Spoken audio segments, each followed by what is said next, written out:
Okay, everyone, are you ready? I guess you are all waiting for me.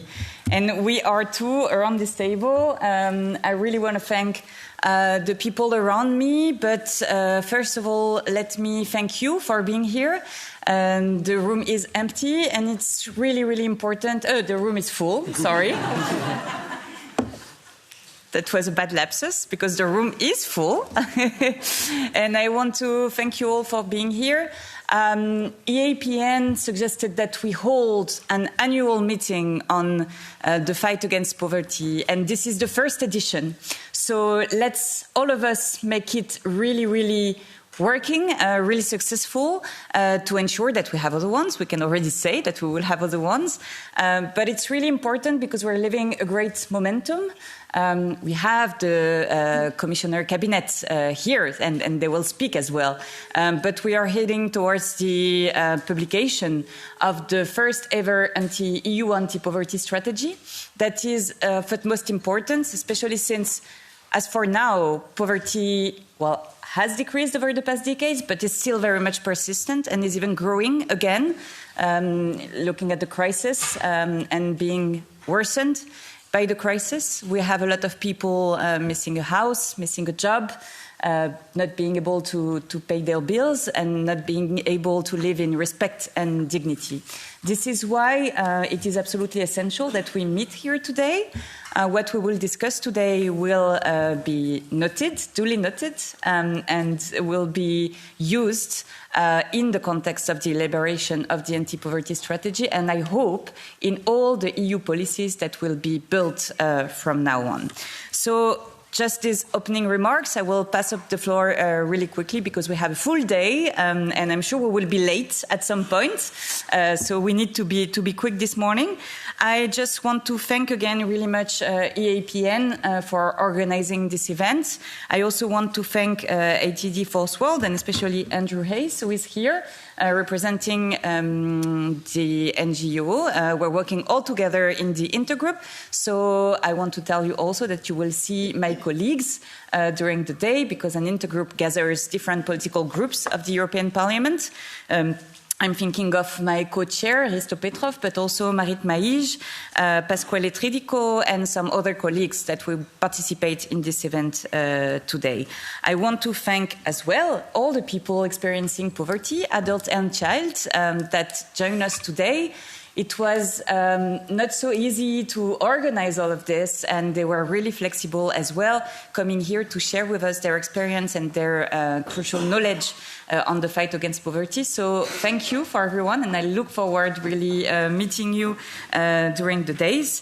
As I said, we are welcoming the cabinet of the Commissioner Minzatou, who is in charge of the elaboration of the anti-poverty strategy. So we have here around the table Sonia Vila-Núñez. I just hope I won't, tell the names wrong during the day, but we also have Myron Podorian, so a full presence of the cabinet. Thanks a lot for being here. This is really, really important for us. I also have on my right Seamus Bolland, who is the head, the president, the boss of the European Economic Social Committee. And he just told me before that it was really important for him and for the European Economic and Social Committee to be here today, to participate to our debate and build this anti-poverty strategy that we really need. And I also have Carlos Sousa from EAPN on my left that I forgot to mention earlier while talking about EAPN, but EAPN will come back a lot today. So we're really happy. It's my role, before giving the floor to the people around me, just to tell you that we do have interpretation, both here in the room, but also online. So you have some headphones that are attached to your desks. I see that some of you already use them. There's an interpretation in English, French, and Spanish. Online, you can also press on the button, and we thank also the interpreters, whom I don't see, but they're somewhere around, maybe behind me. We have coffees and croissants, and coffees and lunch and coffees and snacks will be served here in this room. But in the day you will have to change rooms. So please also don't forget that the European Parliament is a labyrinth. So be careful on where you go. Never go alone. And when you're in the corridors, don't hesitate to ask for the number of the room. That's just to tell you. We have a safety team that I will call, Jessica and Mariama, who have received independent training. Can you stand up? And that's Jessica and Mariama? Mariama. Okay, they're on both sides of the room, so if ever needed, please reach out to them. Also, please take note that we have, as I said, we are welcoming people experiencing poverty, but also children. So what we ask you to do today as ground rules for everyone, it's to not take any footage or film of the children. So we will have people in the room that are with us in the organizing team taking pictures, but please don't take pictures, and especially without child's consents. Be mindful also in your interactions with children, and each children is accompanied by someone that is the child safeguarding focal point, and it's Tove. I will also call you to stand up. It's you, Tove Kielender, and I'm sorry again if I don't spell the name right. So that's Tove for the kids. So if ever you want to discuss with the kids who are here, the children who are here, please call on Tove. I think I'm ending up right now. I've talking a lot already. So thanks again for being here, and let's have a very nice day together.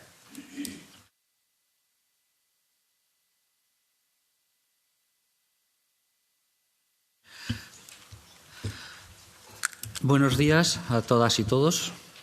Voy a hablar en castellano, español. Gracias, Marie. Gracias, Sonia, por estar con nosotros. Gracias, Simon, por venir también.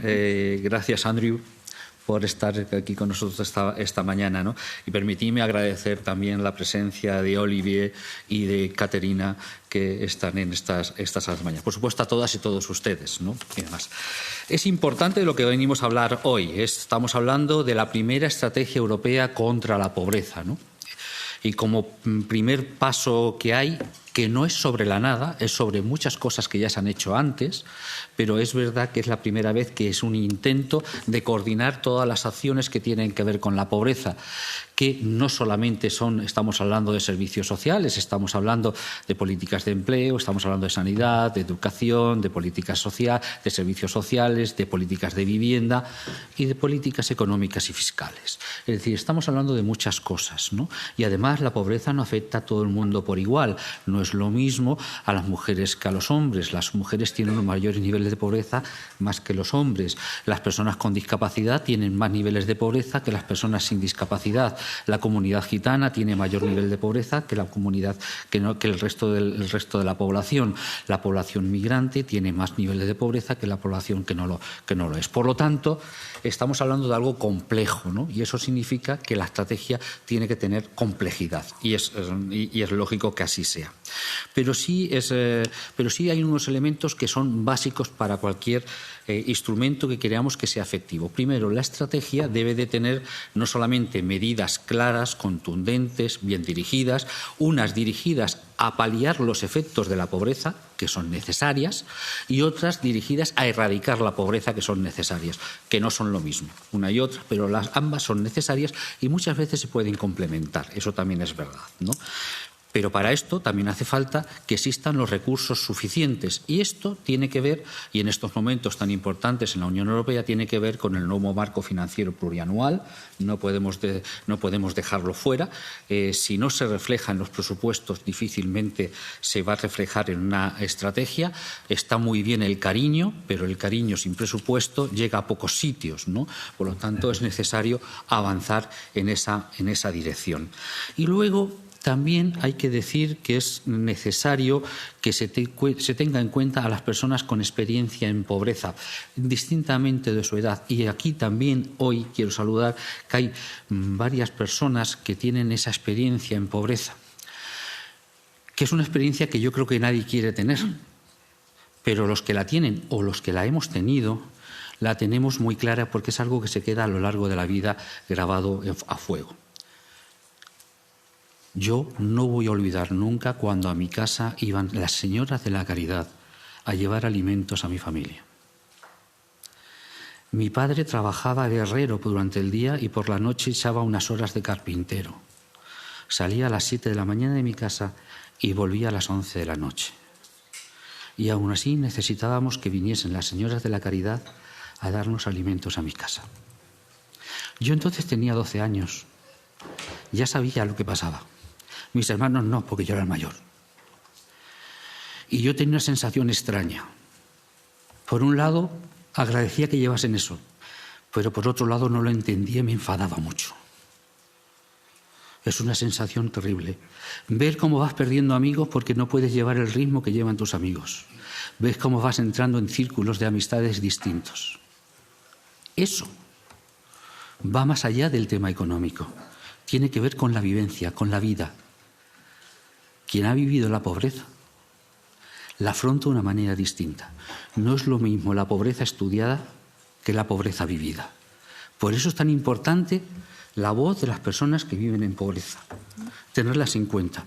Por eso reclamamos ese comité de personas para hacer el seguimiento de la estrategia contra la pobreza. Pero un seguimiento permanente, completo, desde el principio, sabiendo cómo va a funcionar. Porque, ojo, se están haciendo consultas y son muy positivas, pero la consulta solamente es un elemento de la participación. La participación va mucho más allá. Tiene que ver con la acción, tiene que ver con la propuesta, tiene que ver con el análisis de esa propuesta, de cómo se materializan las políticas, de construir, de co-construir, ¿no?, lo que son esas políticas. Y por eso es tan importante tenerlo. Pero también hay que tener en cuenta una cosa. La participación de las personas con experiencia en pobreza no es una participación fácil. No es como cuando llamamos a expertos de la universidad o a expertos de las empresas, que ya se encargan las empresas de que estén los expertos y que estén bien remunerados, sino cuando hablamos de personas con experiencia en pobreza necesitan unos apoyos especiales. Sin el apoyo financiero a estas personas, a estas estrategias, a esta manera de hacer esta representación, porque las personas con experiencia en pobreza no solamente se representan a sí mismos, sino cuando vienen aquí, vienen hablando en nombre de muchas otras personas. Y eso necesita un apoyo financiero específico, pues sí que verdaderamente queremos una participación.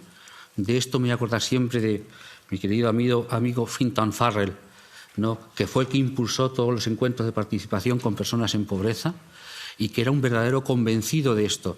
Hablo en pasado porque lamentablemente ya falleció, pero él estaría muy orgulloso de ver que estamos avanzando en esa dirección. Y quiero agradecer a la Comisión, a la vicepresidenta Caterina Denio, también mucho que ver, esta consulta que se hizo en Oporto a personas con experiencia en pobreza directamente. Es un elemento a tener en cuenta. Es un primer paso muy positivo. Tenemos que avanzar en esa dirección, ¿no? Por tanto, simplemente decir que la pobreza, como hemos dicho antes, tiene que ver con muchos elementos, tiene que ver con acciones positivas, tiene que ver con lo que se hace en los Estados miembros. Por lo tanto, no solamente es necesaria una estrategia europea contra la pobreza, que esté claramente coordinada con los planes de empleo de calidad y con el plan de vivienda accesible, porque si no sería muy difícil verdaderamente tener una estrategia que verdaderamente tenga impacto.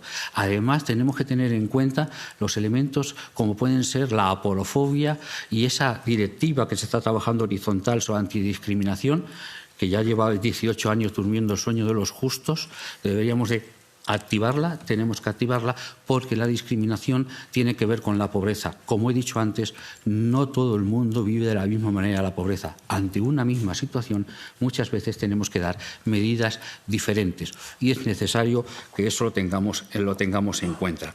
Y para terminar, no quiero pasarme del tiempo que me dan, que siempre me paso y siempre me lo dicen, ¿no? Quiero agradecer, por supuesto, al intergrupo el trabajo que está haciendo en el Parlamento. Es muy necesario que este intergrupo funcione, que funcione en coordinación, por supuesto, con las entidades sociales, eso que vamos a decir nosotros, pero también con las personas directamente afectadas, y esa apertura que ha mostrado el intergrupo nos parece especialmente importante. Con la Comisión Europea y con la vicepresidenta en concreto, que es con quien más vamos a tener que tener esta relación y que consideramos importante que esto se vaya manteniendo adelante. Con el Comité Económico y Social, ¿no? Que creemos que sus informes, sus apoyos son muchas veces decisivos y además nos permite también tener unos espacios donde verdaderamente confluyen de distintos intereses. Porque contra la pobreza no solamente están las instituciones, estamos la sociedad civil organizada, también están los sindicatos, están los empresarios, es necesario, está la academia, es necesario tener en cuenta a todo el mundo. Pero cuando digo a todo el mundo, también a las personas con experiencia de pobreza. Voy a decir que estoy un poco pesado con el tema, pero es que generalmente son las que se quedan fuera muchas veces. Afortunadamente estamos reconduciendo la situación. Agradecer a Olivier, ¿no?, al relator de Naciones Unidas, que esté aquí con nosotros, cuyos informes agradecemos permanentemente, ¿no? Y también agradecer especialmente al Ministerio de Inclusión, Seguridad Social e Inmigración de España, que vais a ver una experiencia importante este año, que hemos tenido una experiencia en España donde las entidades sociales hemos tenido que sistematizar, ¿no?, todas las acciones que estábamos haciendo. O sea, dar valor científico también a lo que estamos haciendo, comprobando para lo que sirve, lo que funciona, lo que no funciona, y verdaderamente es un elemento también de cargar de legitimidad las acciones que estamos haciendo las entidades sociales. Por eso es especialmente importante. Y además el Gobierno de España se ha volcado, el Ministerio está muy volcado para que estas acciones contra la pobreza funcionen de una manera efectiva. También somos un país que tenemos una estrategia contra la pobreza y la exclusión social, la segunda, por cierto. Y finalmente, aparte de las personas con experiencia de pobreza, a la sociedad civil en general. Sociedad civil que está sufriendo unos momentos delicados, ¿no? Pero tenemos que trabajar, porque sin esa sociedad civil organizada es muy difícil que las propias personas con experiencia en pobreza o con otro tipo de discriminaciones puedan hacer llegar su voz a las instituciones. Por eso somos tan importantes. Solamente por eso merecería la pena el apoyo. Y nada más. Buen día, buen trabajo y muchas gracias por estar aquí.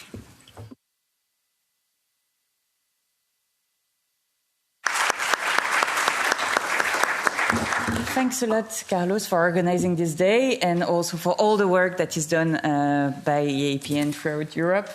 So our thanks to all of you. So after the organizers, I turn now to Sonia Vila-Núñez from the Cabinet of Minzatu. I think they have a lot to share with us and maybe some help to ask to the audience as well and to us. Thank you very much.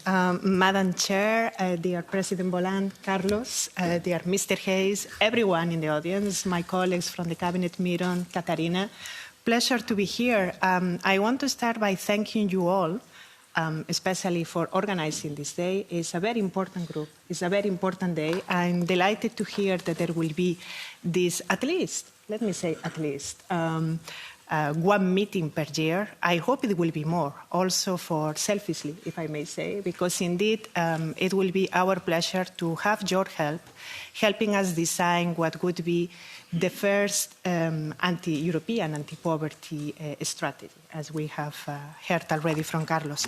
Let me start by saying as well, probably you will hear a couple of things that Carlos already said, which I hope it will not be boring, but for me it's a good sign, because when you are hearing the recommendations from EAPN to the Commission, what they would like to see, what they would like to experience in the anti-poverty strategy, and we are already having those note down, is a good sign. I think we are all agreeing on the necessity, the importance, and the urgency, I think, of having this strategy.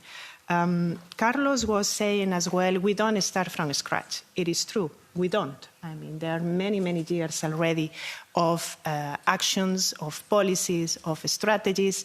Some have worked very well, are working very well. Some are working a little bit less well for different reasons. But also, as I was saying bilaterally before we started the discussion, because things are moving very fast. We are living in an increasingly complex world in all matters. I will not speak about security and defense today. Some of you have traveled to Brussels yesterday. You know what happened in the airport. Geopolitically, things are moving very, very fast, but also in terms of social conditions or economic conditions, things are moving very fast. And this is to say, what we understand by poverty today might be a little bit different of what we understood by poverty 2 years, 3 years, 10 years ago.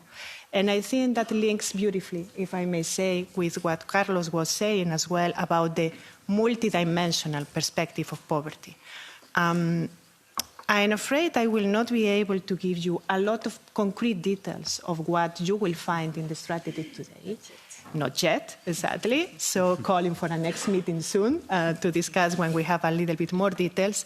But what I can tell you for sure is that the multidimensional aspect will be very strong present in the strategy. Again, excuse me for using this expression, but for me, when I have to describe how the anti-poverty strategy will look like, I think we all need to deviate of understanding anti-poverty just as a social policy, into quotations. It's not only a social policy, it's an energy, a transport, a health, an economic. All the dimensions you can think about are important for combating poverty. And that's exactly what Carlos was referring to as well. You know, how do we coordinate? How do we make sure that all the policies work together in the same direction? Understanding that, again, poverty might mean different things for different people. And here, again, I think this room, this full room, as the chair was saying in the beginning, is a privileged space to take account of the different realities, the different necessities, the different challenges that we are all experiencing in our life. Another very important aspect that you will find for sure in the strategy is a life cycle approach. I'm very happy to see here that we have representations from the Child Advisory Group, Save the Children. I see here very prominent in front in the room. That's essential. I mean, everything starts obviously with children and youth, and something that we have been working already for years, but it is still urgent, is how do we break the transmission of poverty? How do we make sure that this famous intergenerational fairness that we are speaking more and more happily in our policies is a reality. I think, if I may say, and I'm looking at my colleagues from the Commission here, probably the first big test of what we call intergenerational fairness in policy making in the Commission will be the anti-poverty strategy. And we need to get it right. So here again, if we can count on your help to tell us what works, how do you experience, what we can do better, it will be much appreciated. Third aspect that you will find in the strategy, for sure as well, is the preventive approach. And here, I think Carlos was referring as well to the same issue. On the one hand, we will take care of all these people who are experiencing poverty today in the different dimensions. So those groups who have different challenges, obviously, this list is not going to be exhaustive by definition, but the homeless, the Roma, people who suffer multiple discriminations, indeed. All of these with a gender component, people with migrant background, many others, people in all age who have different challenges as well. For sure, this will be present, very present, with concrete actions in the strategy. At the same time, we want to have a preventive approach.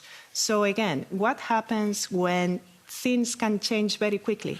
So I call this with people who are maybe, allow me to use this expression, living on the edge. So people who today are able to pay the rent, but tomorrow, if they have an event in life, if they lose the job, if there is a health problem of one of the family members, will be very easy for these people to turn into a situation where you cannot meet ends at the end of the month. So this preventive approach will be very, very present in the strategy again, also linked to the intergenerational fairness. So how do we make sure that the youth of today, the children of today, will be able to secure a way to obviously make meets end at the end of the month? Besides all of that, as Carlos was also referring to, obviously we will try to coordinate all the policies who contribute to fighting against poverty. I think one of the clearest examples, besides economic policies, is employment and labor market. Very obviously, I mean, if you have a good job, a quality job, and allow me to use this expression as well, with a purpose, in principle, you should have a life which allows you to arrive to the end of the month with a certain comfort. Now, how do we make this happen? We need to make these policies future-proof as well.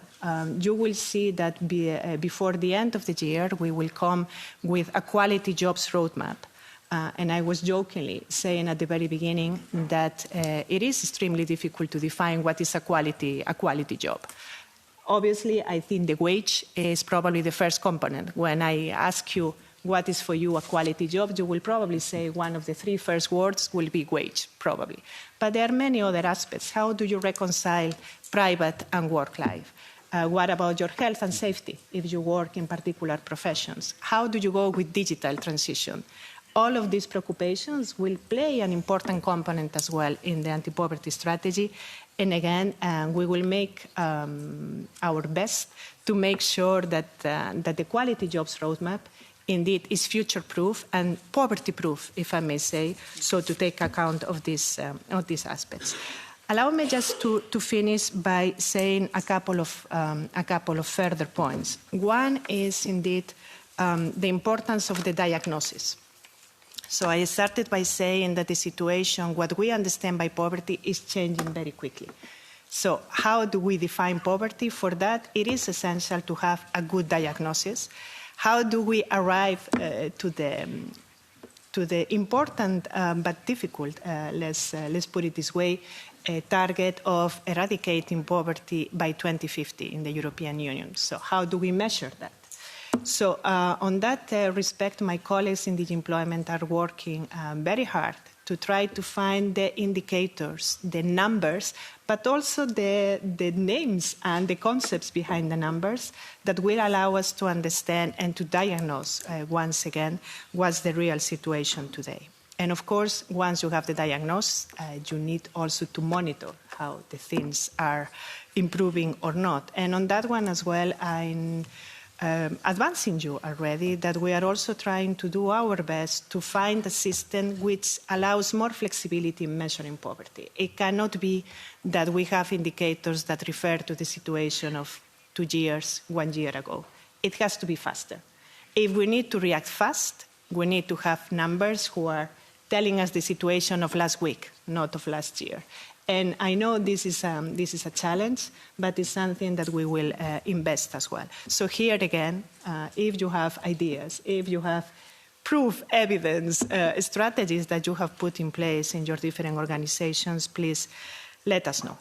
Let me just finish by saying something which is a no-brainer, if I may say. Fighting against poverty is a collective responsibility. It is not only the responsibility of the people experiencing poverty, for sure not. It is not only the responsibility of the governments, neither. It's all our responsibility, and we need to work together. You know, there is this expression which is very, very, very much in fashion these days, the whole of government approach. Let's call this a whole of society approach. Poverty is something to work together for all of us.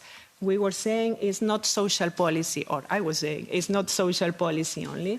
It's the same with the actors involved in the fight against poverty. And frankly speaking, I think that's the only way where we can design something that will work and will make us probably reach this target of eradicating poverty by 2050.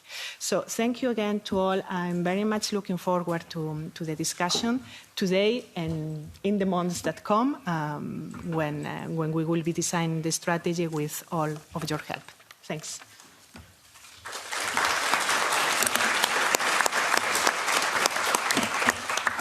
Thanks a lot. We didn't address it, but I think for the Intergroup, as well as for EAPN and the others around us, the issue is not anymore our having poverty decrease, but really to eradicate poverty. And I wanted to underline that because from what I understand, that's also what's going to be as a goal in this anti-poverty strategy. And I think this is absolutely essential. It's not just words, it's really intentions, and that's really important for us. I'm really happy to hear also about social mainstreaming. I think we have also ideas to share with you here in the room, and that's really important. And I now turn to Andrew Hayes, who is representing the First World Movement, working with us at the European level for months now, and organizing some of the meetings that you are talking. So it's not only one meeting, but one big meeting a year, and then other smaller ones. Thank you, Andrew. Thank you very much. It's very much an honour to be here today. I'd like to thank both EAPN and the Intergroup on Fighting Against Poverty for the opportunity to share a few thoughts today. So a little over a year ago, ATD Fourth World campaigned alongside EAPN in support of the establishment of the Intergroup on Fighting Against Poverty, and we did that for two reasons. Firstly, our belief that the Intergroup would be a crucial forum for designing and debating policies targeting the many and varied and hidden dimensions in poverty. And secondly, it was because of the Intergroup's own stated commitment to the direct and meaningful participation of people living in poverty in shaping anti-poverty policies and their contribution to the design, implementation, monitoring and evaluation of those initiatives. I know that participation is a theme that will recur time and again today, so I won't try to go on too long.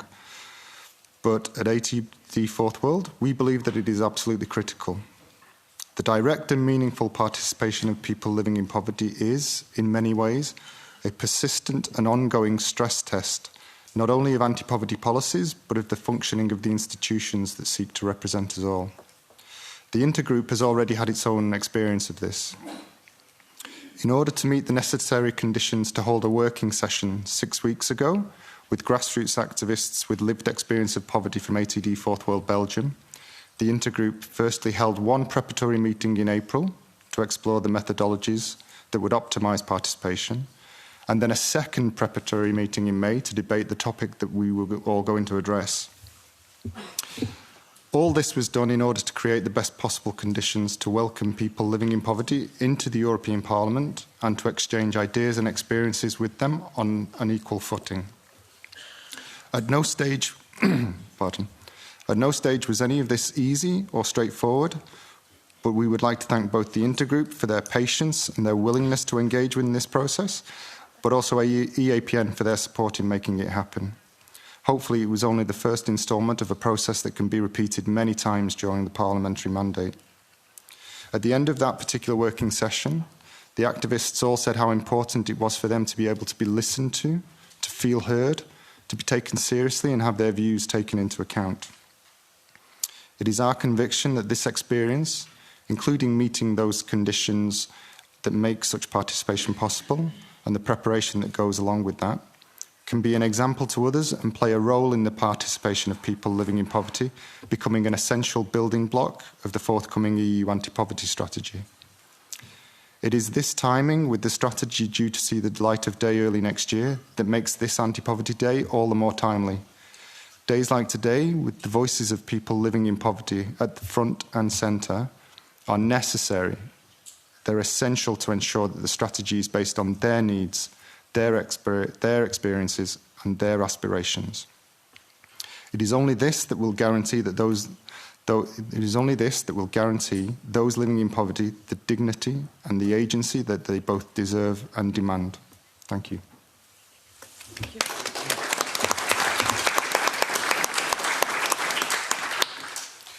Thanks again to ATD, whose contribution is very important. Last but not least, I now turn to the President, Seamus Boland, and we're happy to hear you.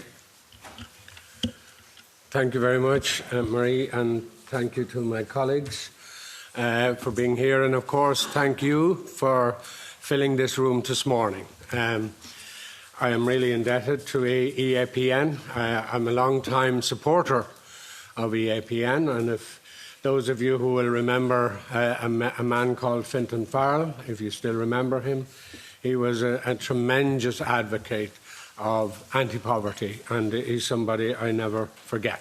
Sadly, not with us. I also thank you, Marie, for taking your time. I know you're very dedicated to this issue, and I think it's incredible and brilliant that you are. I was in the Parliament the other morning, and I was told that there was a major mistake in my campaign, or my document that I was inaugurated. I mentioned poverty. Why are you mentioning poverty? Nobody mentions it in the Parliament. Maybe Marie mentions it. I said, I'm sorry if I offended you, but I will be mentioning poverty every single chance I get. And that's why this is important. And like Carlos, I know about it. I know about it. I was once accused by an academic that I knew nothing about poverty. The academic was an expert in poverty. So that's the point you get, and that's where we are. And I really congratulate Sonia for what you've just said. You talked about the overall impact of poverty and how we should fight it in all ways. And I want to quote an Irish poet, which you will have heard of, Oscar Wilde. He said, the proper aim is to try and reconstruct society on such a basis that poverty will be impossible.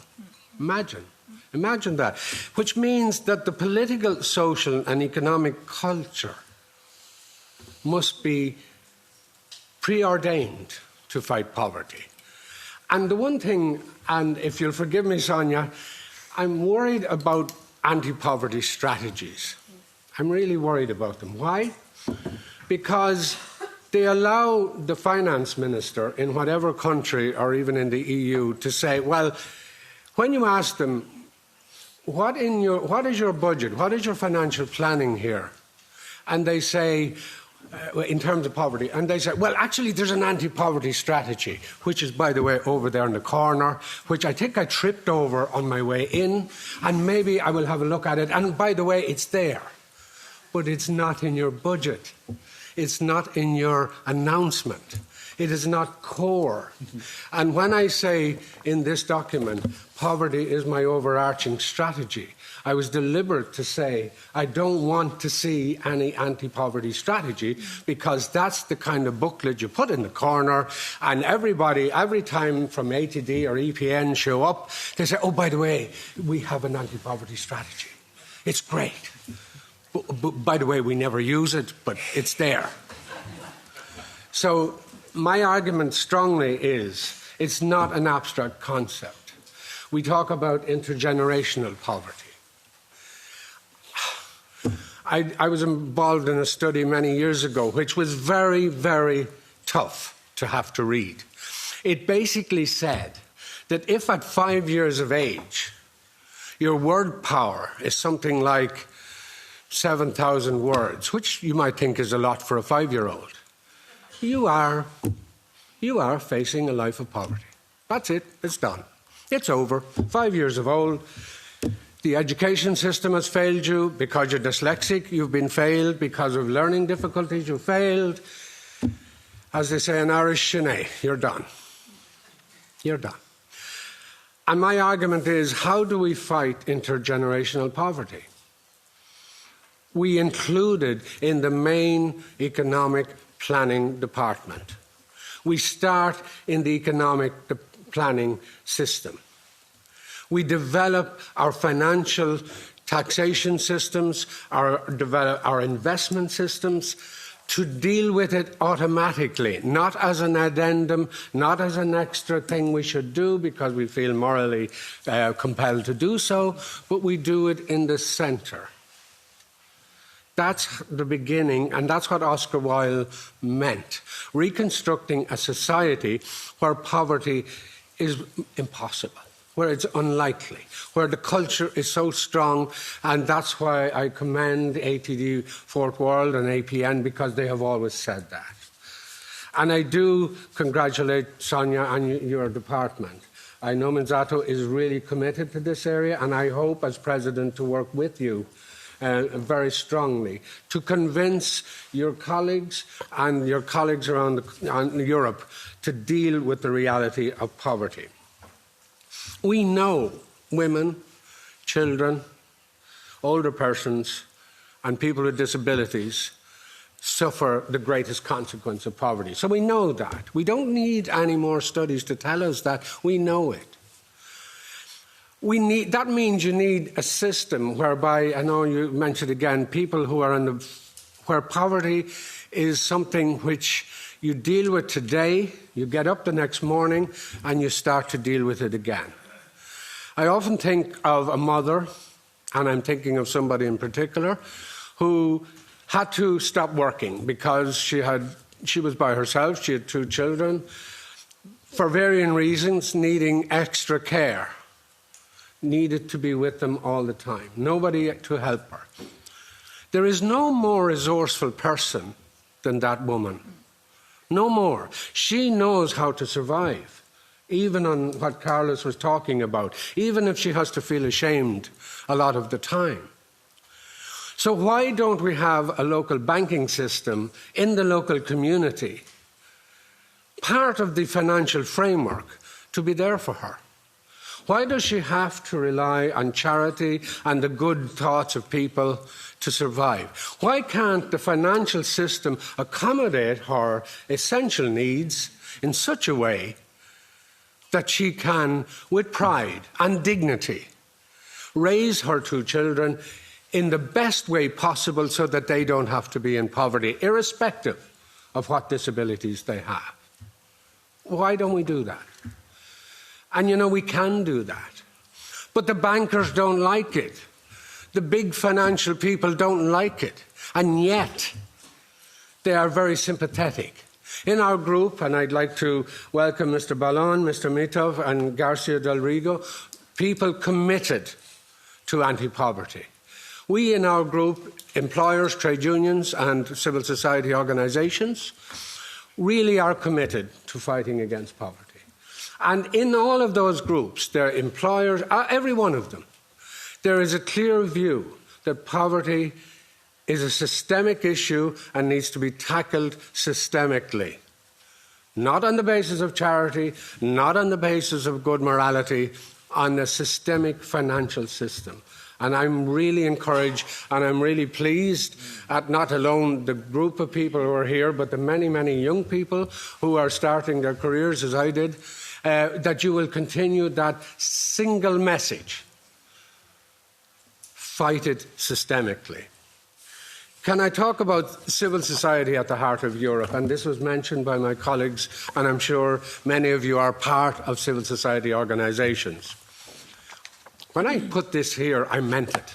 Civil society at the heart of Europe means that they have a voice, not a token voice. And many of the civil society organisations that I've ever worked with, including disabilities, including organisations working with young people with huge disadvantage, rural disadvantage, urban disadvantage, and I have worked with them all. They are only there because there's a need for them and no one else talks or gives voice to those people. And yet, the biggest threat, as you pointed out in your speech, Carlos, the biggest threat at the moment coming from the political reality is that civil society organisations are some kind of stuff to walk on under your feet, some kind of threat, taxpayers, waste of money, all of that rubbish. Without civil society organisations, many, many, many, many people in poverty would be even worse, a lot worse. So every time I hear a call to defund political or civil society organisations, I get really angry. I get really angry, and you should too, because we have seen what defunding does when across the water, when thousands of organisations fighting poverty in Africa and in the world we can't even buy vaccines now for people because of these. That's what we are facing. So this is why civil society is at the heart of Europe in my speech. I know I'm over time. So I'm going to finish with this point. Let us tackle poverty in the way we tackle economic development. Let us just do the economic development with the automatic assumption that in economic development we are fighting poverty. Thank you very much.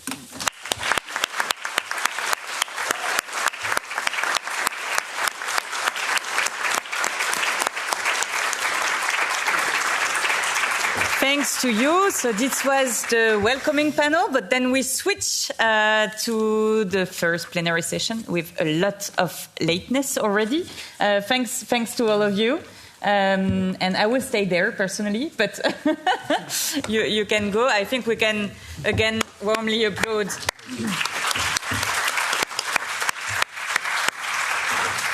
our speakers. Thanks a lot to everyone. I would have a lot to say, but I will call right now on Hua Arb to join me on the stage. I will call on Elena Bosinovska, on our UN rapporteur, whom we've already addressed, Olivier de Schutter, to Fernando Chironda and Katarina Ivanovic-Ksenevich. Tu peux mettre Olivier, tu veux. Je sais pas. Where you want. Yes, you can sit here. Okay.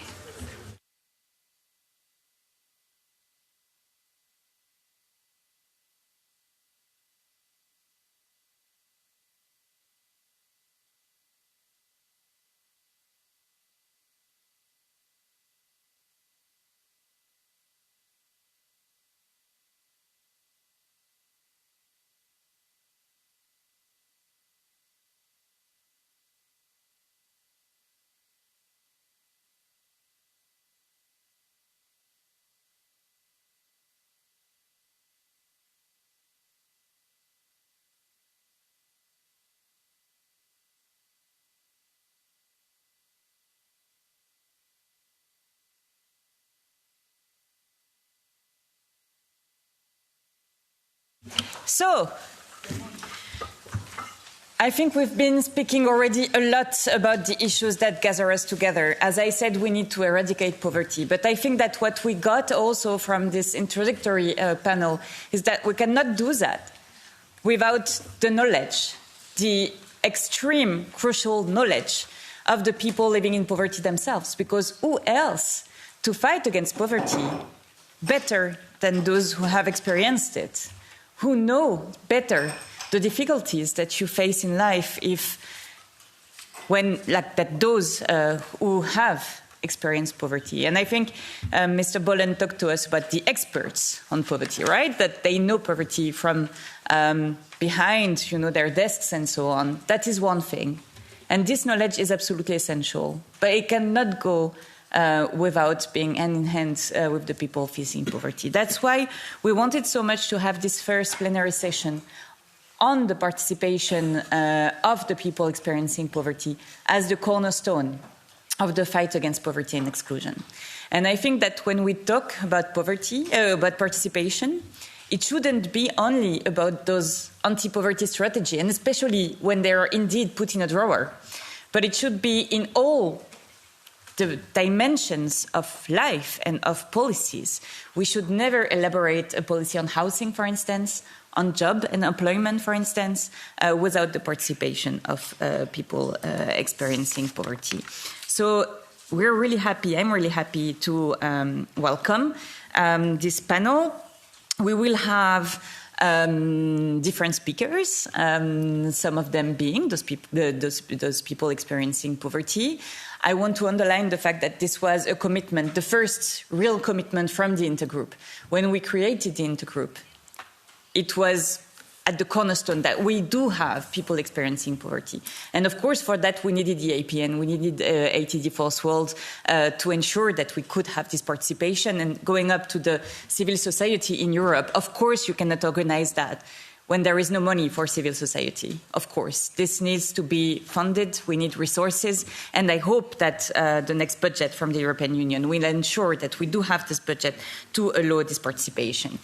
When we have participation, as I told you a bit before, we need to have respect. And I want to underline that we have children participating in this event, in the room, but also as speakers, just sitting next to me.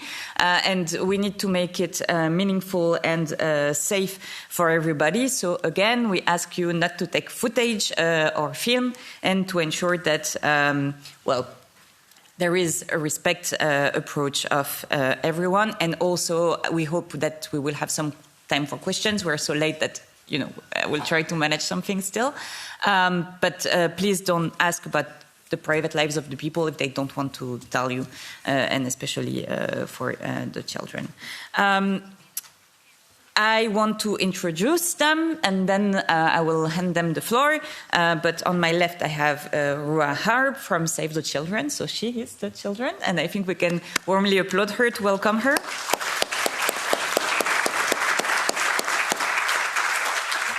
We also have around the table at the total opposite left of me, Elena Bosinovska. I hope I pronounce your name right, and you're coming from Macedonia, and we're really, really, really glad to have you around, so we can applaud as well.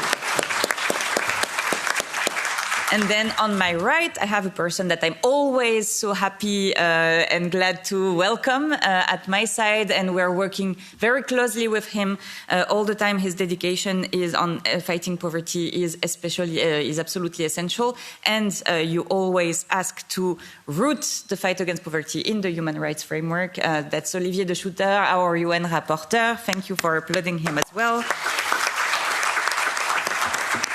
Then we have Fernando Chironda from EAPN, whom we're working also very closely with, and who will also talk to us about participation. We can applaud as well.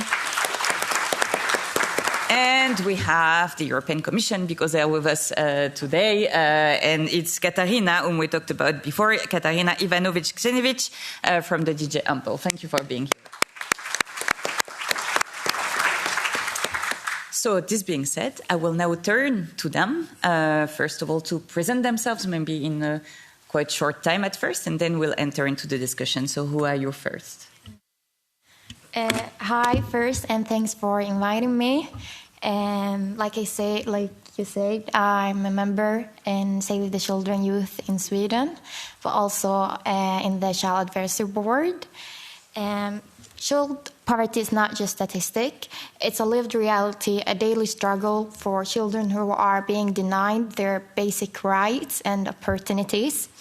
I grew up in an environment where many children especially didn't have the same opportunities as others. I saw with my own eyes how financial hardship could shape a child's entire life, and shaping their education, weighing on their mental health, and eroding their sense of belonging. In my own neighborhood in Sweden, I saw how children didn't afford school supplies and trips, and sometimes they even relied on the school lunch, which is free in Sweden, as their only meal for the day.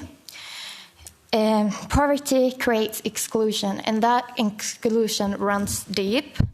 It's not about being hungry for a day, it's about losing hope for tomorrow. All children have the same right as set out in UN Convention on the Rights of the Child. Yet child poverty violates these rights article by article. According to Article 12 in the Convention, on the rights of the child, and that children have the right to express their own opinion and being considered if they affects them. For children living in poverty, it is even more rare to get the right to participation fulfilled. Thank you. Thank you. Thanks a lot, Rua. I now turn to Elena. Okay. Good morning, everyone. My name is Elena. I'm coming from North Macedonia, from the organization Youth of Diverse Families. I'm representing people coming from single-parent families, often a very forgotten group.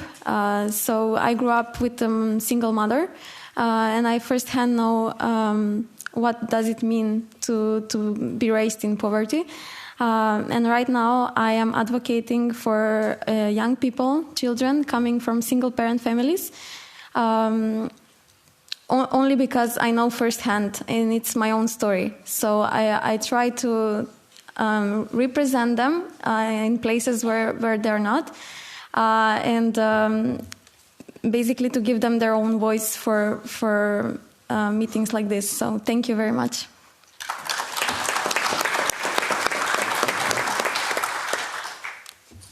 Olivier. Thank you very much indeed, Marie, and thank you for your leadership on these issues and for giving this intergroup on combating poverty in the European Parliament such a visibility. Let me thank you all for your presence today, and let me start by saying that usually we speak about participation of people in poverty as a means that policymakers have at their disposal that they would be foolish not to use. And it's true that on many topics, the real experts are people experiencing poverty, and that the proposals that we make as to how to combat poverty can be better informed by working with people in poverty who are indeed better equipped per definition to understand the obstacles they face and the solutions that might help them. When I worked on the non-take-up of rights in the field of social protection to understand the obstacles people face in having access to their rights, when I worked on povertyism and the discrimination that people in poverty face, it was essential for me to build on that expertise, and the proposals I could make were only legitimate because they were informed by those views. However, participation is not only about that. It's not only about better informed and more legitimate decision-making. Participation is also about empowerment. It is based on the right to participate that is stipulated in international human rights law and re-expressed in the guiding principles on extreme poverty and human rights endorsed by the Human Rights Council in 2012. For participation to be effective as an empowerment tool, a number of conditions should be fulfilled. It should not be tokenistic or cosmetic consultation of people in poverty. It is not about asking people in poverty whether they agree with decisions made without them, although about them. It is not about extracting from them the knowledge that is useful so that the policymaker may advance its own views. It is about co-constructing solutions with people in poverty based on the realization that technocratic solutions are not a substitute for democratic deliberation. Decision-making, design of solutions, implementation of solutions, and evaluation of solutions, decision-making, therefore, should look more like inquiry with the modesty, the curiosity, the learning that this requires. It should look more like scientific research, but not any form of research, a form of research that is transdisciplinary and combines the knowledge of experts, academics, with that of organizations representing people in poverty, and with the unique knowledge that people in poverty can bring to the discussion. And when ATD Fourth World, whose leading role in the fight against poverty I would like to salute, promotes the merging of knowledge approach, that is what they mean. Merging of knowledge means that you have different sources of knowledge that can work in combination with one another, mutually support each other in order to arrive at solutions that are better informed and that correspond to the lived experience of people in poverty. Together with ATD Fourth World, we developed a tool, a methodology for effective participation of people in poverty. It's called the IDEEP tool, IDEEP.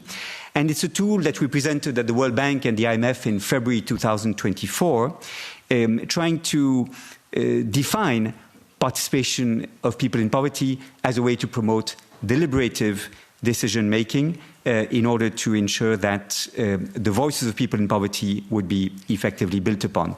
It's a tool that was developed on the basis of a number of experiments in various countries, and I very much hope that it can inform future debates on participation of people in poverty. Let me reiterate, it's not just a matter of better decision-making, it's also a matter of sharing power, of co-constructing solutions. It's a matter of democracy. Thank you.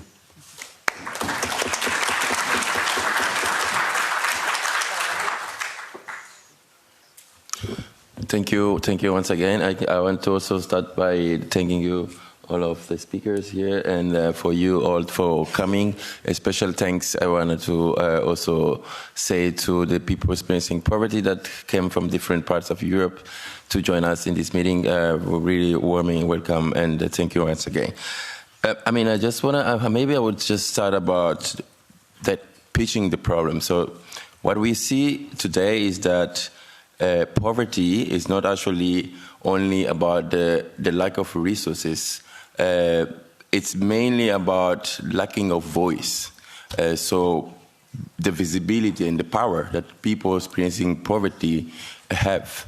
That's what actually underlines poverty most of the time. And I agree with you, Scooter, when you say that it's about this top-down approach that we have where we outsource people or experiences of people experiencing poverty just as a ticking box. So I think that's where we should start from. So when we talk about participation, we should analyze how the approach that the EU institution used to take when it comes to that. For instance, in what we see in many European countries at the EU level as well is that policies are often written about people and not with the people experiencing poverty. And most of the time we see consultations, people that are invited to meetings just, again, to take boxes just as a symbolic invitation without actually giving or how can I put this, like considering the experiences of those people as an expertise, as many other expertise that we always have out there. So again, to contextualize, it's just when, like, I always tend to use this example. We see, for example, policies on gender decided by men who are on women's body. It's just exactly the same. Or you see policies on migrations decided by written without a single migrant or undocumented person or Roma or LGBTQI person within that space. Those policies, of course, it's just like a top and down. So I think that's where we are starting from when we need to look at what meaningful participation means. So for us as a EPN, participation is actually the idea that impacted groups should be involved, as you rightfully said, should be involved in the whole stages of any policy-making process. It means that the people, of course, that are participating in that process should be also resourced and recognized by the work that they do.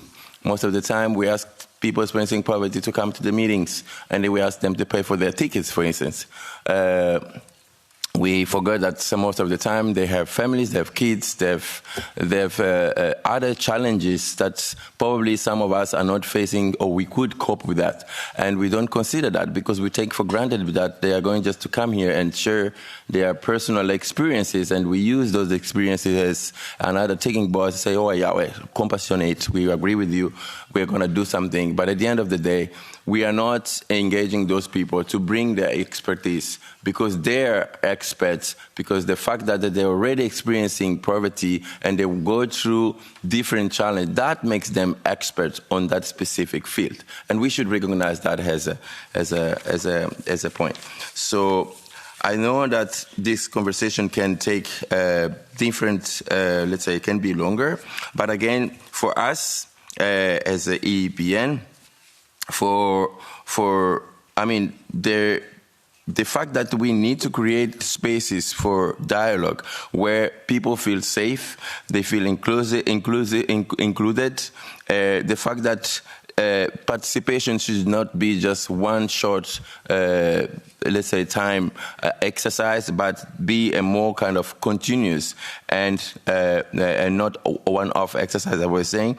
It should be mainly a place where there is a trust building and transparency within that. So people need to feel that they can rely on what is happening there. They can see what the path, where the path is taking forward. So a clear agenda, clear goals of what is being discussed for what is going to be to produce there. So I think I can just, as a first round, stop here, but because I know that the conversation will go on. But that's what for us participation should start from as a starting point. Thank you. Thank you, Fernando. We'll indeed jump into the and then concrete also, how do we do and so on. But first, maybe a few opening words from Katarina. Thank you very much. Also, dear Marie, thank you for putting us all together, actually, because us from the Commission, we have been meeting many of you, if not all of you, in a different formations. Well, we had consultations with people experiencing poverty in Porto, where our Executive Vice President was there. On the 21st of October, we had a meeting with Ergo and Roma people experiencing poverty, together with our colleagues from DG Just, which was really very successful. And then on the day after, on the 22nd of October, we had a meeting with Andrew and his colleagues with ATD Fourth World, and trying to grasp and understand what and how is important for the persons experiencing poverty, and what are the messages that they have been telling us. I listened very carefully what Olivier had to say about the participation and elements of the participation, and I can tell you what was our takeaway. It's quite simple, but at the same time it's extremely difficult. What we got as a message is, first of all, people experiencing poverty most of the time feel that they have been either fully or slightly invisible and not heard. So the first thing that we got as a message is to see the poverty. This is also, I was quite pleased how Seamus presented it in the opening, and I think we all have a good advocate in the Economic and Social Committee, how important it is to speak about the poverty. The political decision to have anti-poverty strategy is extremely important, because this is our chance to put anti-poverty high on the agenda. So the first element is to see. The second element, what people told us, what you have told us, is that even if you have been listened, quite often you have not been understood. We have here Elisa with her story, single mother family. We have an example from Sweden, how for some children school meal is the only warm meal a day. Sometimes people passing the message really feel not understood in its essence and what is needed for them. So the second element, first is to be seen, second is to be listened, third is to be understood, and then I would say the key one when it comes to the policymakers, so now I go to my shoes, is to act and to help. So these four very simple elements, see, listen, understand, and act, are in the essence, I would dare to say, of the participation of persons experiencing poverty in the policy making. Later today we will be discussing about the different roles, what EU can do, what national level can do, what local and regional level can do, and lots of the last part, acting and helping, is in our hands. But without first three elements, the help might not be targeted, or the help might not be seen or impactful or have any effect in reducing poverty in Europe. So without going to in too much reflection, I could discuss a bit and reflect where we are now. But I don't know, Marie, if you want to do it in a second round, or or yes, yeah. I think it would be good. Thank you. Thank you. We can applaud as well.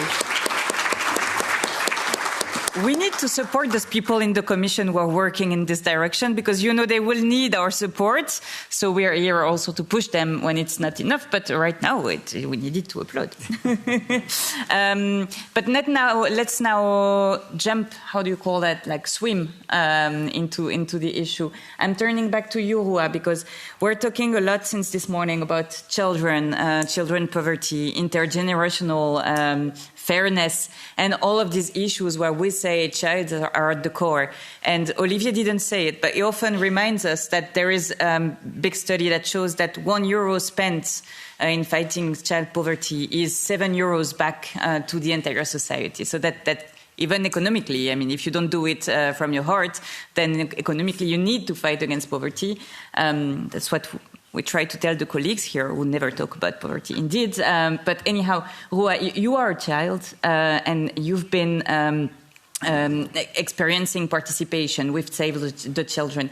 Maybe before telling us about your experience and what good you take from it, maybe what lessons we can take out from it, elaborating the strategy. Maybe you can tell us a bit how are the children considered? Do we take your voice into account or not?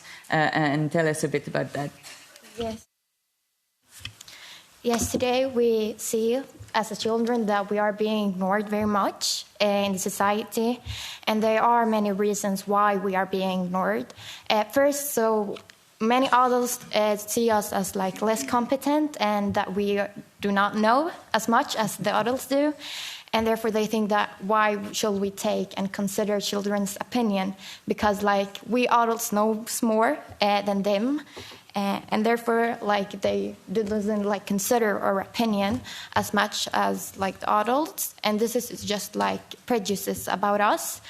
And the second is that children are not voters, I think, because like many politicians have often like a target of group, which is people who can vote, and there you can see that they often just consider their opinion to like get elected, and therefore do not like care or consider our children's like opinion because they are not so important as like the adults.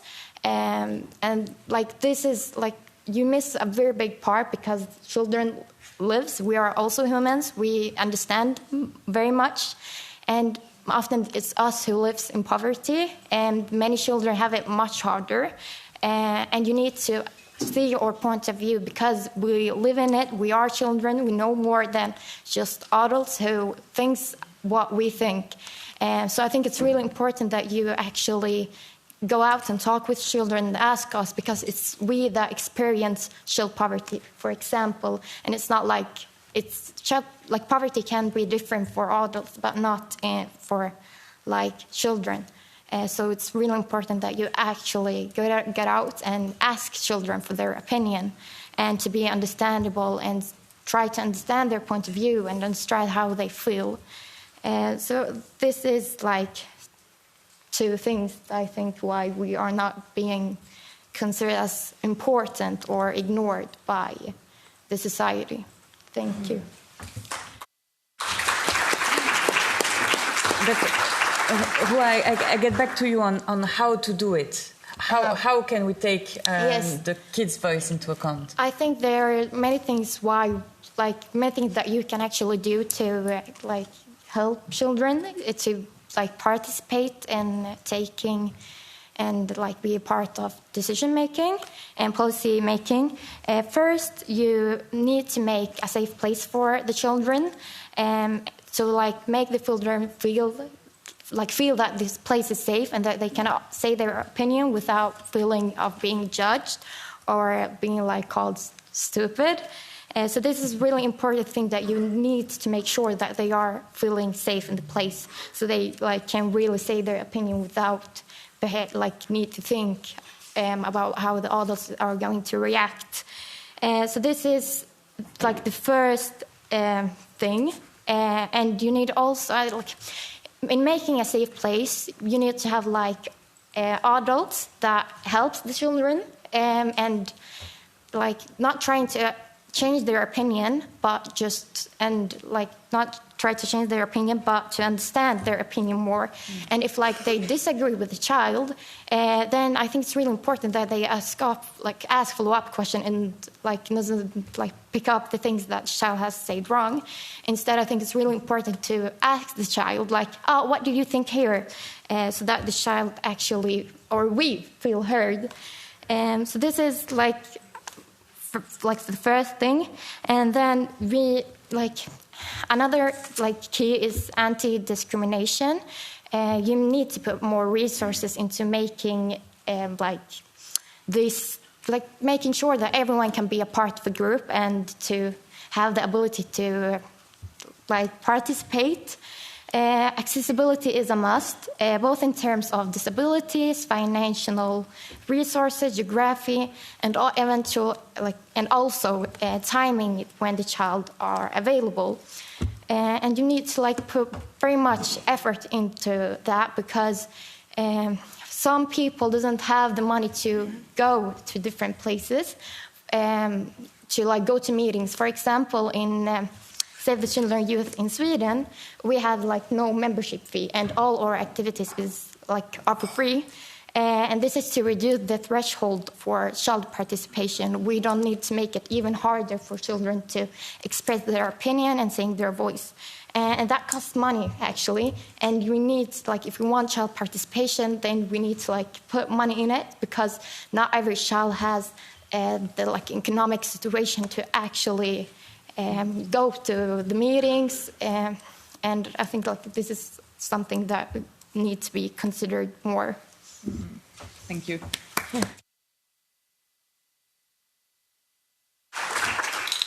Thank you, Roa, and Roa is 17, so that's already quite impressive, no? Thanks a lot. I now turn to Elena. Elena, based on your experience, what can we do? What can you tell Katarina, especially? What can you tell us about the way to include everyone's participation? Thank you. Thank you for the opportunity to speak. So, as I already said, I come from a single-parent family. I live my own story. I was raised by a single mother, and I know exactly how does it feel when institutions talk about you but never with you. So I remember the feeling of trying to explain, but nobody actually listens, and the decisions are usually made far away, where you don't have a voice, and where you're not invited, where people probably didn't live your experience and cannot make the right decisions or policy based on an experience that obviously they didn't live. That's why I think this feeling stayed with me, and it made me realize that the real change, whether it's poverty eradication, whether it's fighting discrimination and inequality within these families or any other socially marginalized groups, means that starts when people who live it start working on it and help design ending it. That's why I started my organization, my mission, my activism. We began as a small group of young people who would just sit at a coffee bar and talk about our problems, whether it's education, whether it's social policies, housing. For example, we had a problem where one of the young people that I'm working with, it's a victim of domestic violence, and what do they do now? How do they convince their parent to move away from the abusive home? Where will they go? So this is also a matter of social protection. And single and one-parent families are truly living through this. And yes, as I said, we share stories, but we create concrete recommendations on it. I've seen recently something truly powerful. People who in my city who usually said, I will not talk about this, it's not important. I see them now talking and making real change, advocating for their needs, for their basic human rights. If Europe truly wants to fight this, to eradicate this, not just reduce it, then participation must become the foundation of every anti-poverty strategy. First of all, participation needs to be continuous and not just occasional. The meeting maybe happens once a year, but I believe that it needs to have a local participation hubs, where spaces where people can who are experiencing poverty, inequalities, or discrimination can meet regularly with the authority bodies and can help them create these kind of strategies. Second, participation needs support, as it was already mentioned, but some people cannot simply just show up at a meeting. They need resources, they need help, financial, logistical, emotional support to participate meaningfully. This means covering travel, translation if needed, childcare. I believe if many of the people that I'm working with, they want to say their story, they want to participate, but they cannot. They have job, they have children, and of course they need a safe environment. And third, participation must have impact. It's not enough to just listen. Institutions must show how the experiences shared have influenced their decisions in the end. Only then will participation become a driver of transformation and not just a symbolic gesture. For me, this is deeply personal, so I truly get emotional from time to time when I speak about this. But I truly want to see transformation in action. Because participation, for me personally, it's not just a method, but it's a form of dignity. It tells people, thank you. It tells people that your knowledge matters, your experience matters, and you belong at this table, where decisions about your future are made. So my message about this topic is simple. If we truly want to eradicate poverty, discrimination, inequality, not just to manage it, we must fund organizations that connect dignity and directly with the communities that help them feel dignified. We must create spaces that last, not just meetings that fade. And we must trust the people. What are they telling us about? Because only then, when people are included in shaping the policies, we are making a step forward to ending it. And I believe that that's the real meaning of social Europe, that it's for all of us. And of course, here I want to mention that it's truly important to include the countries at European level, not just EU level, because I come from a candidate country, which means that my rights are quite limited for this area. Even if I want to be part of tables where decisions are made, especially for European level, it's quite difficult because it's very simple, but because of EU citizenship, it changes a lot. So I truly believe that together we can make this change forward, and that Macedonia will have the opportunity to be at the table when decisions are made about anti-poverty strategies as one of the countries who is experiencing high poverty. Thank you.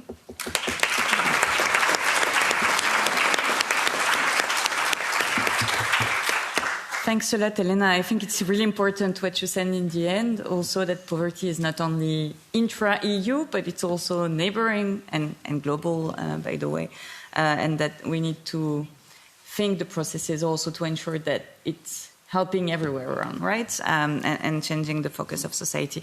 I also hear from what you said, when you talk about safe environment, when you talk about dignity and discrimination, just to say that a safe environment is also fighting against content against the poor, right? And I think Olivier de Schutter addressed povertyism, but this is a real need. I want to say it as well. It's a real need, and we will have workshops on that. but to ensure that povertyism, that aporophobia in Espanol, in Castellano, is also fought against. And that's also one of the hopes that we have for the anti-poverty strategy. But now, I mean, there was no pressure put from Roa and Elena on the processes of participation in the European Union. So the Commission is now under this loads of pressure. But Olivier, you've traveled around the world studying the processes for participation and so on. I'd like to ask you a bit your feedback on what has been said, also your recommendations. You've already given a bit, but maybe more to the European Union. And one special question that really came to my mind, because Elena, for instance, she addressed housing and education and formation and all of this. How can we ensure that this participation is not only in the anti-poverty strategy, but more global? Thank you. This is indeed an excellent question and a beautiful challenge. We want not only decision-making, but decision-taking. In other terms, decisions to be made based on the experience that decision makers can gain from involving people in poverty and shaping solutions.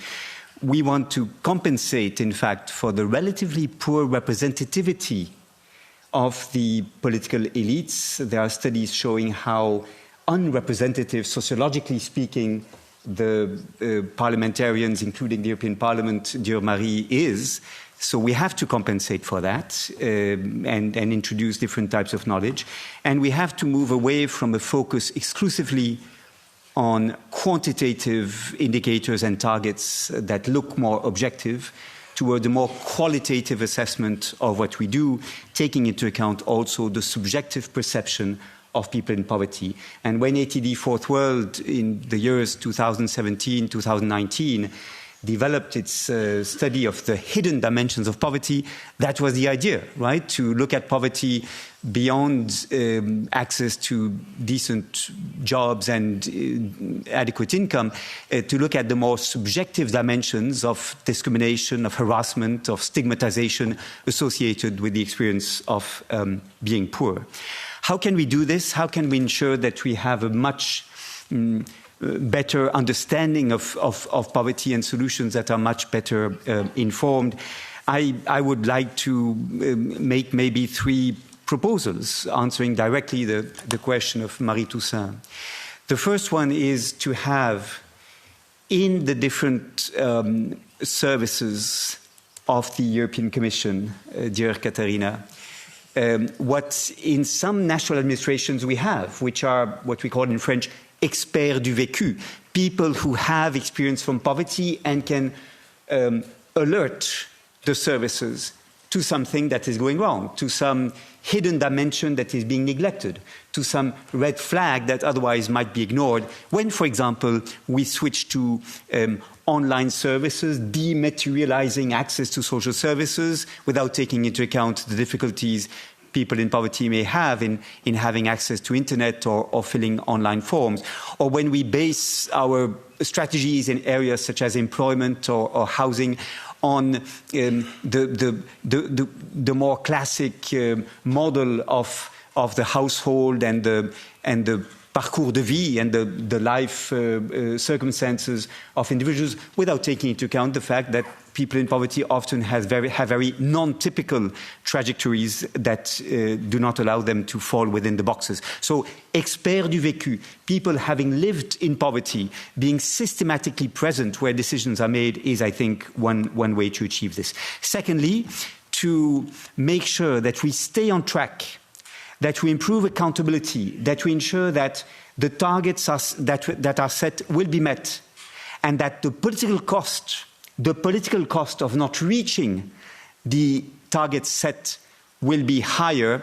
We need, and I know that is some scenario that the Commission is exploring, we need a committee of people with experience of poverty to accompany the implementation of the strategy. I think it's vital to have independent monitoring by people in poverty themselves, not just by some internal body within the Commission, or even by for example, the Court of Auditors. Thirdly, we need the European anti-poverty strategy to be complemented by national anti-poverty strategies. NAPS, what a nice acronym. And these NAPS can be a unique opportunity to strengthen the participation of people in poverty at domestic level. Very few states across the 27 member states have, in fact, systematically been adopting anti-poverty strategies. One nice exception, which I of course, like to invoke as I'm Belgium, is Belgium. We have a fifth anti-poverty strategy that is now being adopted in Belgium, and we have a law, in fact, from 2023 that obliges each government within 12 months of taking office, of adopting an anti-poverty strategy. Let us have all 27 EU member states deliver on adopting such strategies with the participation of people in poverty. That, I can assure you, would make a huge difference in the kind of information on which policymakers make their choices. It would democratize politics and it would democratize society. Thank you.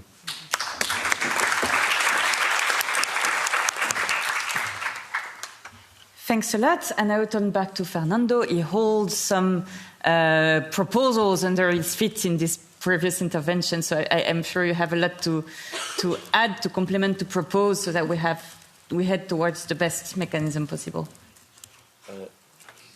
Yes, thank you. And thank you again. It's good there for... Excuse me, Fernando. I'm sorry. Elena, can you... Switch off the mic. Sorry. The mic.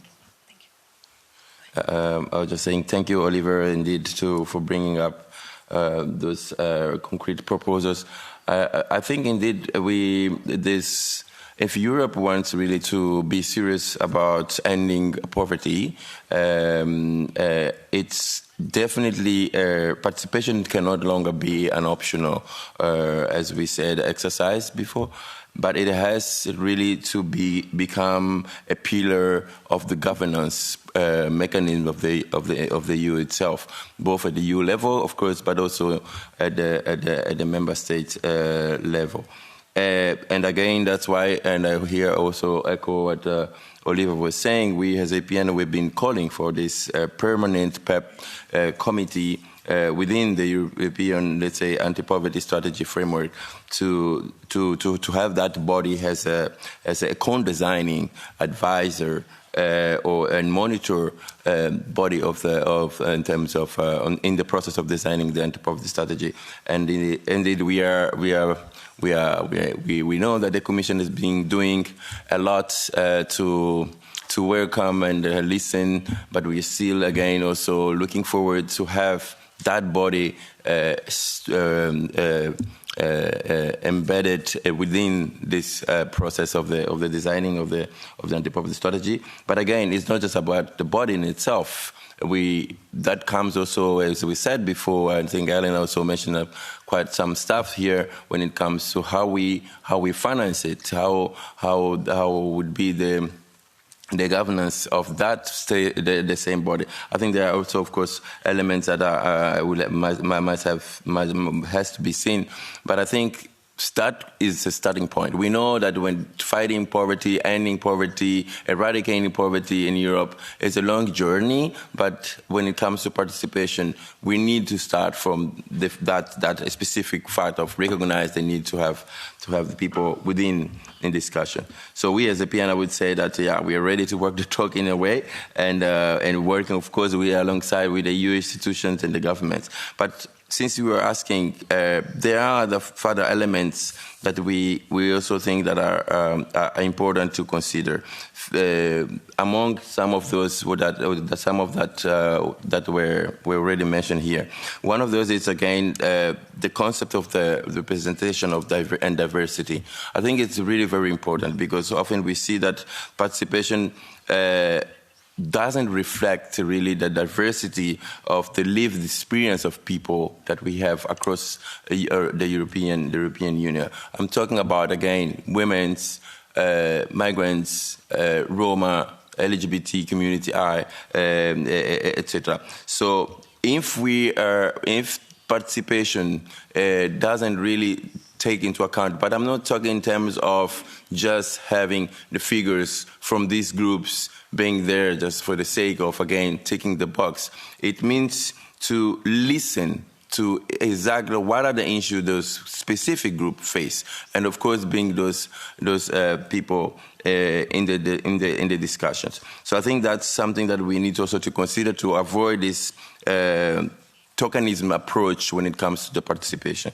And some other elements again here is about also the, I would say, the recognition, which means for me, for us as well, like participation should and somehow works when people are given the tools and information to engage in equal foot. So most of the time, again, as I was saying in the beginning, we often have people on the table, but not on the same foot, not with the same value as we would value someone else, because we consider the others more expert than people experiencing poverty. So I think this idea or concept of recognition should also be taken into account and ensure that people with lived experience are considered as experts in their fields.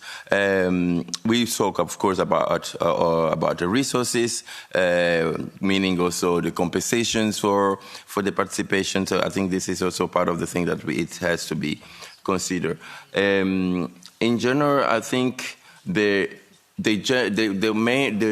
overall approach that I think we should take when we discuss about the participation is the simple aspect of, if we are building any kind of policy, we cannot just do it without considering the people who are engaged. So the idea of nothing about us without us, because otherwise we are entering in a loop where everything that is done without us, then of course it's going to be against us. So I think that's the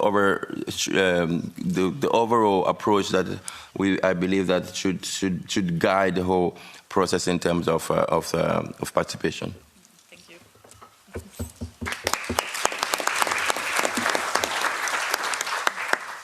So, I said a lot of pressure, but Katarina, we know you can't do everything nor answer everything, but would be happy to get your feedback on all of this and what you plan maybe from your side.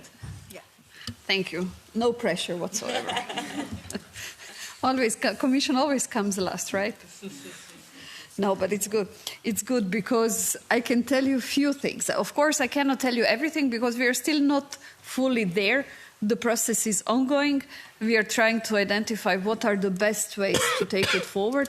But what I can tell you for sure is that participation for us is the cornerstone of will be the cornerstone of the implementation of the anti-poverty strategy.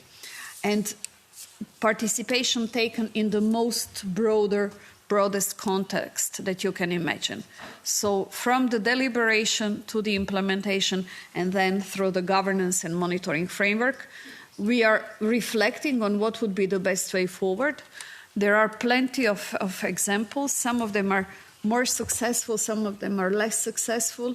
We are also reflecting a lot how to make sure that what Fernando just mentioned about diversity and representation, how to take it on board, what is the level of engagement, who should be there, how to select, how to put the whole financial framework. And I'll tell you why it is extremely important, because we don't have a task just to look, as Olivier rightly pointed out, stay on track and targets have to be met. I believe, Olivier, you mean a 2030 target on at least 15 million people less in poverty, including at least 5 million children less. It is for sure our biggest target.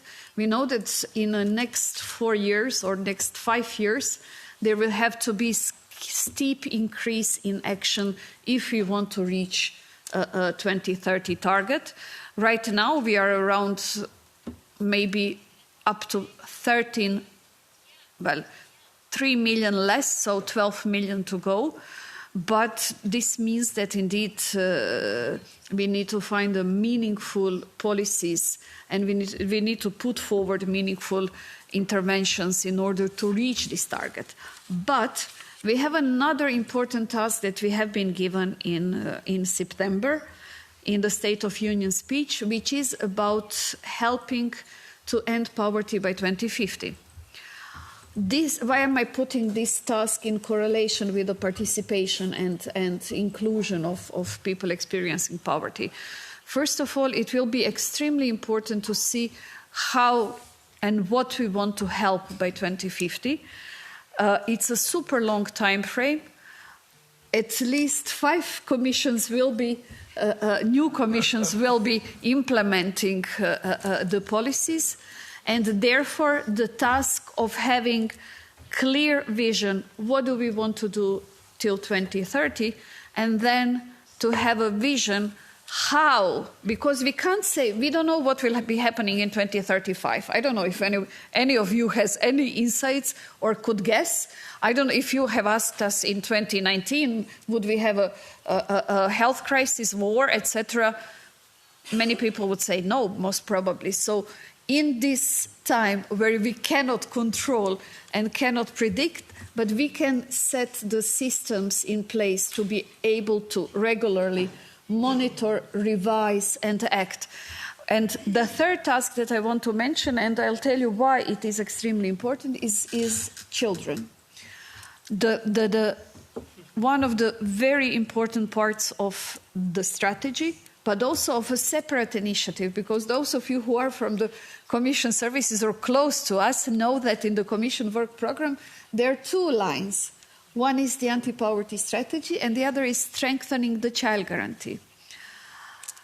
Strengthening the child guarantee because despite all of our efforts, figures are slightly going up, meaning there are more children living in poverty than 2019. Maybe we need to dig much deeper, and granularity of approach is needed.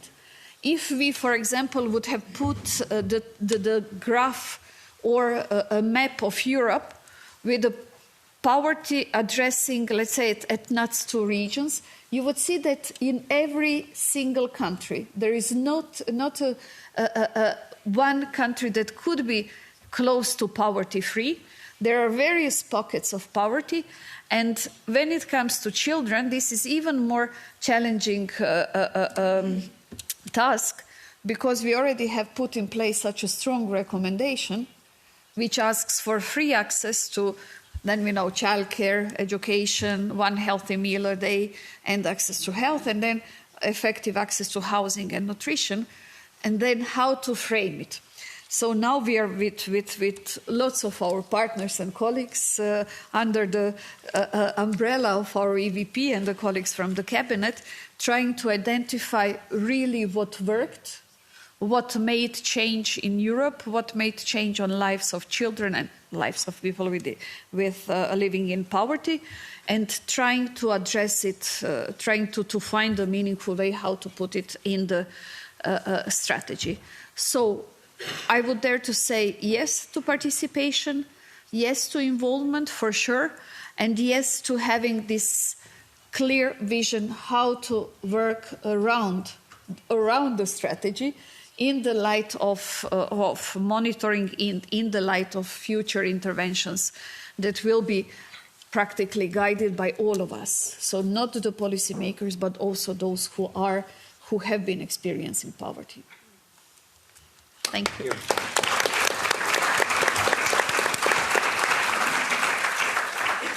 I think we've been talking a bit before about economy. I mean, economy is the center of every debate right now, right? So, and Olivier has addressed also the national plans.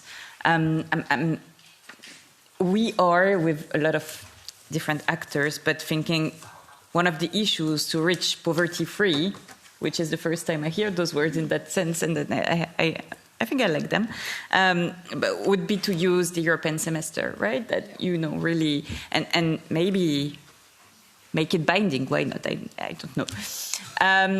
We're a bit over time, but I'm thinking that we still have time for maybe 2 questions before a small break, before heading to the workshops.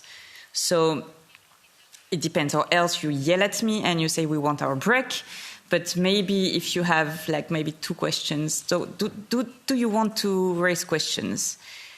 Short ones. Okay, I have one. Is there a second one or not? Okay, so just one question, and then maybe I will get back to Elena and Rua. Maybe you do have questions as well, so that could be, maybe not, you don't have to, but maybe that could be one issue. So please go ahead and present yourself to begin with. Thank you. Thank you very much. Johanna Shima from Make Mothers Matter, and I really thank the people, the panelists who already mentioned mothers, and especially our expert on single mothers.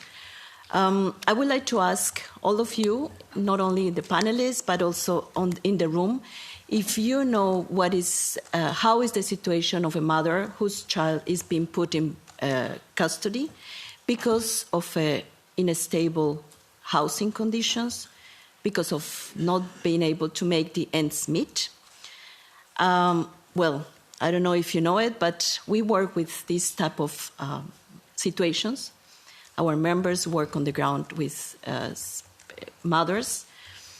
And what they report is that it's a double injustice, because it's for the child to be removed from the family, for the mother as well. And it's also not the end of a cycle. It starts a series of different situations they are confronted with.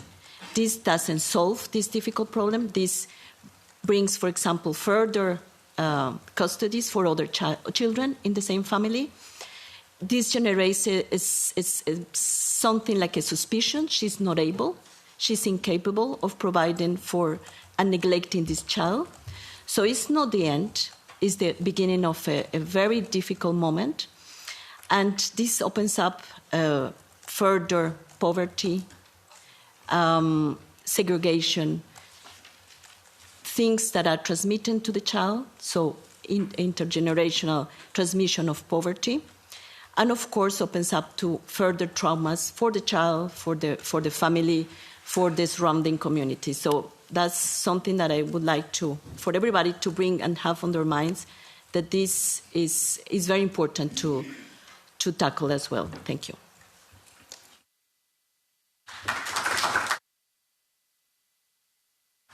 Thank you. I also really strongly believe, and I think the intergroup as well, and the members, that the placement des enfants pour conditions de ressources in French is that we absolutely need to fight against it. So it's really important that you said it. So thanks a lot for that. I had a second question. That's the one person who said that. Who? Okay, I had 3 questions. Okay, so we do that? No? No, okay, so only 2? Okay, so we do 2 here. And then we get back to the panel for final words, and then you have your small break. Thank you. I'm from the Child Advisory Board, the same as Rua, and I'm from Romania. And I wanted to ask Caterina that if you were to make a change tomorrow that would be against poverty, what would it be?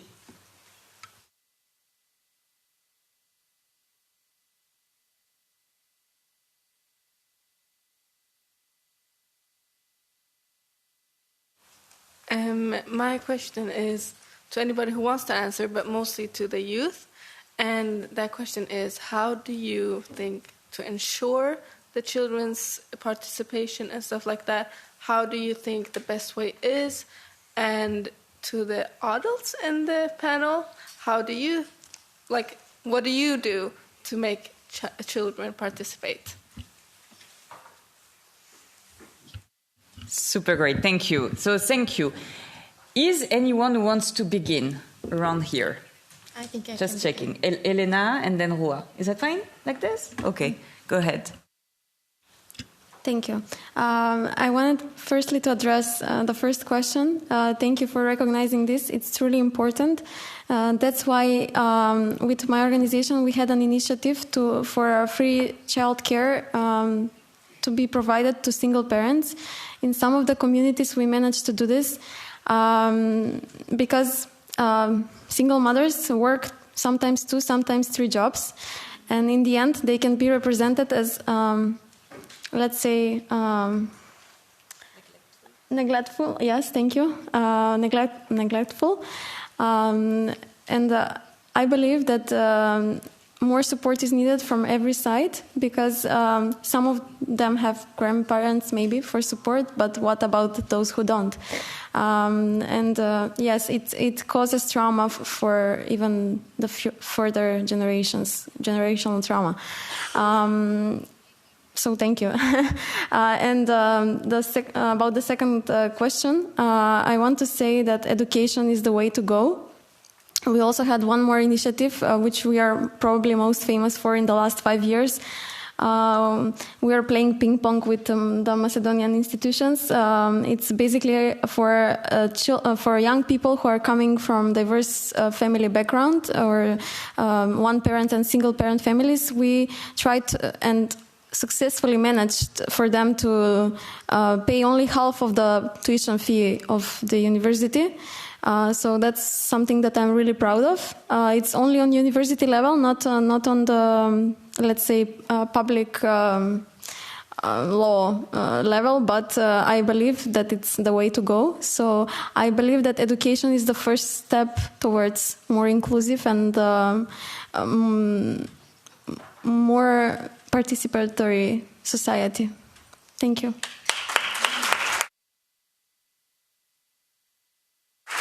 Yes, so to make sure that every child are included, there are many things that you can do as politicians and as adults. The first thing, you can support the organizations that's working with child participation. Child participation costs money, and child-led organization needs financial help to get the opportunity to reach out to more children and to do more. And the second thing that I think also is really important is cooperation between government bodies and child-led organization.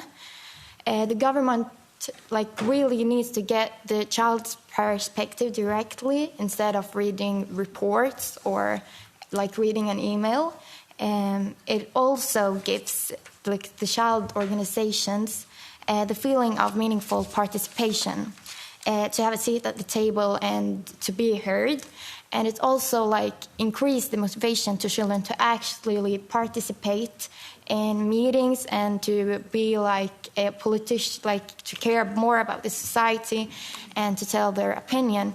And they feel like they are being heard instead of just sending an email and then not get an answer to it. So this is a really important thing, that they need to sit at the table with the people who are taking decisions. They are also a big population in the world, and we have adults that are sitting on the tables and to take decisions. So I think it's really important that we need to include, and you need to include more children into these tables, like today, for example.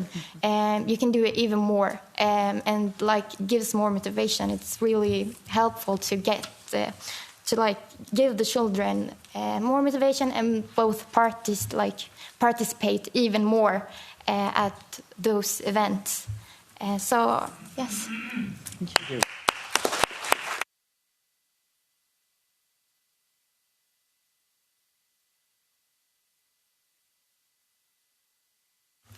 Thank you. Thanks a lot.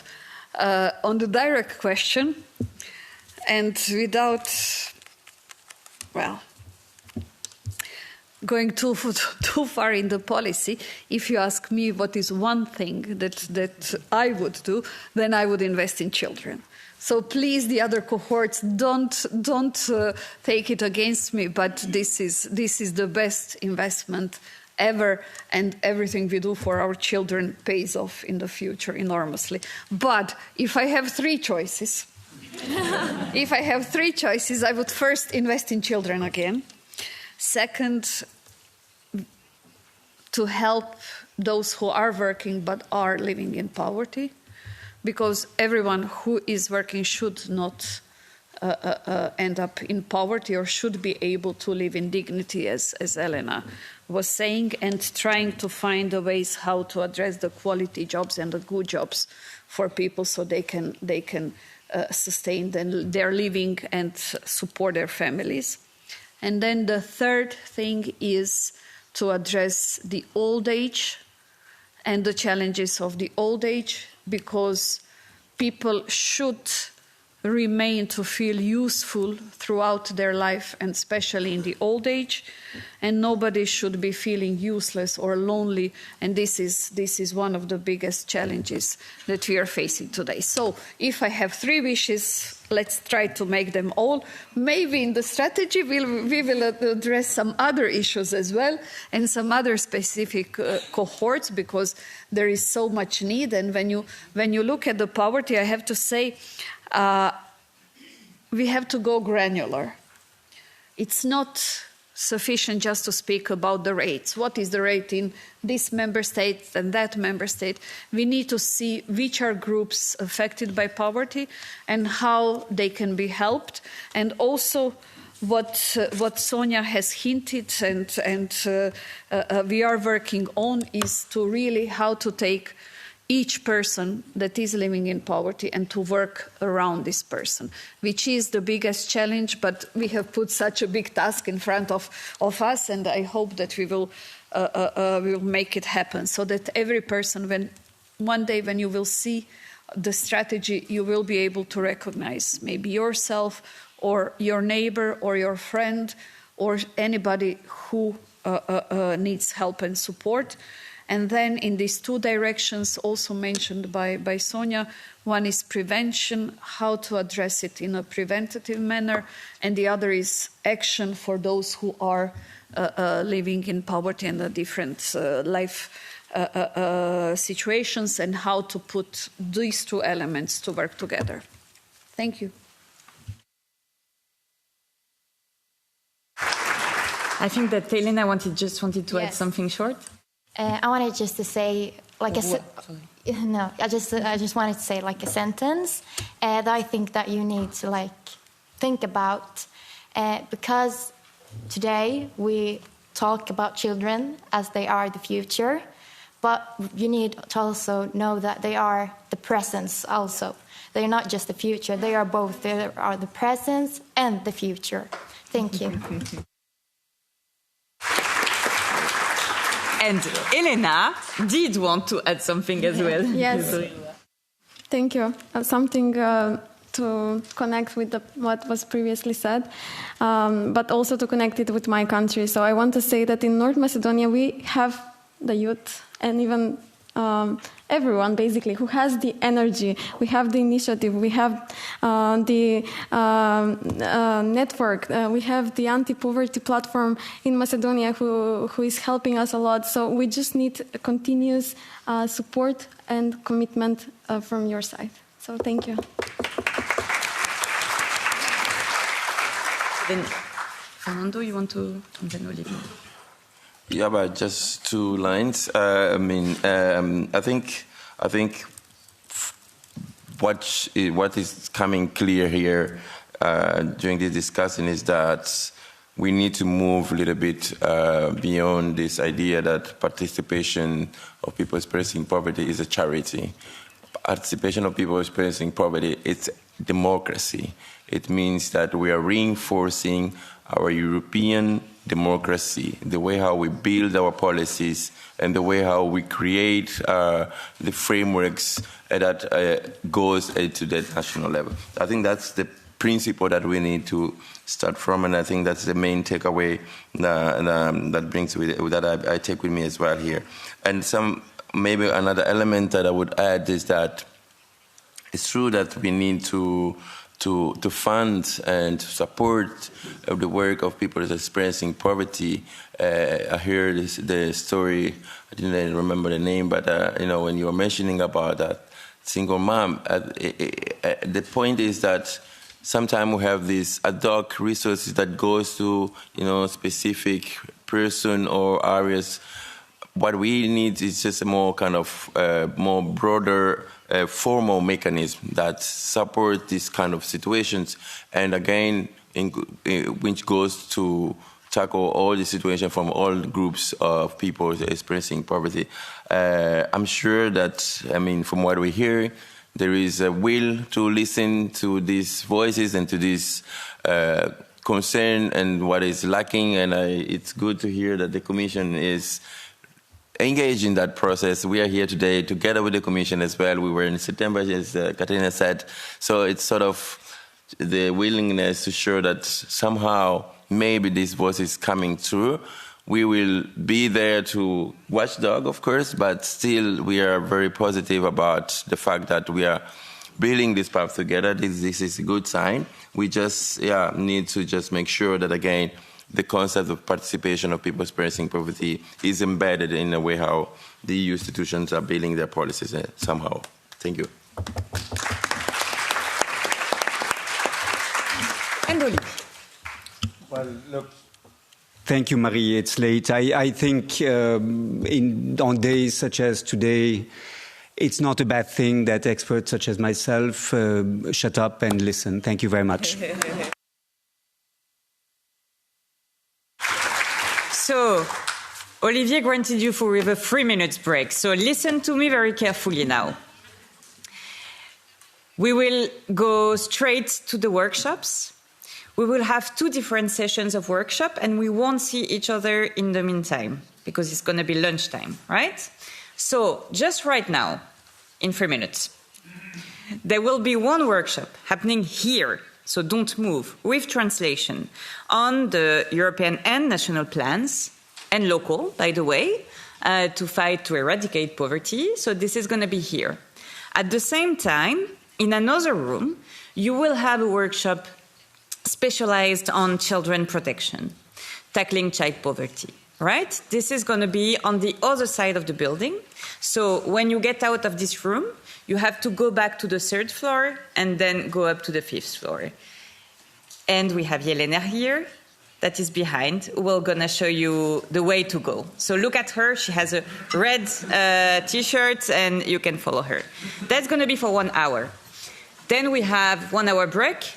And then we meet back at 1:30, and again in 3 different rooms. So we have one workshop here on the administrative barriers as a poverty trap that is going to happen here, again with translation. One other on ending poverty in Europe. Ending poverty in Europe, that's the thematic of the day, but that will happen as well as the socioeconomic discrimination in, again, another building. So I guess that you had mentions on how to get there. If you don't know how to get there, if you're afraid to be lost and so on, you come and meet us and the organization team at the end just right now. I want to thank you a lot. You've been fantastic this morning, as well as the panelists. And just thank you. I hope you're having a great day. And let's applaud again those beautiful panelists around me.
Well, good morning once again. I would like to ask to you all to take your seats in order to resume our session, please.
Well, good morning once again.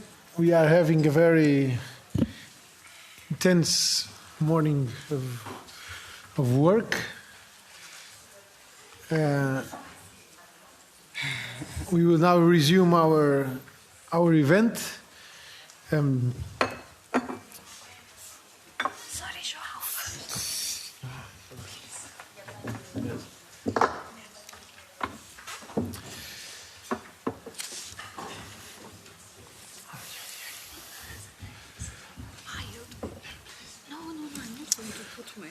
We will now start our thematic workshop session from European to national, strengthening national and local action plans. We are having a lot of work to do still in this thematic workshop session with this issue, and also Protect Children, Protect Europe, tackling child poverty. We will have a lot of work throughout this event. Poverty, in addition to being a violation of human rights and the rights of peoples, is a consequence of unequal distribution of wealth and the failure of policies at various levels. It is a global problem that needs a global approach, global and common objectives, political commitments, the mobilization of financial resources from the EU and the Member States in a volume appropriate to the scale of the social problem it represents. There are now more than 93 million people in poverty and social exclusion in the EU, 20 million of whom are children. The 2021 European Pillar of Social Rights set a target of lifting 15 million people out of poverty by 2030, including 5 million children. Even if this were the case, some 78 million citizens in the Member States, including 15 million children, would still be in poverty or social exclusion. The data shows that we are still far from achieving even these goals and targets. And if they stick to the same policies, they will hardly be achievable. The EU anti-poverty strategy needs to be ambitious and look at the multidimensional nature of poverty and sets out guidelines that, accompanied by the necessary funding, will enable poverty eradication by 2035. Poverty is a problem with different expressions at national and local level, which needs national and local plans that transform global commitments and goals into concrete actions that mobilize financial resources for adequate, effective and lasting solutions to eradicate poverty. In our report, we identified poverty as a multidimensional phenomenon and as a violation of human and people's rights. We aim to eradicate poverty by 2035. We advocate an approach to this objective based on the universal realization of political, economic, social, and cultural rights. We propose guidelines to combat in-work poverty through policies of full employment, respect for workers' rights, fairer taxation and distribution of wealth, strengthening social protection systems. We advocate for universal access to quality public services in education, health, culture, and housing. We present solutions to combat inequalities and discriminations associated with it, so that there is a specific approach to the needs of children, women, migrants, ethnic minorities, people with disabilities, the elderly. We are proposing a directive on minimum income to pave the way for the implementation at national level of this recommendation, compliance with which is currently uneven between the member states. This process cannot be done from top down. Its construction must involve people in poverty, experiencing poverty, and social organizations working on this issue, as well as the active participation and responsibility of the member states going beyond the exchange of experiences and good practices. That is why we also propose in our report that proper account be taken of the division of responsibilities that must be assumed at EU level, but also at national and local level. National and local plans or strategies are decisive for the success of the European strategy and its objectives. Without their contribution, it will not be possible to make these objectives effective and real in the lives of people experiencing poverty. It is to talk about this that we have with us this panel of speakers, which I will now present. We have with us Ojeaku Nwabuzu, research consultant of the Poverty Watch. We have also Maria Calle Garcia, Deputy Director of Inclusion Indicators and Objectives, Ministry of Inclusion, Social Security and Migrations from Spain, which will participate online. Elder Ferreira from EAPN Spain, and also Katarina Ivankovic-Knežević, Director for Social Rights and Inclusion from DG EMPL European Commission, and myself as a moderator, João Oliveira. I'm a member of the European Parliament and the rapporteur from the European Parliament on the anti-poverty strategy. So I will now give the floor to Ojeaku Nwabuzu, which will make us a presentation on the preliminary findings of the annual Poverty Watch and of the benchmark principles to be used in the national action plans and local action plans. Please. Thank you very much. Yes, my name is Ojeaku Nwabuzu. I'm working as a research consultant to support EAPN, and I've been working with them for the past few months to kind of assess and map what's happening at a national level and a local level in terms of action plans, anti-poverty action plans. And so what I'm going to present to you today is just our initial findings, our methodology, and essentially the basis of the report, the Poverty Watch report, which is EAPN's flagship report that would be launched in 2026.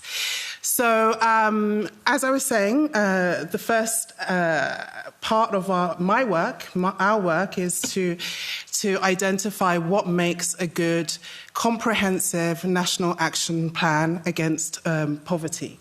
And so I worked with the Secretariat, the EAPN Secretariat, and also in consultation with EAPN members across Europe, at least 18 of them so far, to identify what we think is comprehensive national action plans, what is needed, what is already there, and what we can do to improve what is there. So the first element, if we can go to the first slide, of the presentation, which really, the next slide, which really talks about the architecture of the comprehensive national anti-poverty strategy. So hopefully you can see this or read this, but essentially it's 9 elements that we are looking for in national action plans against poverty, anti-poverty strategies. The first element are essential elements that we would see in every single action plan. And it's difficult for me to read them, but read it from here. Right, okay. So the first one is really looking at definition, understanding what poverty is. What does poverty mean in that national context? We want to see in every national action plan a holistic definition of what poverty is. And it really needs to also include an understanding of what an intersectional approach to tackling poverty.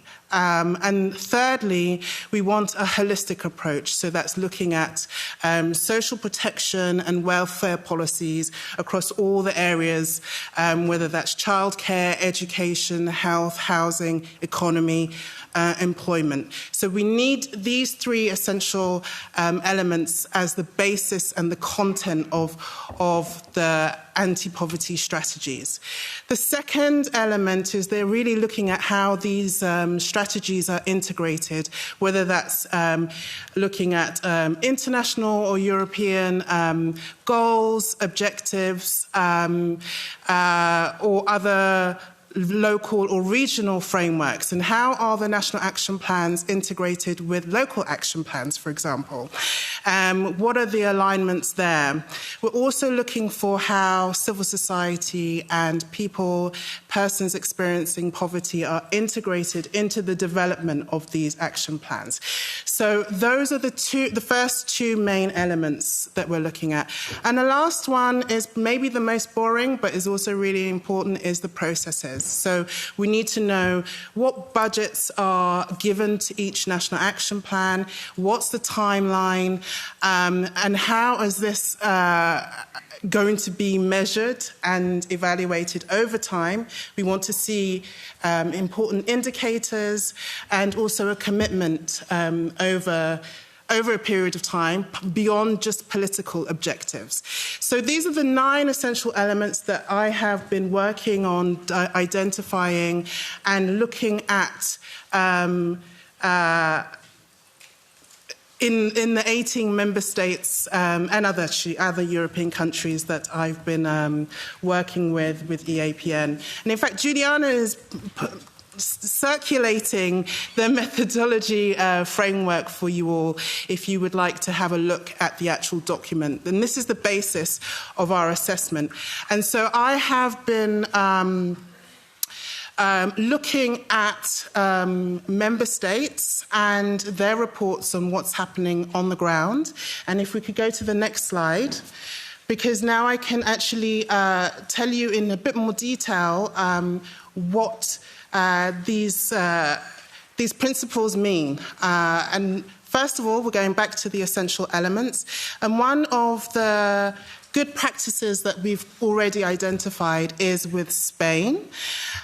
Spain, as described in this framework and methodological report, is well on its way to identifying and really talking about what poverty is, having clear definition of what poverty is, understanding of what poverty is, and understanding of the solutions, and trying to address these problems. Really looking at the root causes. We're not just looking at tick box kind of, okay, we have a strategy, we've named it, we've printed it, we've communicated about it, but looking really at what is at the root cause of poverty. And that sometimes starts with a definition, the words, what do we understand as poverty? And so Spain is already doing that work really well, but also having this intersectional approach. We're yet to see really how effective this intersectional approach is, but it's already in that right direction. And then lastly, it's a very multidimensional, it has a multidimensional approach and understanding of what poverty is, and incorporating holistically how other departments, how other parts of the government can address poverty. And on to the next slide, we can look at the next set of elements, which are the integrated elements. And Bulgaria, almost maybe surprisingly, but already we're identifying that it has good integrated elements to ensure that the strategy is informed by its context. It's looking at international goals like the UN Sustainable Development Goals, European Pillar of Social Rights, and all of these are reference points for the Bulgarian National Action Plan. Also as well, it's looking at local strategies, how to update them annually, and also looking at civil society organizations and how they are participating in the whole process. So we've identified Bulgaria as being particularly good. I'm going over time. So maybe the next slide, please. Portugal we identified it has really very good, clear and defined processes to ensure accountability and transparency. Also, Portugal has, in its definition, understanding of anti-poverty strategies, a theory of change, which helps it provide a definition, identify indicators, and then have these processes that match the solutions that they're putting out there. So we can already see that Portugal is again on a good direction. Next slide, please. And of course, as I said, I'm doing this assessment and analysis. I've been doing it for a few months, and I've identified some good practices already. In all of the member states, all of the countries, there is always room for improvement, and there are some consistent collective challenges that everybody has to look to address. First one that we've identified is an understanding of intersectionality, what that really means, and how we identify policy solutions that address people, starting with the most marginalized groups, but also ensuring that we're benefiting everyone. Another collective challenge that we're already identifying is that we really need defined budgets and timelines so that we can invest the resources that are required to eradicate poverty and prevent poverty. And last but not least, we need to ensure that the action plans at a national level and at a local level go beyond just political changes or political will. We need them to be durable and sustainable. And so that is our work so far. So thank you very much. I'm really hopeful to hear more from you on how we can improve this. But essentially, the Poverty Watch should be available in early next year. Thank you.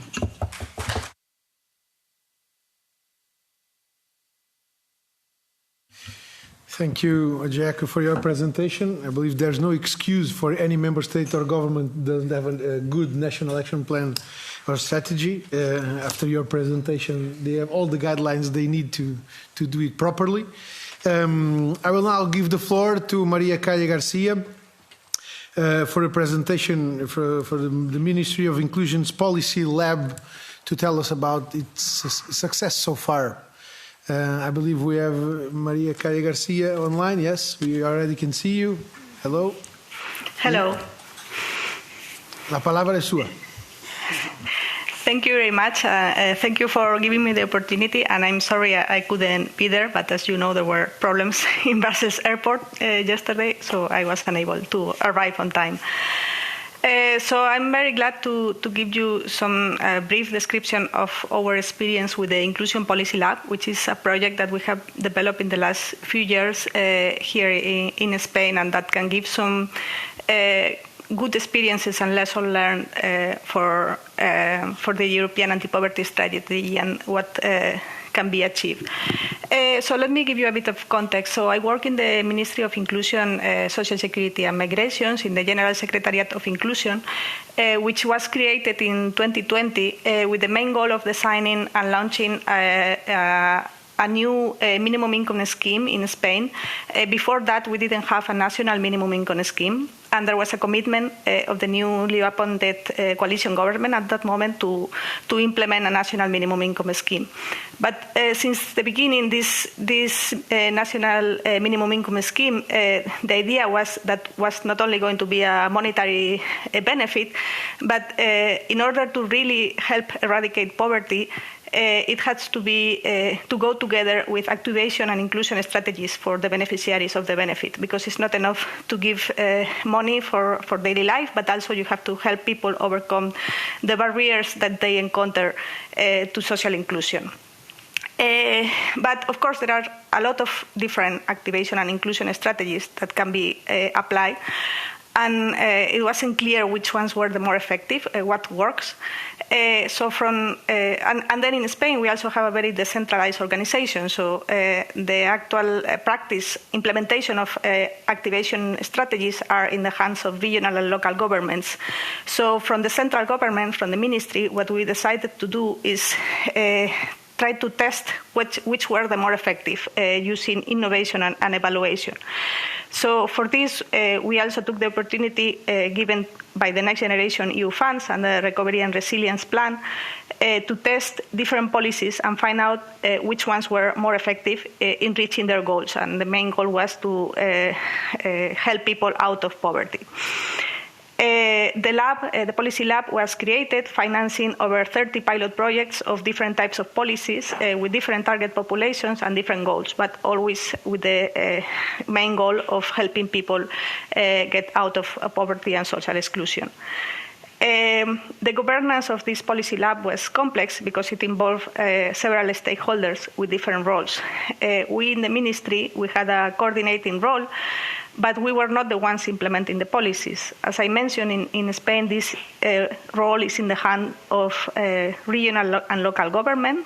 So we work with regional public administrations, with some local governments, and we also work directly with third sector entities. For instance, with EAPN, we had 2 projects with them. Because the idea is that these third sector organizations are often the ones closer to the people to which these policies are directed. They are the ones with experience in the field, and they know what are the needs and the right policies to help particular groups. The initiative of which policies to test came from these implementing partners, regional and local governments and third sector organizations. And we in the ministry, we selected the more promising projects and worked with them to refine the proposal. Just briefly, I want to mention that we also worked with academic partners. We worked with 2 research institutions, CENFI, which is an economics research institute depending on the Bank of Spain, and JPAL, which is a global research center working to reduce poverty by ensuring that policy is informed by scientific evidence. And these academic partners really help us to design a very rigorous evaluation of these policies. And it was fundamental, the collaboration of these academic partners in order to develop a theory of change of each pilot project and really establish common instruments for measure the results of all the projects. Now, at this point in time, the first phase of the Inclusion Policy Lab has concluded. We have finished all these 32 projects. We have a dedicated website where we have published the evaluation reports and the results of each of these pilot projects. And we are looking now at the future, how to scale up the inclusion itineraries that have proven their effectiveness, those that were most successful, how to learn from the lessons learned from this project. For instance, we are now scaling up the positive experience with what we call social triage. So working with social services to identify the needs of vulnerable people so that personalized itineraries can be designed for them. We are expanding this in a particular region in Spain, in the south of Spain, that is underdeveloped. And we are also trying to to continue the lab, find new ways of funding, since the original lab was funded mostly by the Next Generation EU funds, in order to continue doing experimental projects to identify best practices and also scale up good experience or good practices to other regions. But I wanted mostly to emphasize from this experience what can be learned in the context of the EU anti-poverty strategy. I think this experience was very interesting for us in the role that we play in the ministry, because as we say, we play mostly a coordinating role. And that was helpful, I think, because many of these local, regional governments and sector entities, they were not so used to have a rigorous evaluation, so they were very knowledgeable about the policies that we're implementing, but we helped to give a coherent evaluation framework to really be able to compare one project with each other and see what kind of results were obtained and be able to compare the results of all the projects. And now we are also doing a big effort of dissemination, because now what we want to do is really provide the other public administrations and other organizations with the lessons learned from this project, so that there is a set of tools and proven good practices that other organizations can learn from and they can apply to their own context. So I think it's very useful to have this common framework in our case at the national level, but here it could also be applied at the European level, so that then national, regional and local governments can apply them at their level and adapt to their local specificities, as has been said before. And I'd be happy to answer any questions you may have. Thank you.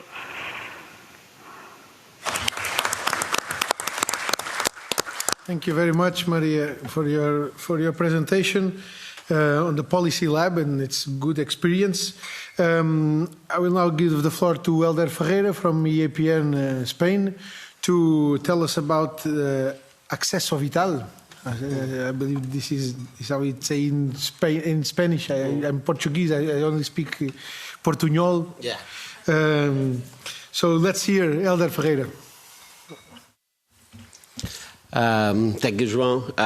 Yeah, well, we're going to share a bit of our experience on the Acceso Vital project. It's one of the projects developed under the Policy Lab of the Ministry. It was a project focused on non-take-up, and it was a project investigating at the territorial level. So we focus on 400 census units with higher percentages of extreme poverty, so 40% of the median income. And we designed an RCT, a random control trial design, with treatment groups where we developed some sort of intervention and a control group. And the goal was to understand non-take-up and to understand and to test ways of disseminating, informing, communicating about the minimum income scheme in Spain, the Ingreso Mínimo Vital, that's the name, Acceso Vital, and also to see what worked better. And we learned a lot in this project. We also developed a study on the profile of people that are potentially eligible for benefits and do not apply to them. That's another part.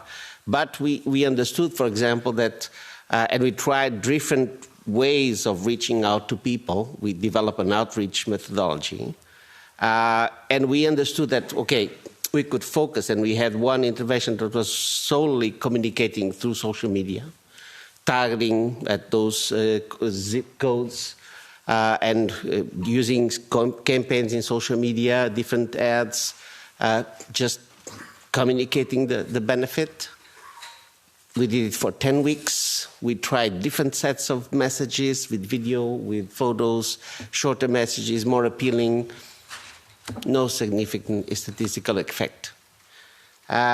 We also did localized communication, so we had teams in the territories with leaflets, we had posters, we had all sorts of materials, and we were in the streets with the vests, with the project, so clearly visible.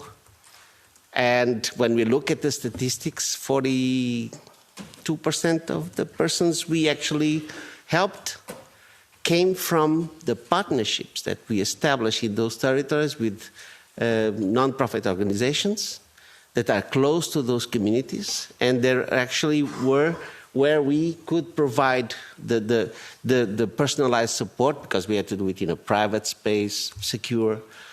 So we had to do partnerships with 200 organizations.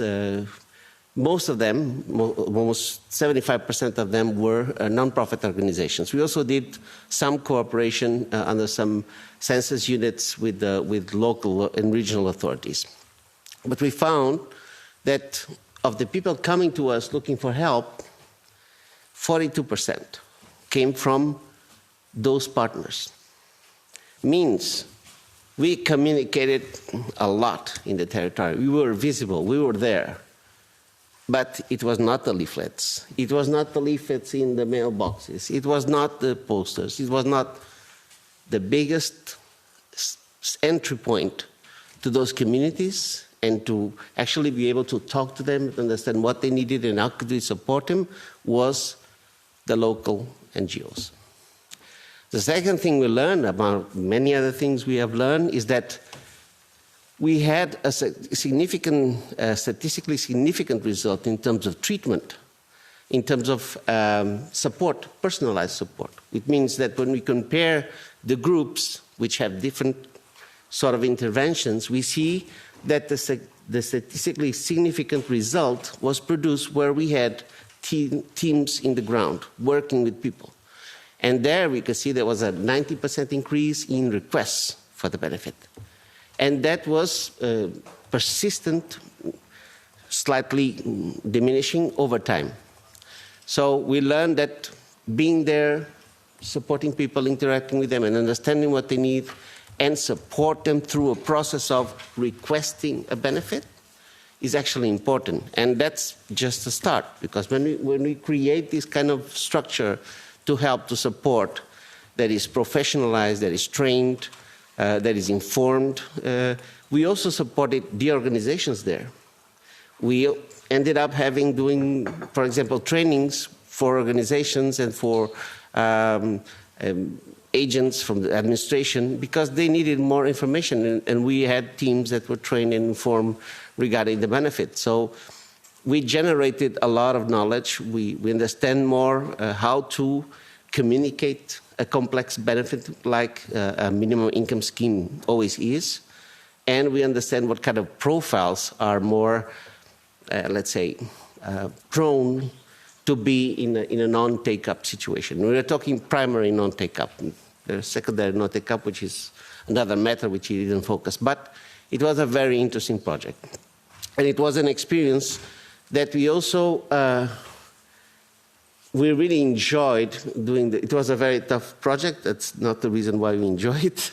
But we enjoyed the way we worked it. It was a very complex project, and it was coordinated by the ministry. We were the implementation organization. Our regional networks were deeply involved in the project. Academia was involved in the project, and everybody had to cooperate on delivering a very demanding project. And I think this governance that is shared, this shared responsibility, like we said before, is not just this organization or that organization responsibility, it's everybody's responsibility. And this project was indeed an example of everybody was responsible and accountable, and everybody worked for it. The same we can apply to the way the national strategy against poverty and social exclusion was developed. It was also a highly participated project or development. It involved the different ministries, regional governments, municipalities, social partners, and the non-profit organizations, the third sector. And it was an iterative process with consultation and then proposals and then amendments, and then it was not a short process, but it was highly participated.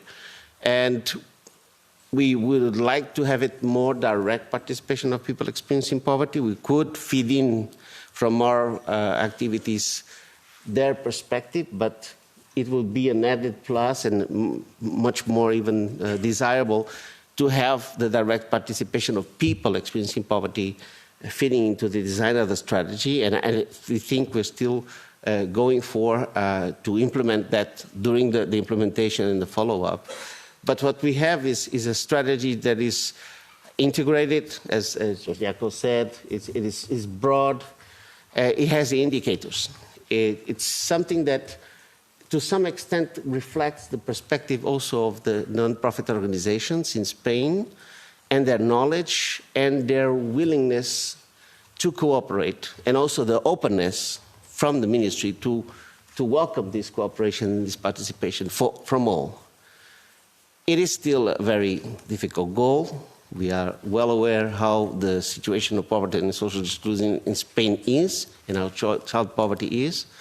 But if we could, there's always ways to improve it. Participation of people experiencing poverty, deepen the intersectional lens to develop a deeper intersectional perspective. And there's always some limitation. I think we made a progress in a way, and here I speak in general, that before these strategies were, let's say, the Ministry of Labor strategies or the social rights strategies. So the people in health, what do we have to do with it? Now we have, in Spain, the strategy was participated by 16 ministries.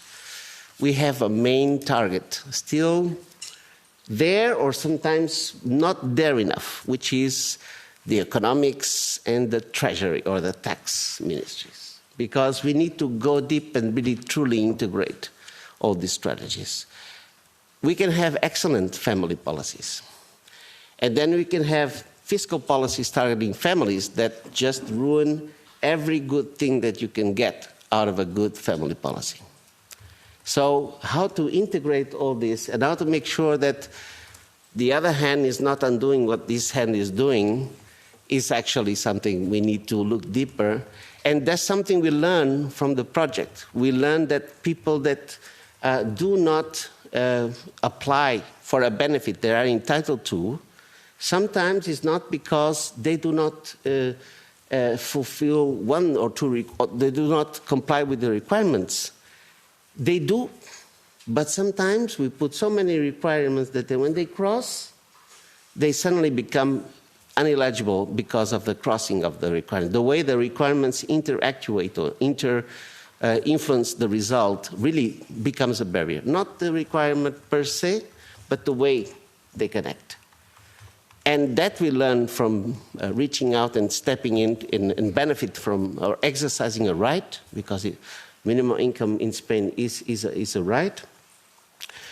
And we also can learn that from strategies. Because the way we shape policies and the way we do our best to do them considering the goal in our respective fields, sometimes maybe it's not enough, because we need to have a more cross-reference related approach to these policies and put them in perspective and make sure they are aligned together. The strategy does that effort. It considers all the strategies, national level, international, European, international, the arts, to 2030, the European social right. And it's a big step to move forward. It's a complex design. It's a complex goal to move. We need support, we need structure, we need funding to implement also the follow-up of these strategies to make sure that we are delivering. And maybe I think one last thing, the idea that, and that was said before, our idea of strategy, I think in the past years, or in the recent years, changed a bit. That idea we always learn in school, like 5-year strategy. Not so sure if we can really deal with a 5-year strategy. Maybe a long-term strategy should be a long-term pact to preserve certain types of goals, to fight and eradicate poverty, that goes beyond the policy cycle. And the other thing is to be able to have a strategy to reach there that can incorporate ways of adapting to the change of times so it can keep going on the right direction. And we need to not just design a strategy and check how it's going for 6 years. We actually need to feed in adaptations to the context and make sure we are still heading on the right direction. Thank you. I'm sorry for taking so time.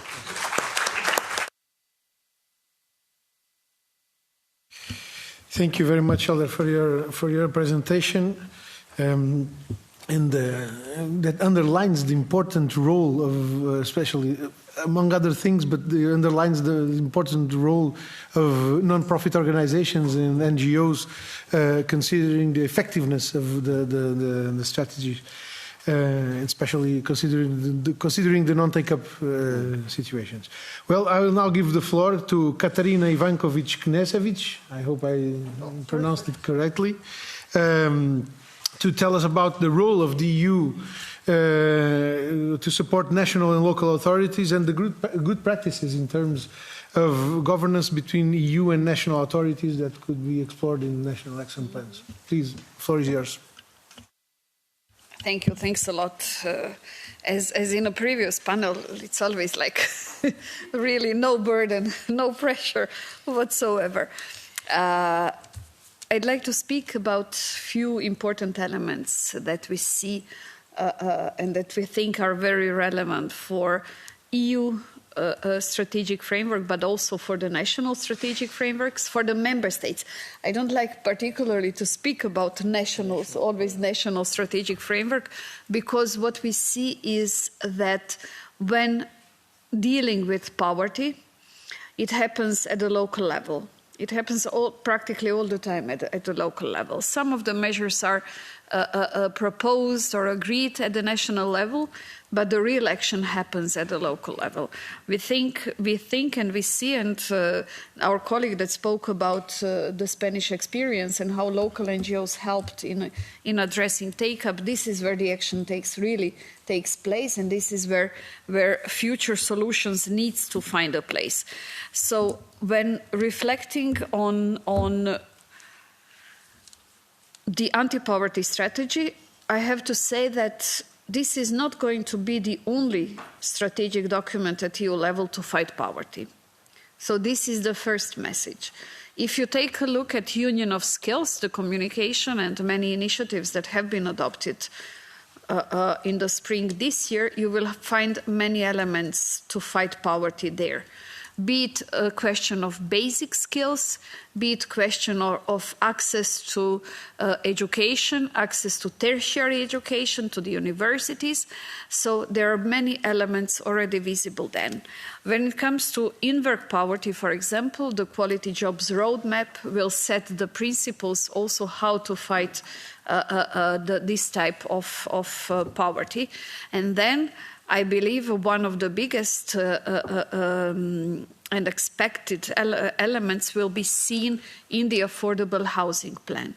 This is an initiative that will be adopted quite soon. I think 16th of December is the proposed adoption date. And there we will try to address the poverty from two angles. One angle is the social housing and the importance of social housing in addressing the various societal challenges and various groups that need support when it comes to social housing. And the second element is to find a place and to find a home for eradicating homelessness or fighting homelessness as the most extreme phase of the poverty. But then these are only few examples when it comes to energy poverty or transport poverty or activities related to health. We want to really fully mainstream not poverty, but anti-poverty measures in those strategic documents and have it fully fledged as an element that has to be taken into account. So when you will see the anti-poverty strategy, we'll address some elements, will point to the other strategic frameworks and where action needs to take place. But then what is important? European Union has, of course, competencies that we have in the area of social policy, especially social protection. There, we have to be frank and honest, quite limited. Therefore, all the efforts and the responsibility is going to be at member states level. We will help with EU funding. That's an extremely important element to take into account. We would like the anti-poverty strategy to be key document in a future negotiations about next multi-annual financial framework. And then also we want at the same time to help member states so they can take the strategy. They can have almost like a checklist or like a toolkit which elements are important and what should be financed, and also use it for their own purposes, because they will be negotiating with us, with the Commission, the future operational programs, however they are called. And we are all looking forward to see the developments also in this House when it comes to the next MFF and how the final shape will be taken. The thing is that we will come next year, Q2. The MFF will come much later, but we want to set a strong base for addressing poverty in the next generations of funding. And then when it comes to member states, I already mentioned the national level and the different competencies. In Europe, we have different settings and different setups of the governments and governance, federal states as well. Regional and local level are key, and we see three key elements to be addressed in the member state strategic frameworks. And I think it really doesn't matter if it's called strategy or action plan or however, but that objective is very clear that it is to fight the poverty. First, we usually list it as the last, but I think it deserves to be first, is access to funding. And access to funding, those of you who are politicians and elected know that without strong political will and access to funding, nothing is going to be done, and this is extremely important. Second element, which is closely linked to a take-up and everything that we spoke before, is access to services. Access to services is one of the key root causes of poverty, be it access to early childcare education and care, be it access to education, be it access to long-term care, access to housing, access to health. This is the second that needs to be addressed. And the third, but definitely not the least, is the access to labor market and access to activation. So to activation and finding the way how to guarantee the activation, finding the way how to guarantee access to services, and then putting sufficient financial resources. Also, when it comes to the resources, sometimes some elements financed or some benefits come also from the national level. They must not be forgotten. But then how to put in a meaningful manner also resources and the benefits at the local levels. And in this regard, we will be pushing a bit towards digitalization. For example, the non-take-up should not be a problem because people feel ashamed, because the system should recognize that someone has fallen into poverty and trigger automatically some elements. So we will put this very important and a big task in front of all of us to find a way how to make sure that interoperability between the different services at different levels really works. And last, I want to say about the time frame. We see the benefit of the timeline that we have been given, which is 2050, to help to eradicate poverty. But this should not be the timeline set as such, because we want to have results more regularly, more visibly. The first test is 2030, when we will be reflecting on the Porto targets, but at the same time, setting the strong governance mechanism is going to be a key of success of this strategy. Thank you.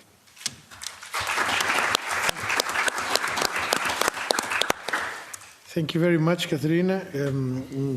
You will allow me to use your speech, your presentation, to sustain some of the elements of my draft report, especially considering the goal of eradicating poverty as a cross-criterion of sectorial policies, because when we are talking about energy, transports, housing, we need to address the eradication of poverty and sectorial policies. Thank you very much for your presentation. I was obviously making kind of a joke, not that joke as much, but more seriously. Well, we now have a question and answers period for questions you want to. If you agree, I will take 3 or 4 questions in order to have the answers from our speakers, and then get back to you. So I have already now 4 requests. I will give it to you first. The gentleman behind you, yes, and then you, and back there, and then our MEP. Yeah. This one, okay. So 3 short remarks, you see. Let us organize, us is PEP, let us organize this meeting next year. We can do better in scheduling, in breaks, and allowing time. You see, we are on the table, on the podium, and a few of you are also allowed to speak a bit. Otherwise, this invitation for participation is not realistic. My second remark, you see, I came here to Brussels, paid everything by my own. It doesn't help me at home at all. That's the problem. If I go back, people will laugh at me. Why did you go? It was your money. It didn't help you. I see it's very difficult for the European Parliament to force national parliaments to do something, but it happened in the past. Sometimes it works. You see, and the third part, EAPN is a so-called NGO. I mean, so in this case, you can intervene. EAPN Europe has to work with those EAPN Germany and so on who do not really are not interested in participation, and it is your task as EAPN Europe, and the very good examples of the Iberian Peninsula, EAPN España, EAPN Portugal, and so on. You should not only carefully leave out other EAPNs, you must force some EAPNs in Europe who do not work really, who are not interested in participation, to end the situation. Then we can go forward, And I mean, 2050 is really a nonsense number. Most of you will have died at that time. Now you see, 2030 is even very long, but we must try, maybe in the afternoon we try something else. We start working together in the way you all want, you all say this, but it doesn't happen. Otherwise we will meet again next year and the situation will not have improved. Sorry. Thank you very much. Now, the lady in front. Hello. Thank you very much. I have 2 brief questions, one for the European Commission. I would like to know whether, because a lot has been said already this morning on intersectionality, I would like to know whether your service is working closely with the services of the European Pillar, because that seems to be central for a serious anti-poverty strategy. And my second question maybe at first sound a bit strange, but a lot also has been said this morning on we are reflecting on what poverty is. Okay, but nothing has been said yet about what is our objective. And I guess the easy answer is we want to eradicate poverty. But then from what moment on do we say that poverty is eradicated? And so this links back to intersectionality, because if you have all these many different dimensions of poverty, which I agree they are there, but I guess people are getting out of poverty when their income is above the poverty line. So in the end, it all comes down to income, which does not mean that I want to neglect all the other dimensions. They are there, certainly. But there is also a risk that focalizing on all the different dimensions, one forgets about what it is really about. And I wonder whether we cannot also clearly define the objective. What is it that we want to reach, to achieve? Thank you. Thank you very much. I have a third request back there. Yeah. Hello, thank you for inviting us all and listening to the voices of your community. I believe that we are all a community. And I have a question for, I guess, everybody available, everyone here today in the room. We can put all kinds of tags on people. We can give them a nationality, we can give them a number, all of these things, but we're all still a community. And it seems to me that a lot of us have forgotten that. Not pointing fingers, but the question I have is, why do we need to fight against something when we could very well be working towards other things, notably equality and or equity? There's nothing, nobody should feel ostracized ever. We're all human beings. So who would knowingly put themselves in jeopardy or in peril by choosing a cycle which is, for example, a mother who has a child at an early age and then falls into poverty?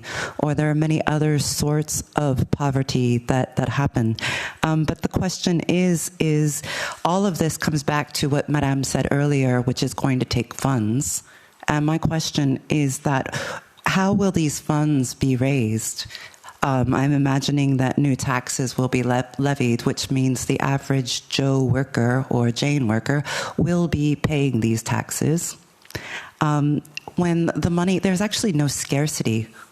Money has not been destroyed or invented. There is money. There is lots of money. And there are lots of communities who are avoiding taxes. And actually, no, the communities are not avoiding taxes. They are being enabled because Europe is turning a blind eye to where this money is and actually putting the words on it that this is not okay and these communities need to be taxed. I'm talking about fiscal evasion and the extreme wealth. There could be a very small tax that would, instead of putting it onto the average worker's back when they're already trying to survive. And so I ask you again the question, out of kindness, I don't mean to be hostile if I come across as being hostile. Why ostracize those who are not in actual poverty today? Why do this to your own community for whom you are representing? And that is all I have to ask. Thank you for your time. Thank you very much. So now Idaya Mindia, and then we have a... Yes, hello. This is maybe mostly for Katarina. And you were there last time when I talked about the civil society organizations, and now we're talking about local action plans. And in Spain, 42% said it was because of civil society organizations that it actually worked out. You got a connection. So I'm thinking, when I had to do my reimbursements from Porto, it took 2.5 hours, and I still haven't gotten them. If my organization wants to apply for European funds, we have to hire 2 extra persons, and we are 9 persons in the organization, but we are not even local, we are national. So to get it on a local plan seems quite impossible, because if we hire 2 more people, we are not even sure we're going to get the funds from the European Parliament. Is there anything going on that's going to make it easier to apply for stuff, so all the organizations in Denmark don't have to put the money in together to get a worker to apply for funds, but so we can do all this on a local level. Okay, and now for last, Idoia Mendia, please. Thank you. I'm going to make a very short question. Coming back to the non-take-up that you were talking before, what do you think about, because the problem exists of the non-take-up, what do you think of a solution that could work, at least from the people which are in the data of the states, with the fiscal credits? I mean, if everybody is on the radar and with the data of the state, and the state facilitate this money to the people that are in need, because, I mean, it would be more easy for many people that now is out of the minimum income, for example, in Spain, which is the case that I know better. Thank you.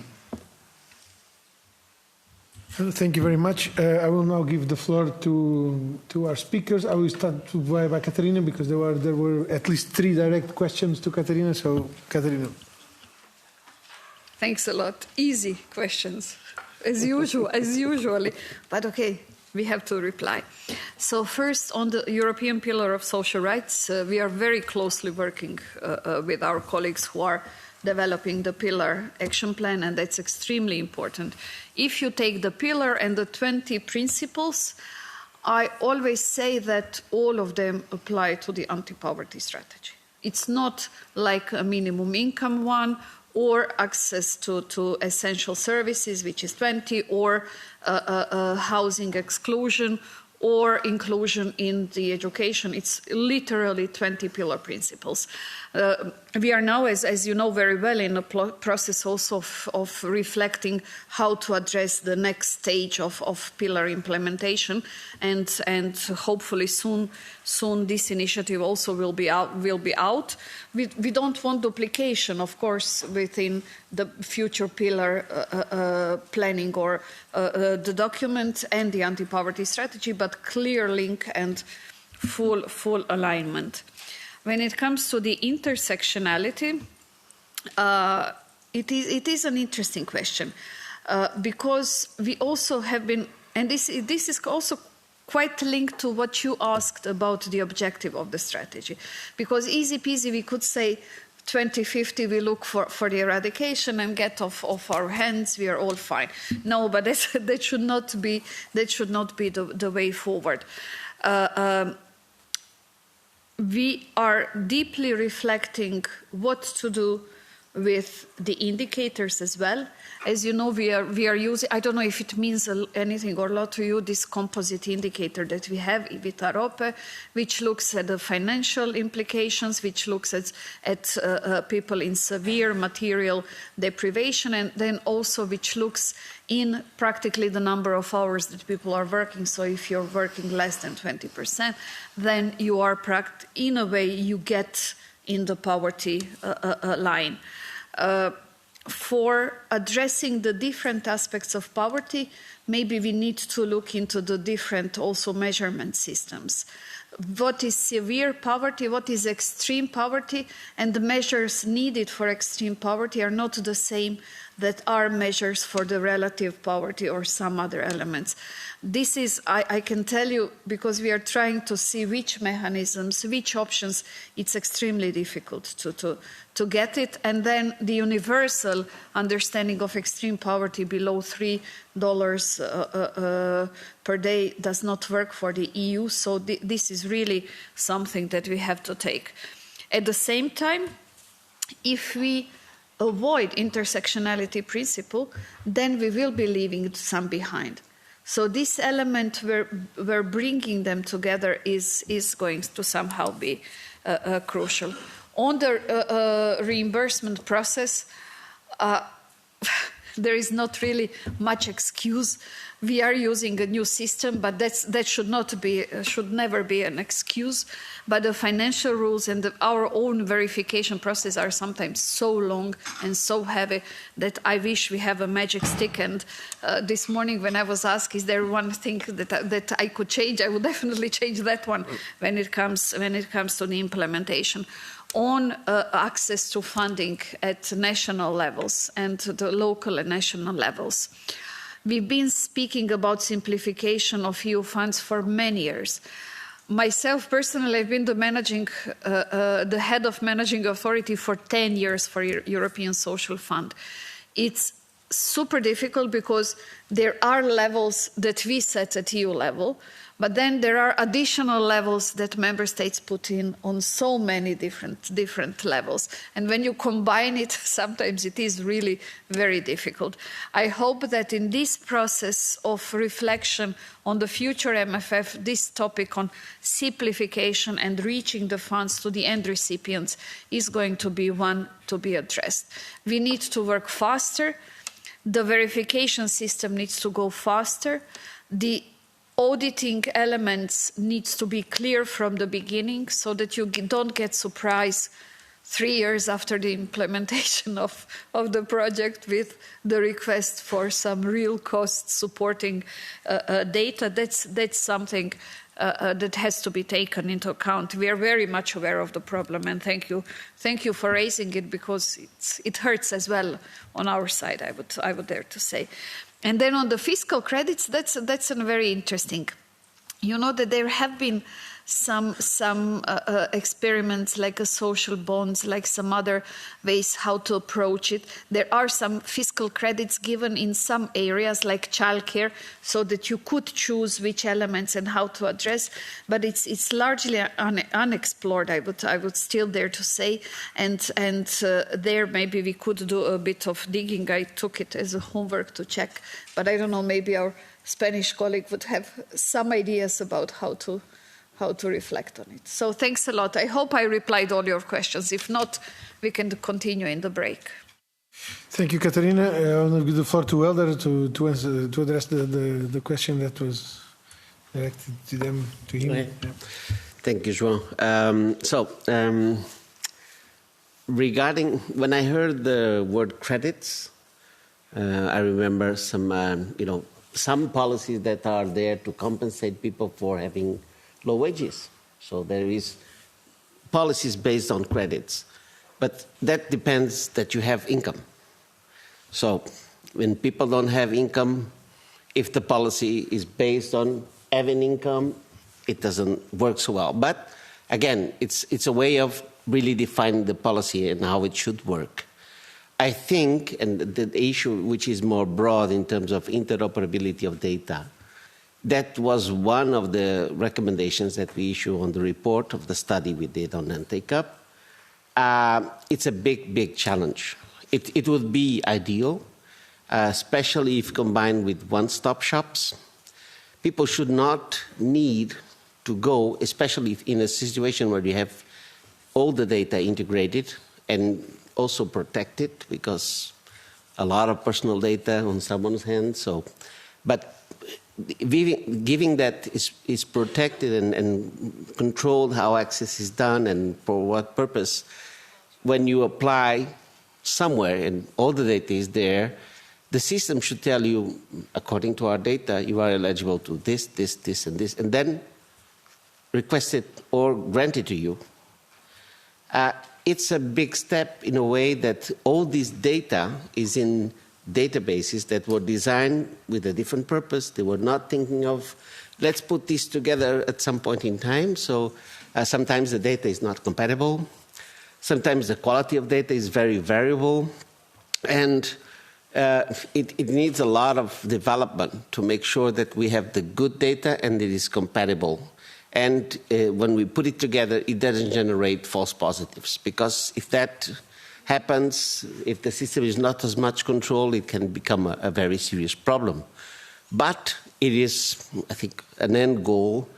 I wouldn't say it's on the short time, medium term, long term, possibly a good solution. It would be desirable to work that way. So the system knows, the person knows the requirements, knows the eligibility criteria that are fulfilled, and should be able to say you are entitled to.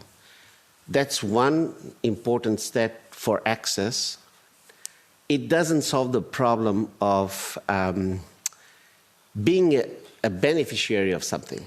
Because when, for example, like the minimum income scheme in Spain, you have certain obligations, like every year you have to present your income tax, which many of the people that are benefiting from the policy have an income that is below the minimum, so they are exempted to present an income tax. So they possibly did not present an income tax declaration for many years. So if you grant a benefit without properly informing, proper supporting the person to understand what is to be a beneficiary, what is going to happen, how this works, what do I need to do, if something changes in my personal family situation, who can I contact, how can I inform, what should I inform, and that means support. Policies are, most of the time, not easy to navigate, and we cannot assume that someone that benefits from a benefit actually knows what his role are and what it should be, is able to situate themselves immediately as a benefit. And that support is very much necessary. The good thing is that when we develop a support structure, it can work for many things. And it can work through the whole cycle of the benefit, including something that normally concerns policymakers, which is the exit from the benefit. Means we change for the better, and now we are able to say we don't need this benefit anymore because our situation has changed for the better. So the exit can also be worked through these support systems that we consider should be there in place and important. And regarding, I had to navigate a bit the questions also to understand. I understand that we might address poverty in a broad perspective. We can make it maybe specific. I think addressing it specifically is important. We can have different goals and targets, but then again, we can say poverty is not just a matter of a certain amount of income. And one reason is that we have a relative measurement of poverty. So if I ask you, so how many millions of people in Europe, giving a slight change in the conditions, will fall next year into poverty? Nobody can tell me the answer. But I'm sure it's a very significant number. We also need to move on to better measure poverty. And we also need to contrast the measurement of poverty based on the cost of living, which sometimes we have been developing that and advancing on that, but that's not really a methodology that is as strongly established as the Arab and the Arab indicator. So I think specificity here also goes a long way. Thank you, Elder. I will give the floor to Joaquin. I don't really have much more to add, but I want to reiterate what panelists have already said about definition of poverty, because I think that was a question that was asked, like, do we need, how much do we need to emphasize the definition of poverty, and to what extent do we need to think about what eradication of poverty looks like? And I think the two things can happen at the same time. But it's really important to have a definition of poverty, and I can see that already by looking at some of the national action plans. If you don't have an intersectional nuanced understanding of what poverty is, then the solutions and the policies just fall short.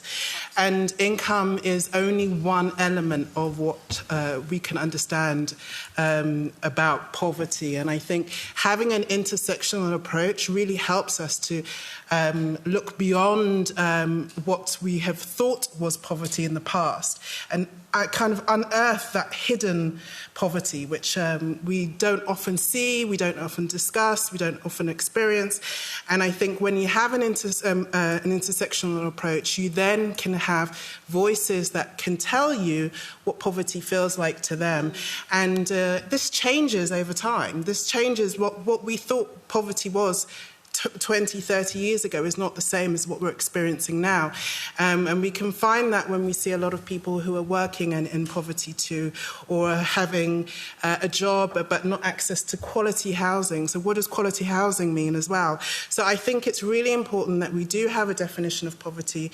We also then can clearly identify indicators that can measure how we can get to a place where we are inclusive and we fully feel like we're participating in society. So that's basically what I would like to add, that the definition is still really important. Thank you very much, Ojiaku. This ends our workshop. I wish you all a good day of work you still have ahead with the next workshop on protecting children and tackling child poverty. Our workshop ends here. Thank you very much for your participation. Thank you.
Hi, just for... Ça marche ou pas ça? Ça marche pas du tout, si? Ça marche? Okay. Just for your information, for the people who want to go to the workshops, which are not in this room, but in the SPAC 1 or 7C. I can make the announcement because we have identified people. Sorry. Thank you, Charlotte. Hello again. I hope you're having a good lunch. We are going to ask you to go to your workshop session. To remind people, we have one workshop that calls Labyrinthe Administrative Barriers as Poverty Trap on Migration. This workshop will take place here. Then we have another workshop, Ending Poverty in Europe and Beyond Non-EU Member States. This will take place in Spark 7C50. For those who are going to this workshop, please follow my colleague Laura. Thank you. And the last workshop is Socioeconomic Discrimination when Inequality Deepens Exclusion in Spark 1C51. For this workshop, please follow my colleague Mariama and Jessica here. If you could come in 1 or 2 minutes and we can start the workshop on time. Thank you very much.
Thank you very much. Can I invite the moderator and facilitators, les modérateurs de la session sur les barrières administratives, de venir se présenter, commencer le workshop, s'il vous plaît?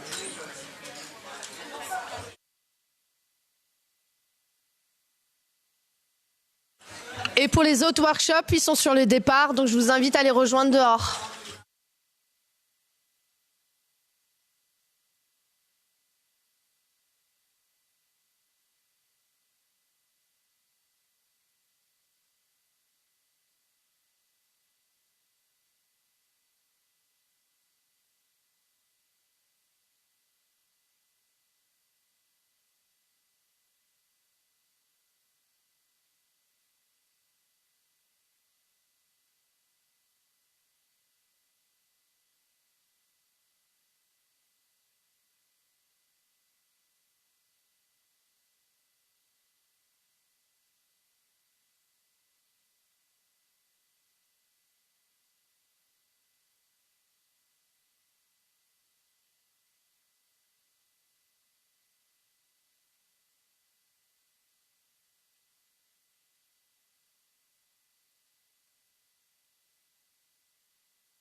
Hello everyone, just to check if there are more people for socio-economic workshop or for the workshop led by EAPN Macedonia. Sorry, there's an echo. The last group is leaving now. Thank you.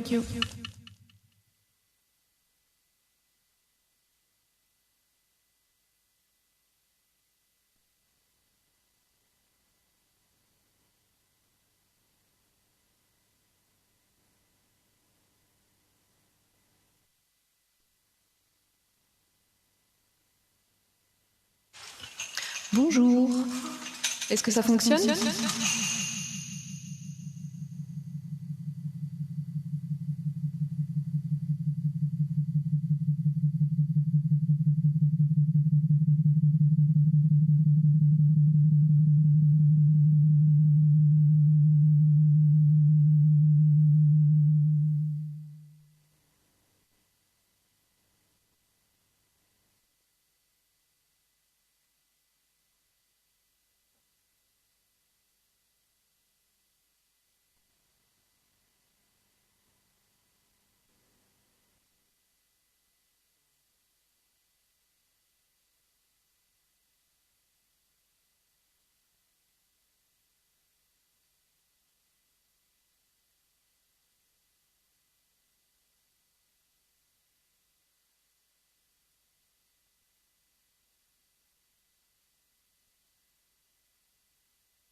Bonjour, bonjour. Est-ce que ça fonctionne?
Bonjour, bonjour. Génial.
Hello everyone.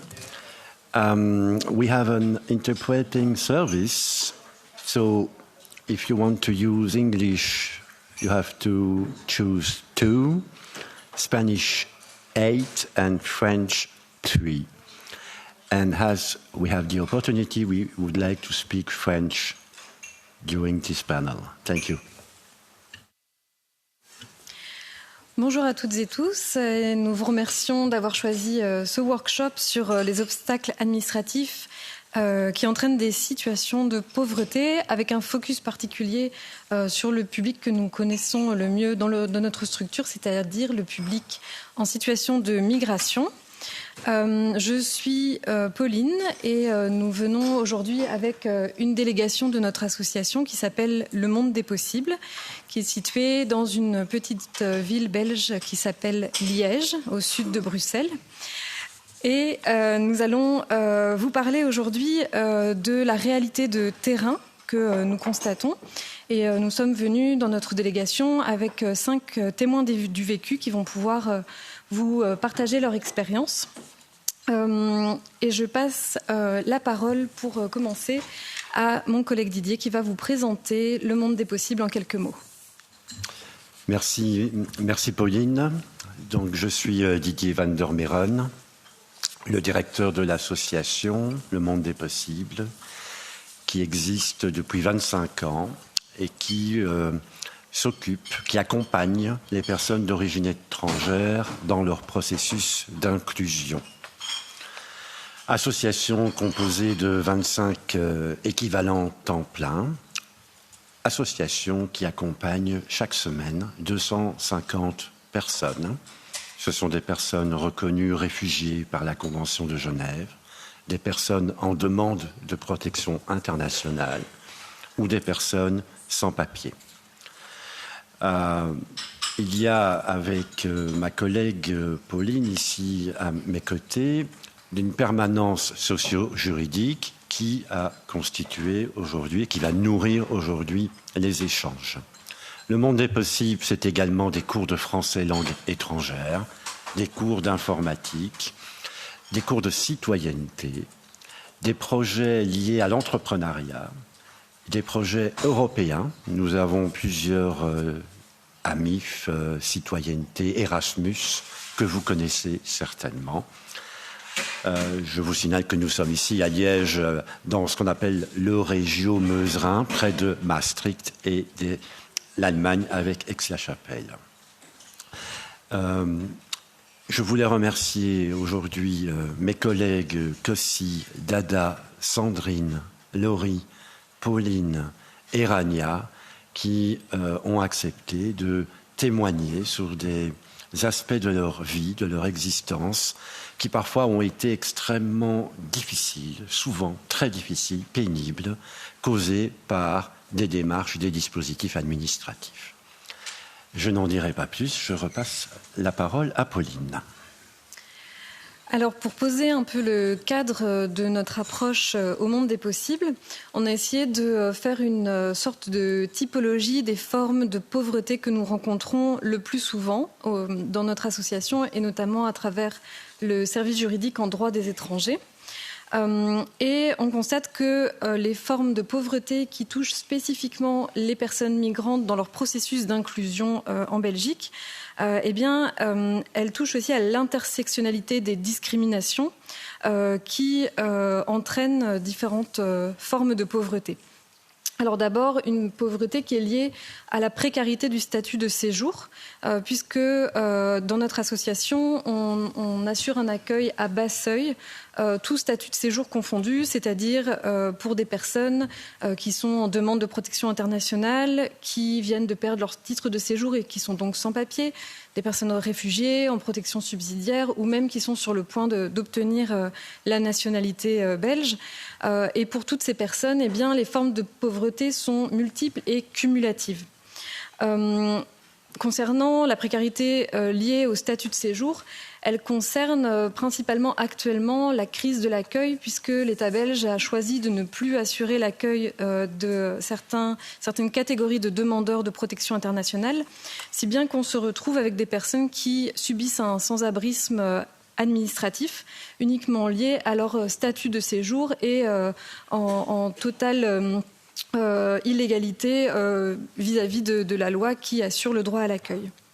Ce qu'on constate aussi, c'est une précarité institutionnelle qui est liée à la complexité et à la lenteur des procédures, que ce soit concernant l'accès au séjour, mais aussi aux aides sociales, aux équivalences de diplômes, et aussi le manque de coordination entre administrations, qui fait qu'on se retrouve avec des labyrinthes administratifs, puisque les différents opérateurs ne communiquent pas forcément. On constate aussi une pauvreté liée aux aspects numériques, avec la multiplication de la digitalisation des procédures administratives et l'absence d'interlocuteurs humains qui font que les personnes se retrouvent bloquées dans leurs procédures, soit parce qu'elles n'ont pas accès à une connexion ou à du matériel, soit parce qu'elles ne connaissent pas les différentes procédures et qu'elles n'ont pas accès à ces informations. Et en ça, elles dépendent de l'aide associative pour accéder aux plateformes numériques et donc aux droits. Et donc c'est un frein supplémentaire parce que ça suppose d'être mobile, de pouvoir aller auprès de ces associations, de pouvoir être reçu aussi, ce qui n'est pas forcément évident quand on constate la saturation de toutes ces structures. Une autre forme de pauvreté, c'est la déqualification sociale des personnes exilées qui voient leurs diplômes qui ne sont pas reconnus, tout comme leurs compétences et leurs qualifications, et qui fait que ces personnes perdent un statut social et ont les plus grandes difficultés à accéder à un emploi, quand bien même elles travaillaient et étaient stabilisées économiquement au pays. Ça crée évidemment des emplois précaires, des emplois déqualifiés, et puis un découragement aussi dans le processus d'accès au marché de l'emploi.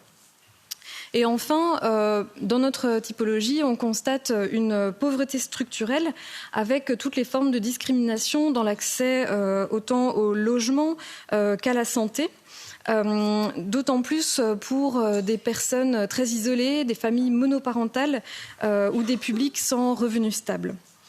Le constat qu'on fait, c'est que ce sont les politiques sociales, les politiques publiques qui créent de la pauvreté aujourd'hui. Et les mécanismes dont on a parlé ce matin qui cherchent à trouver des solutions, en fait, nous, ce qu'on préconise, c'est que les politiques sociales soient porteuses d'inclusion, notamment pour le public qui nous intéresse aujourd'hui, c'est-à-dire les personnes d'origine étrangère. Donc, lutter contre la pauvreté, selon nous, ça passe aussi par des politiques qui ne soient pas contre les pauvres et donc contre les migrants notamment. Ce qu'on constate aussi, c'est une compensation par les associations à bas seuil de toutes ces lacunes de soutien aux populations vulnérabilisées. Et donc, le définancement actuel de l'aide sociale et des associations de terrain fait prendre le risque aussi de l'aggravation des situations de grande pauvreté.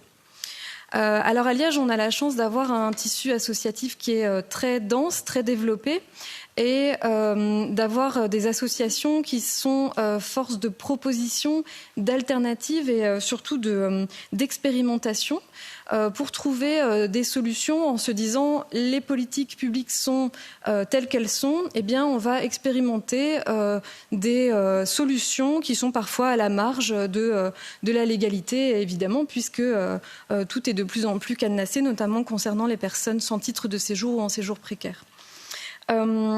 Cette expérimentation, elle passe aussi par des déclarations locales, c'est-à-dire que la ville de Liège fait partie des villes hospitalières, qui est un réseau qui s'est développé en Belgique, mais tout comme partout en Europe. Et cet appui, ce fondement, il trouve ses racines dans un texte qui engage la ville et qui nous permet de coopérer avec certains services de la ville dans la mise en place de solutions alternatives. Pour illustrer un peu ce qu'on vit au quotidien avec les personnes qui fréquentent le monde des possibles, on a essayé de reprendre les 4 grandes thématiques que nous traitons le plus souvent, c'est-à-dire l'accès au logement, à un titre de séjour, à la santé et à l'emploi, qui sont vraiment les 4 axes principaux de travail, dans lesquels on a en transversalité aussi tout ce qui concerne la parentalité, qui est aussi un point très important et une barrière très importante à l'émancipation socio-économique, puisque nous accompagnons un public qui n'a pas forcément accès à des solutions de crèche pour les enfants, ce qui est un obstacle considérable dans l'émancipation socio-économique et l'accès au marché du travail. La typologie qu'on vous a présentée juste avant, elle est basée sur notre travail de terrain. Pour vous donner un ordre d'idée, en 2024, on a organisé 781 entretiens individuels avec des personnes, donc dans le cadre d'un accompagnement individuel. Et je vous parlais des obstacles liés à la digitalisation des procédures administratives. Sur ces 781 entretiens, on a eu 68 entretiens liés à des démarches administratives numériques. Alors, rapidement, quelques exemples pour illustrer les 4 grands axes de travail. D'abord, sur l'accès au logement, mais je vous parlais de droit à l'accueil et de sans-abrisme administratif. Aujourd'hui, on se retrouve avec des situations où des demandeurs d'asile ont en principe droit à l'accueil, mais ne se voient pas attribuer une place d'accueil en centre fermé et donc doivent se débrouiller par leurs propres moyens. Mais il faut savoir que pour obtenir la matérialisation de leur titre de séjour temporaire, les personnes ont besoin d'une adresse de résidence, ce qui est impossible quand on est sans abri. Et donc on se retrouve avec le serpent qui se mord la queue, je ne sais pas comment ce sera traduit, mais avec des situations où pas d'adresse égale pas d'accès à la santé, égale pas d'accès au marché du travail pour des personnes pour qui on exige qu'elles soient autonomes financièrement. Donc en fait, on rend la vie impossible à ces personnes tout en les forçant à s'intégrer le plus vite possible. Concernant l'accès au séjour, ici aussi un petit exemple qui concerne le droit de vivre en famille. Une nouvelle loi vient d'être adoptée au niveau de la Belgique concernant le regroupement familial qui exige que les personnes, quand elles veulent faire venir leur enfant, leur conjoint rester au pays, il faut savoir que beaucoup de personnes arrivent seules parce que le voyage est très cher et dangereux et ensuite quand elles ont un statut de séjour durable, eh bien, font venir leur famille dans des meilleures conditions de sécurité. Mais il faut savoir que maintenant, il y a un revenu minimum pour toute une série de personnes, c'est-à-dire qu'il faut gagner au moins 2 323 € net par mois, c'est-à-dire en fait des revenus qui sont totalement inatteignables et qui sont majorés de 10% par membre supplémentaire de la famille. Donc des revenus qui vont concerner très très peu de personnes au détriment du droit de vivre en famille. Sauf que ces mesures, elles sont non seulement injustes, mais aussi extrêmement décourageantes et qu'elles vont avoir forcément des conséquences sur les familles, sur les enfants et sur la santé mentale de ces personnes. Concernant l'accès à l'emploi, notre exemple, il est emblématique de situations que nous rencontrons tous les jours au monde des possibles, qui concernent des personnes qui ont eu un titre de séjour, qui se sont formées et qui, au terme de leur formation, ont trouvé un emploi, bien souvent en contrat à durée indéterminée, que ce soit en boulangerie, en boucherie, comme carreleur, comme ingénieur, mais qui perdent leur statut de séjour et qui, de ce fait, ne peuvent plus garder leur emploi. Parce qu'en Belgique, il n'existe pas de régularisation par le travail, si bien qu'on se retrouve contacté par des employeurs qui nous disent qu'ils veulent garder leurs travailleurs, mais pour qui on ne peut rien faire, puisque ce n'est pas parce qu'on a un emploi dans un secteur en pénurie de main-d'œuvre et en contrat indéterminé qu'on peut obtenir un statut de séjour. Donc on se retrouve avec des personnes qui perdent tout simplement leur emploi après s'être formées au détriment de l'intérêt économique de la Belgique. Enfin, concernant l'accès à la santé, l'exemple que je voulais vous donner aujourd'hui, c'est celui de l'aide médicale des personnes en demande de séjour, qui passe par ce qu'on appelle l'aide médicale urgente et qui nécessite des démarches en ligne. C'est-à-dire que pour chaque rendez-vous médical et pour chaque prescription de médicaments, il faut passer par un formulaire en ligne, ce qui est tout à fait impossible pour les personnes non francophones, analphabètes et sans-abri qui n'ont pas accès au matériel numérique et qui, bien souvent, n'ont pas accès du tout à ces informations complexes. On se retrouve alors avec un non-recours aux soins qui est dramatique en termes de santé publique, évidemment. Ces exemples, ils sont tirés de situations réelles qu'on rencontre le plus souvent. Mais ce qu'on a choisi de faire aujourd'hui, c'est de donner la parole à des personnes témoins du vécu qui vont pouvoir vous présenter leur situation. Et ce qu'on propose, c'est que vous puissiez garder vos questions à la fin de l'intervention de l'ensemble du panel. Il y aura un moment d'échange, mais gardez bien vos questions. Et alors, je vais donner la parole à Dada.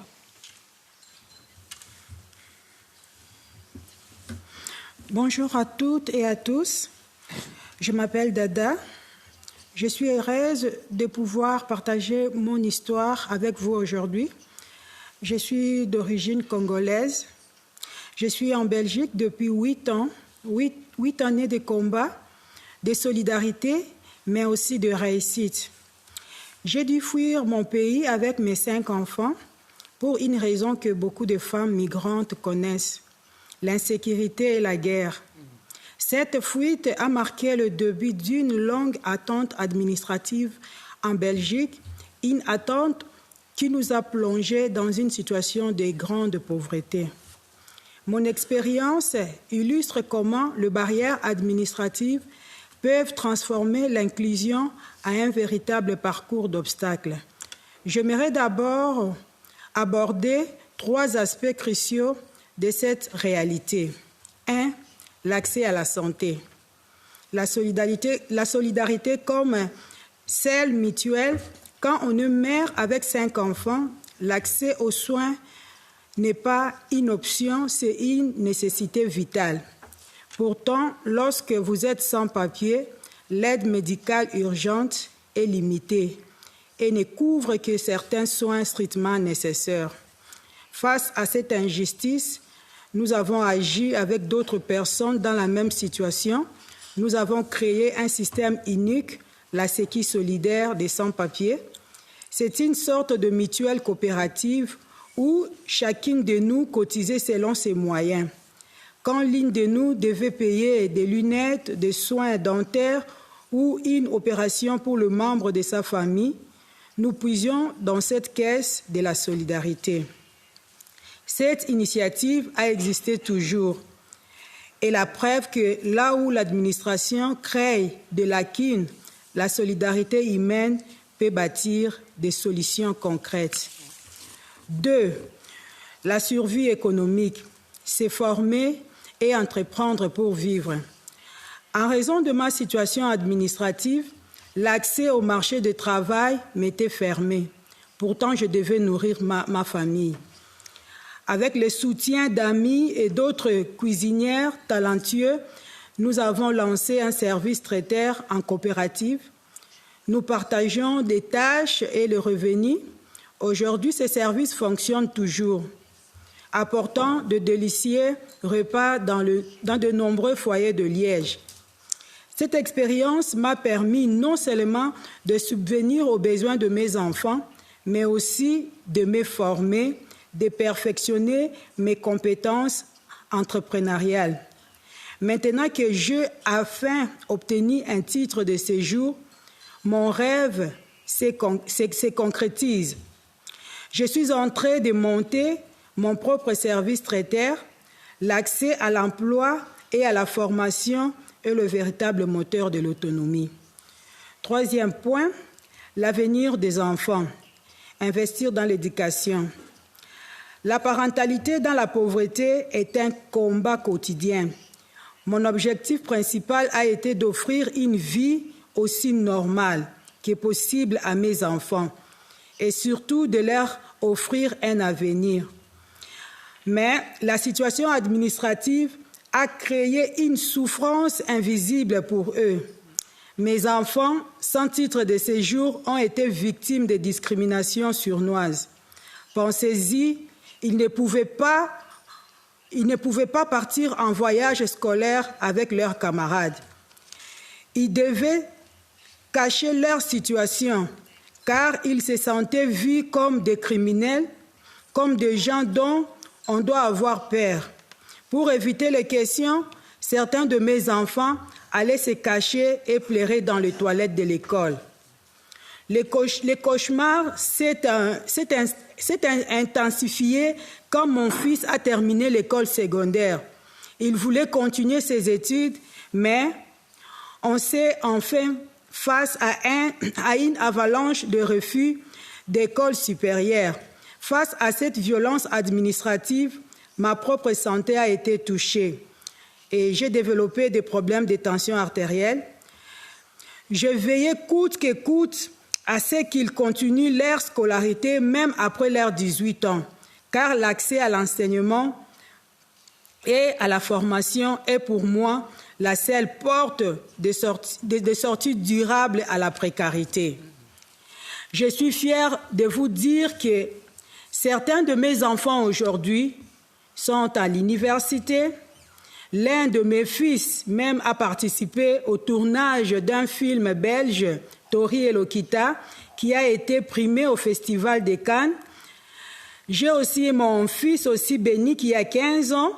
Il est maintenant conseiller communal de la jeunesse dans ma commune à Saint-Nicolas. Cela montre le potentiel incroyable que la Belgique gagne à accueillir de personnes migrantes sur le territoire. Mais ce que nous avons vécu avec ma famille laisse des traumatismes. Avant de conclure, j'aimerais vraiment remercier quelques associations qui m'ont soutenu ici en Belgique durant mes 8 ans. Je remercie le Quai des enfants, l'association SOS Enfants abandonnés, le CRACP qui a soutenu mes études, le Monde des possibles qui m'ont soutenu, Migration libre et Intera. En conclusion, l'inclusion durable ne peut pas être un luxe. Elle doit passer par l'accès aux droits fondamentaux. Les obstacles administratifs ne font que retarder l'inévitable et épuiser des personnes qui n'aspirent qu'à contribuer positivement. Les migrants d'aujourd'hui, ce sont les citoyens, les cuisinières, les étudiants, les artistes de demain. Ce sont peut-être aussi déjà vos voisins, vos futurs collègues, vos futurs compatriotes. Je vous remercie.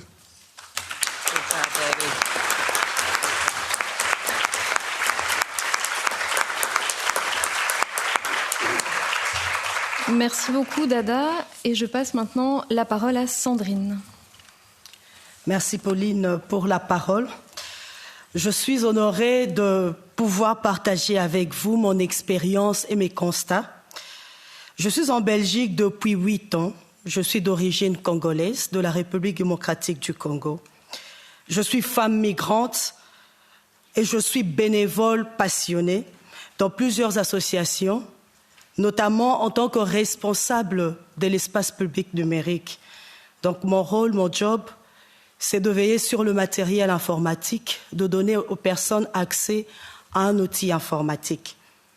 Mon engagement sur le terrain m'a permis de me mettre en lumière des obstacles administratifs qui minent l'inclusion des personnes migrantes. Alors ici, j'aimerais vraiment aborder 3 points cruciaux durant ces prochaines minutes. Le premier point, c'est la lutte contre l'électronisme, un enjeu d'accès aux droits. Dans la Belgique d'aujourd'hui, le numérique est la porte d'entrée vers les droits fondamentaux. Pourtant, c'est aussi un mur pour beaucoup. Premièrement, le constat est simple. Les démarches administratives, de l'accès à l'accueil pour les demandeurs d'asile à la prise de rendez-vous médicaux, sont de plus en plus dématérialisées.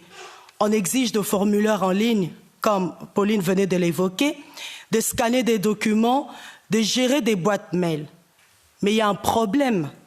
De nombreuses personnes migrantes, souvent issues de pays où l'accès à Internet ou à la formation numérique sont limités, voire même n'existent pas. Elles sont confrontées à l'électronisme.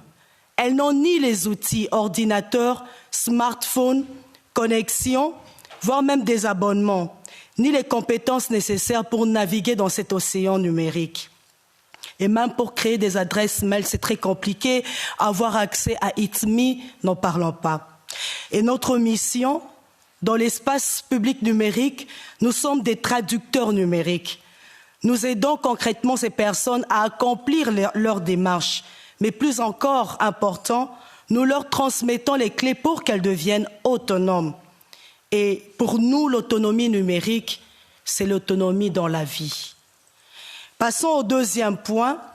Je vais parler des femmes migrantes, des obstacles invisibles. Un volet essentiel de mon engagement concerne les femmes migrantes. Pourquoi? De par leur genre, la fragilité du genre.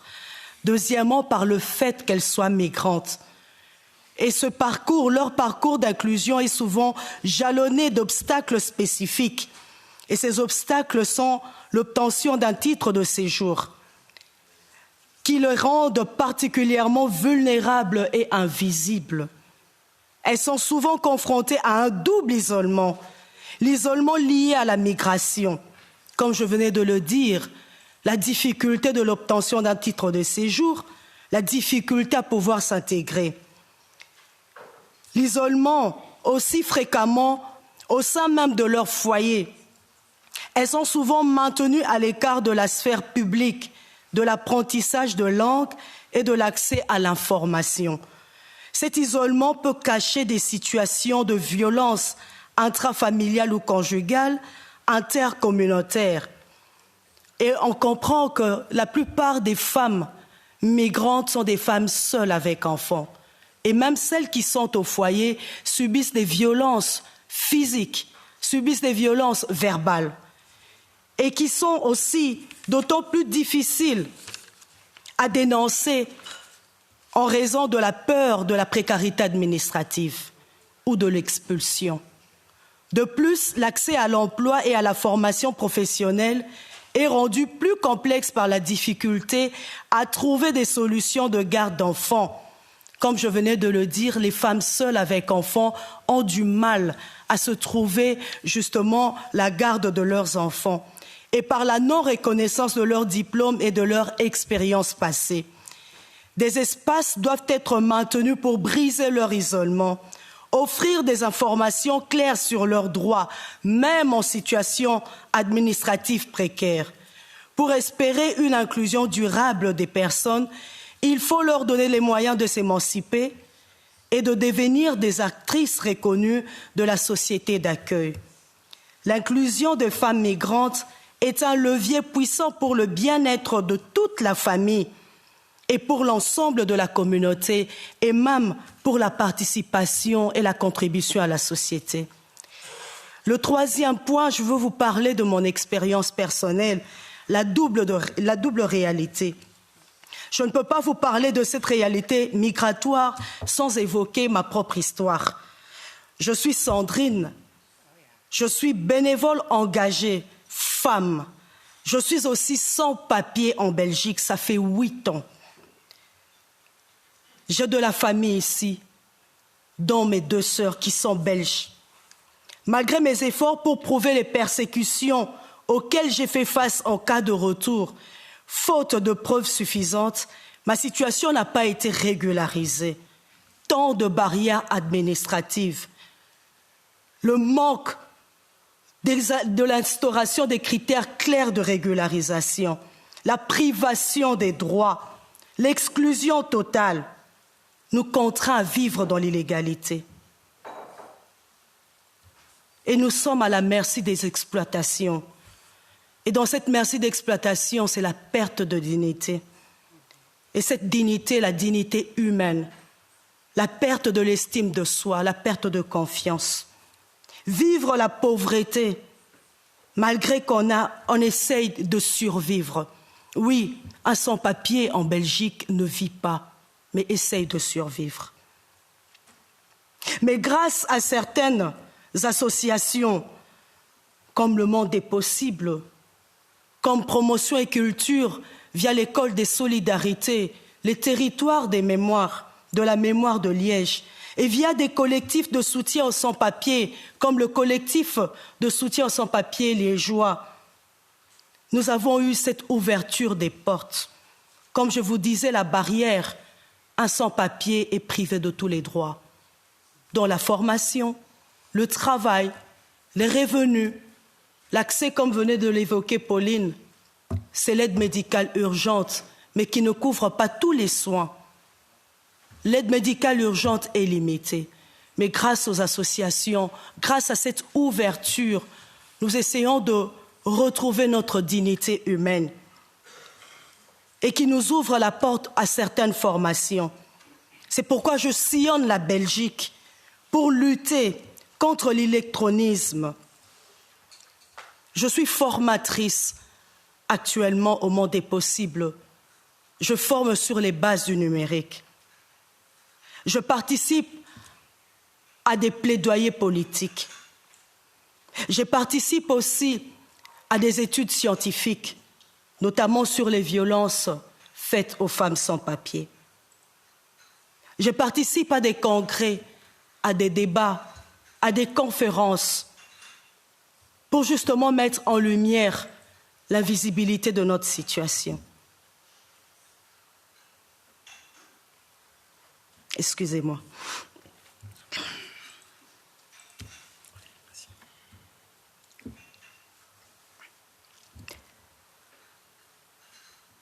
Cela est un combat pour aider les plus vulnérables à s'intégrer et à sortir de la pauvreté. On vit bien la fracture numérique actuelle. Je donne de mon temps, de mon énergie, mon cœur pour le bien commun. J'ai même fait partie des 50 héros de la Belgique en 2025. Vous avez devant vous une héroïne de la Belgique 2025, un prix honorifique remis par la royauté belge. Et pourtant, le système administratif ne permet pas de me régulariser, de me reconnaître pleinement. C'est ça aussi la réalité migratoire en Belgique. C'est l'histoire des personnes qui, même dans l'incertitude la plus totale, choisissent de s'engager pour construire une société plus solidaire et inclusive. Alors je vous remercie de m'avoir écouté. J'espère que mon témoignage aura éclairé à la fois l'urgence de l'inclusion des personnes migrantes et la complexité des situations personnelles. Merci.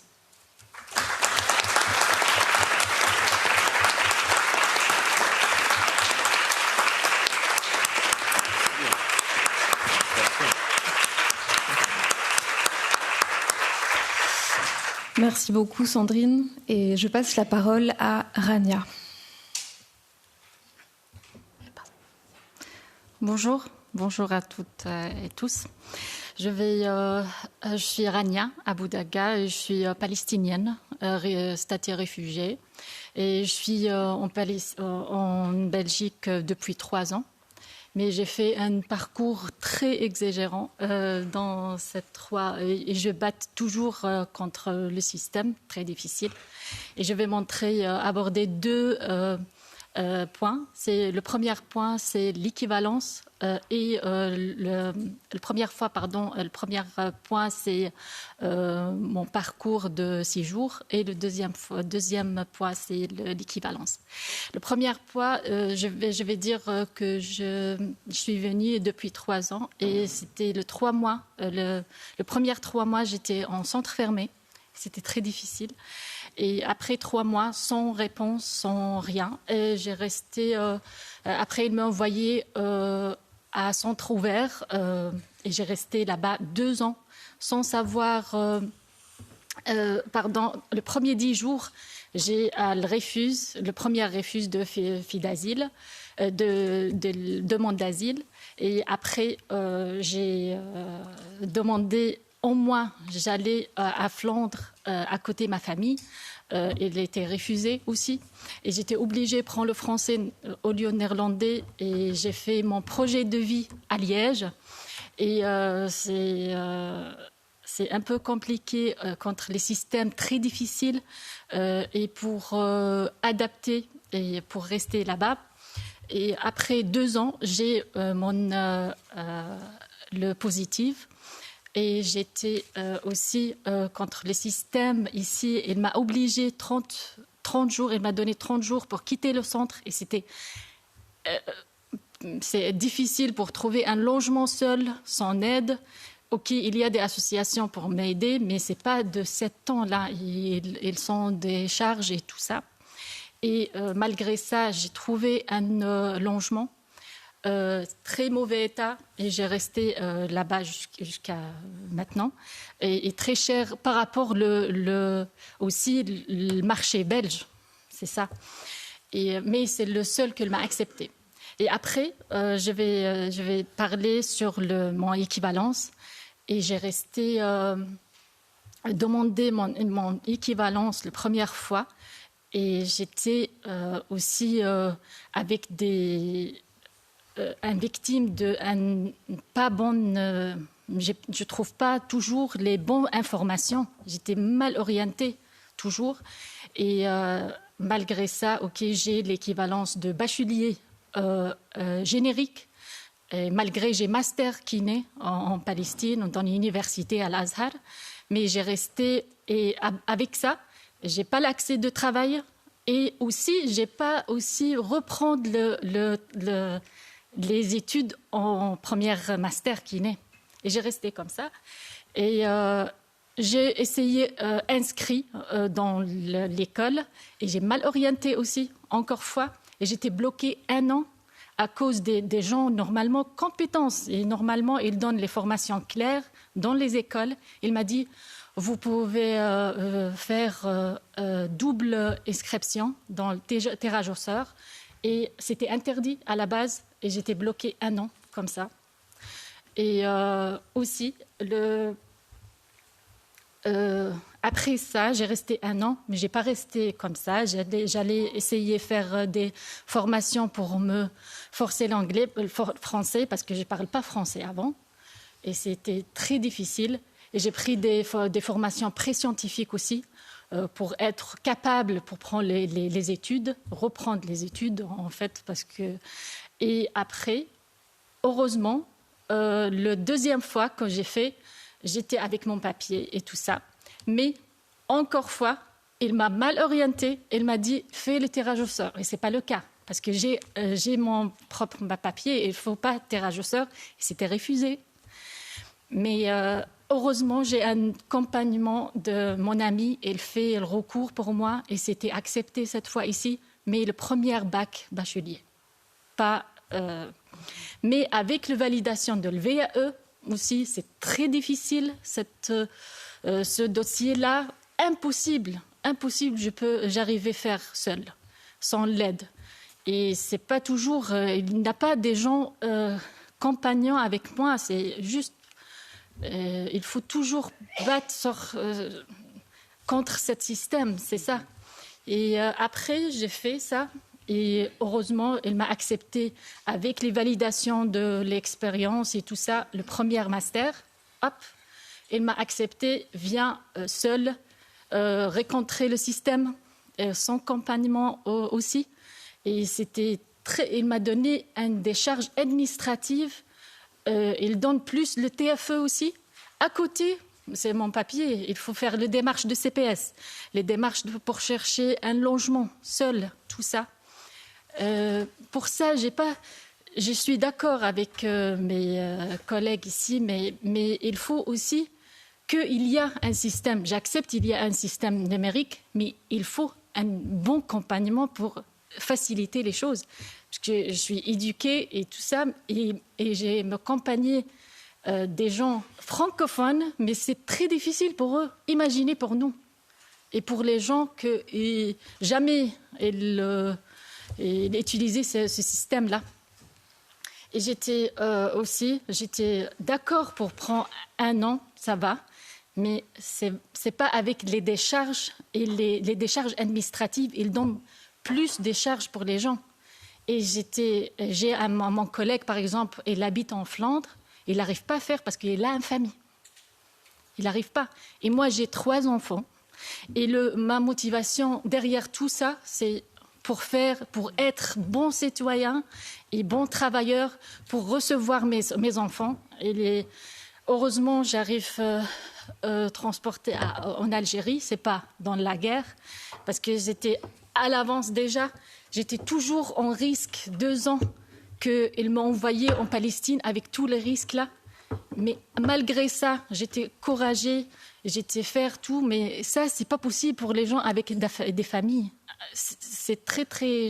Pour ça, je demande qu'on facilite les choses pour pas être dans le choix entre ma famille et être un bon travailleur et pour avoir une bonne intégration et une bonne vie contre les pauvretés. Ici, ça c'est le point. Il faut aider nous pour pas plus de charges, plus de faciliter les choses, pour pas aussi donner la chance ou donne aussi une vraie cause pour les gens pour rien faire. Il profite de ça aussi. Il dit parce que c'est difficile. Et aussi pour ne pas décourager les gens avec beaucoup de compétences et beaucoup de courage, et le décourager à cause du système. Ça, je trouve que c'est un peu dommage. Parce qu'il y a beaucoup de gens compétents et l'envie de vivre bien, comme ça pays, par exemple. Moi, j'étais bien dans ma pays, mais malheureusement, on est obligé pour quitter là-bas. C'est pas facile pour nous. C'était bien là-bas, mais à cause et j'étais passée par Algérie aussi pour mes enfants parce que j'arrive pas à ramener mes enfants avec moi. C'était très difficile les parcours. J'ai essayé aussi vivre en Algérie, mais c'était terrible pour les Palestiniens. Ils n'ont aucun droit de travailler. Et j'étais toujours contre la pauvreté. J'ai envie d'une bonne vie pour mes enfants. Et j'ai fait tous mes efforts pour ça. Pour ça, on dit prière pour faciliter les choses, parce qu'on a déjà très lourd avec notre décharge. Et merci beaucoup pour avoir cette chance.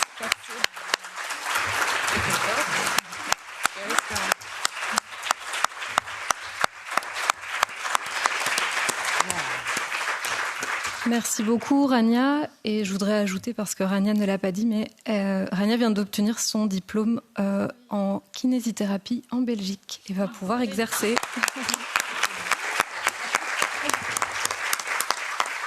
Et pour continuer à illustrer la diversité des situations, je passe la parole à Laurie.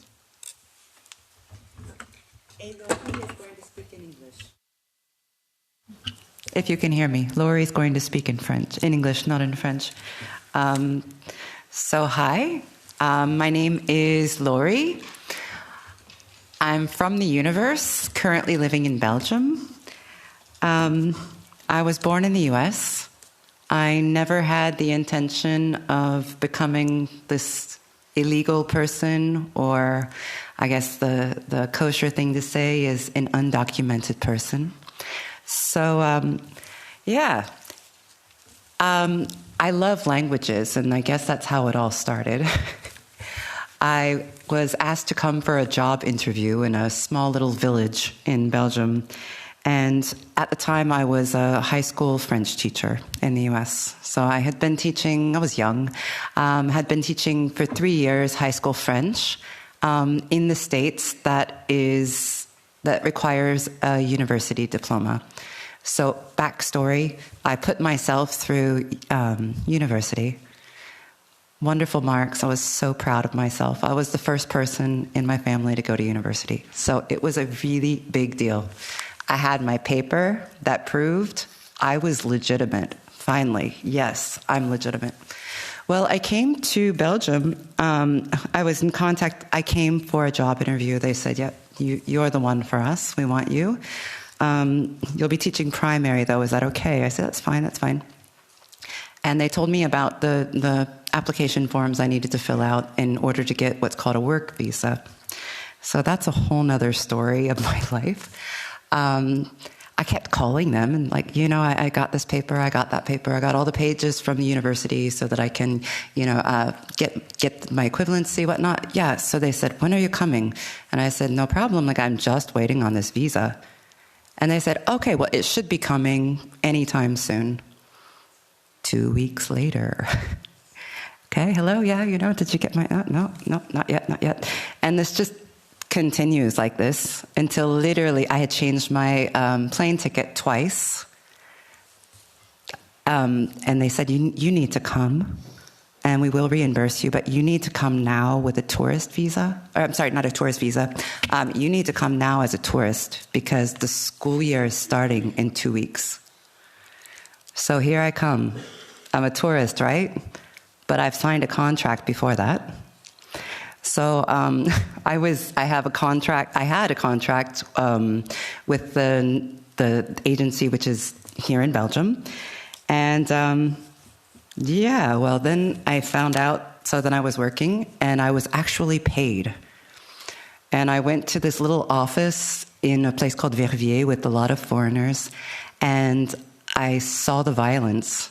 And I'm ashamed to say that I saw racism, and I actually encountered racism. It would be something, I was asked literally if I ate at McDonald's every day. I was told, don't worry, I take care of the basketball team. Okay, I don't eat McDonald's and I don't play basketball, okay? I was actually told, and I couldn't believe it, I told the gentleman, that's a big word, but had you said what you just said in the States, you'd have been fired. The actual words I heard were, "Madam, don't worry, you won't have a problem getting your papers." And I said, "Sir, how do you know this?" And he said, "You're not African, you're not here to take advantage of the system." Wow. I mean, that's rough. That's really rough. So I guess McDonald's next to that was not really a big deal. So month after month, I went to this place, and it was like a game of snakes and ladders. You move forward 2 steps, and then you find yourself on this spiral. You go back somewhere else. And I come right back directly with what she said. The process is never clear. You don't know exactly what you need. I would go in, and they would say, "Okay, now you need to get this document, and then it should be good." And then 1 month later, you're still waiting. So at this time, everything was still okay because I was quite naive. I didn't even understand the dreadful situation I was in. Thank God. I didn't even understand what was happening to me. And so maybe like 4 months into the job, I wasn't paid. I just suddenly wasn't paid. But it's obvious. I didn't have a national number. I didn't even have a bank account. So this is something that's behind this. Without your national number, you can't get a bank account. But they did tell me I could drive and that my driver's license was equivalent. So if you've ever been outside of Europe, you know that not everybody drives like Europeans. So that's just dangerous. So I guess what I have to say is everything worked out in the end, more or less. I left that job and went to work with adults, with whom I feel more comfortable. But long story short, that's a government agency which is losing its jobs in languages left and right. And should my housing situation change and should my job change, I think I would just say, here we go again. So if there's something that I could change today, there would be 2 things. Is number 1, to try to make people understand that first of all, migration is nothing new. It's always existed. That's number 1. So I'm going to say 3 things. The second thing is that people don't necessarily plan on putting themselves in that situation. They leave for a reason. Mine was simply curiosity, but you might think you're safe, and I do hope you are safe. But when something happens, it happens like this, okay? Life can change on a dime. And the third thing is just the idea of equivalency. There is no way when you're talking with a foreigner that you can find anything equivalent apart from the blood that runs in our veins and the fact that we're human. The food isn't the same. My goodness, her university was not exactly the same as it's going to happen here in Belgium. My teaching, that's another story with the equivalencies, okay? My teaching diplomas were never made equivalent. I was allowed to be, even though I was a high school teacher in the States, I was allowed to be a primary teacher here. But none of my university papers, for which I was so proud and so valid, but I realized after many years, you can't take that out of a person. That knowledge is there in your head. And actually, the official equivalency process did allow me a very good job. And the job, are you ready? Was, you can be a high school French teacher. Donc, pour les francophones, est-ce que vous avez envie à ce que j'apprenne le français à vos enfants?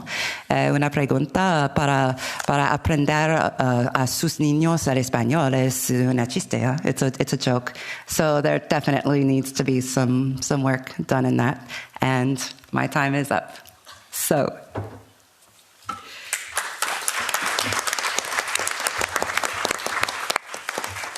Merci Laurie. Et pour terminer notre panel avant une très courte conclusion, je passe la parole à Kossi.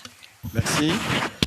Voilà, je m'appelle Kossi et je travaille au Monde des Possibles dans le cadre d'un projet nommé HospiJob. Ah oui, je vais parler en français, excusez, je prends le temps de... C'est bon? OK, HospiJob, c'est un projet qui vise l'inclusion et l'insertion sur le marché de l'emploi des personnes issues de l'immigration. Et donc, du coup, nous travaillons essentiellement avec les hôpitaux liégeois, dont le CHU de Liège, le Mont-Légia, en fait, la Citadelle, et des maisons de repos. Et nous travaillons essentiellement sur 3 métiers, les métiers de support, sinon les métiers non-care, c'est-à-dire le bio-nettoyage, qui est le nettoyage en milieu hospitalier, qui nécessite des compétences spécifiques. Ce n'est pas que du nettoyage, comme on va nettoyer ici cette salle, c'est différent. La restauration en milieu hospitalier et la manutention en milieu hospitalier. Nous avons, dans le cadre de ce projet, ce partenariat avec les hôpitaux, mais aussi avec un partenaire scientifique qui est l'IRFAM, parce que HospiJob est né dans le cadre d'une étude déjà faite au niveau des pays de l'OCDE. Et cette étude a montré clairement que la Belgique est un pays parent pauvre dans l'accompagnement et dans l'insertion des personnes issues de l'immigration sur le marché de l'emploi.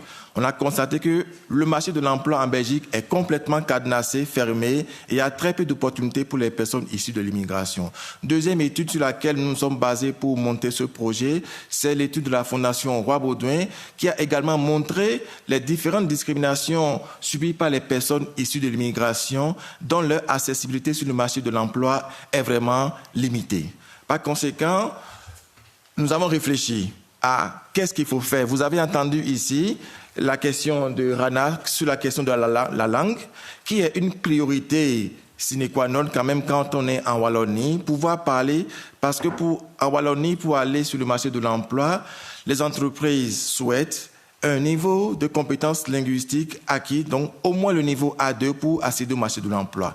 Même si, en réalité, cette hypothèse n'est pas vérifiée d'après notre travail que nous avons mené aujourd'hui. Je vais vous le dire un peu plus tard. Le Monde des Possibles, nous sommes un centre de français langue étrangère, donc nous avons combiné les besoins aujourd'hui des personnes issues de l'immigration et la réalité que nous appliquons. Donc, comment aller sur le marché de l'emploi? Nous avons dupliqué les compétences. Une compétence linguistique et une compétence qui sera développée avec les partenaires, donc les entreprises. Quand je parle d'hôpitaux et des maisons de repos, je parle concrètement des entreprises en réalité. Mais nous avons ouvert la porte des hôpitaux d'abord pour tester le modèle que nous développons aujourd'hui. C'est un modèle qui a commencé par marcher depuis 2020 et qui continue encore de faire les preuves. Exemple, ça fait depuis 2020 que nous avons commencé ce projet et nous avons accompagné plus de 200 personnes aujourd'hui issus de l'immigration, quel que soit le pays, mais avec la particularité que les personnes que nous accompagnons doivent avoir un titre de séjour. Ça, malheureusement, c'est le cas puisque pour aller sur le marché de l'emploi, il faut avoir un document de séjour. Et je suis malheureusement obligé de faire ce genre de travail pour accompagner les personnes issues de l'immigration. Mais si je ne le fais pas, ils n'auront pas aussi des réseaux. Vous avez entendu tantôt tout ce qui a été développé. Les personnes issues de l'immigration, quel est leur besoin en réalité? Au-delà des compétences linguistiques, il y a la situation du réseau. Ils n'ont pas de réseau social, de réseau professionnel, ils n'ont pas de réseau administratif. Et donc, du coup, nous offrons ce cadre pour leur permettre d'aller sur le marché de l'emploi. Maintenant, nous avons choisi 3 métiers, comme j'ai dit tantôt. Mais c'est des métiers qui permettent de faire un tremplin vers le marché de l'emploi. Le bio-nettoyage nécessite forcément des compétences exceptionnelles. Nettoyer une chambre d'hospitalisation ou bien un bloc opératoire, c'est des compétences spécifiques. Nous ne faisons pas ça en réalité au monde des possibles. C'est les partenaires hospitaliers qui développent ces compétences, donc, qui, dans notre programmation, notre façon de fonctionner, qui récupèrent les stagiaires. Exemple, nous avons une formation qui dure, on appelle ça accélération vers le marché de l'emploi, qui dure 15 semaines. Donc, nous travaillons, boostons le niveau linguistique de nos stagiaires sur le vocabulaire métier pendant 7 à 8 semaines, avec aussi des réalités du marché de l'emploi et tout ce qui est soft skills, c'est-à-dire les savoir-être, la visite des hôpitaux, la visite des entreprises, le bilan social et le bilan professionnel, la définition d'un projet professionnel. Exemple, la situation de Rana, je ne l'ai pas reçue en formation, mais Rana ne va pas trouver une place en hospice job. Cependant, comme elle est kiné, elle pourrait éventuellement passer par le moule de hospice job pour découvrir réellement le marché de l'emploi en milieu hospitalier et faire des connexions dans les services hospitaliers. Ça, c'est le tremplin que nous offrons. Alors, ça permet sur les 200 personnes accompagnées, nous avons pu atteindre 55% de taux d'insertion, de mise à l'emploi 6 mois après notre formation. Et la plupart du temps, nous faisons les cohortes de 12 apprenants à chaque session. Et à la fin des stages que nous organisons, il y a toujours un contrat à la clé, comme Pauline l'a défini dès le départ de son introduction, un contrat CDD pour tester le modèle, pour tester l'apprenant, pour tester la personne issue de l'immigration. Et après ce contrat qui débouche maintenant vers un autre contrat CDD et enfin un CDI pour stabiliser le parcours de la personne. Pourquoi je parle des contrats et pourquoi je parle de niveau linguistique? C'est parce que nous sommes dans un cadre de la précarité totale.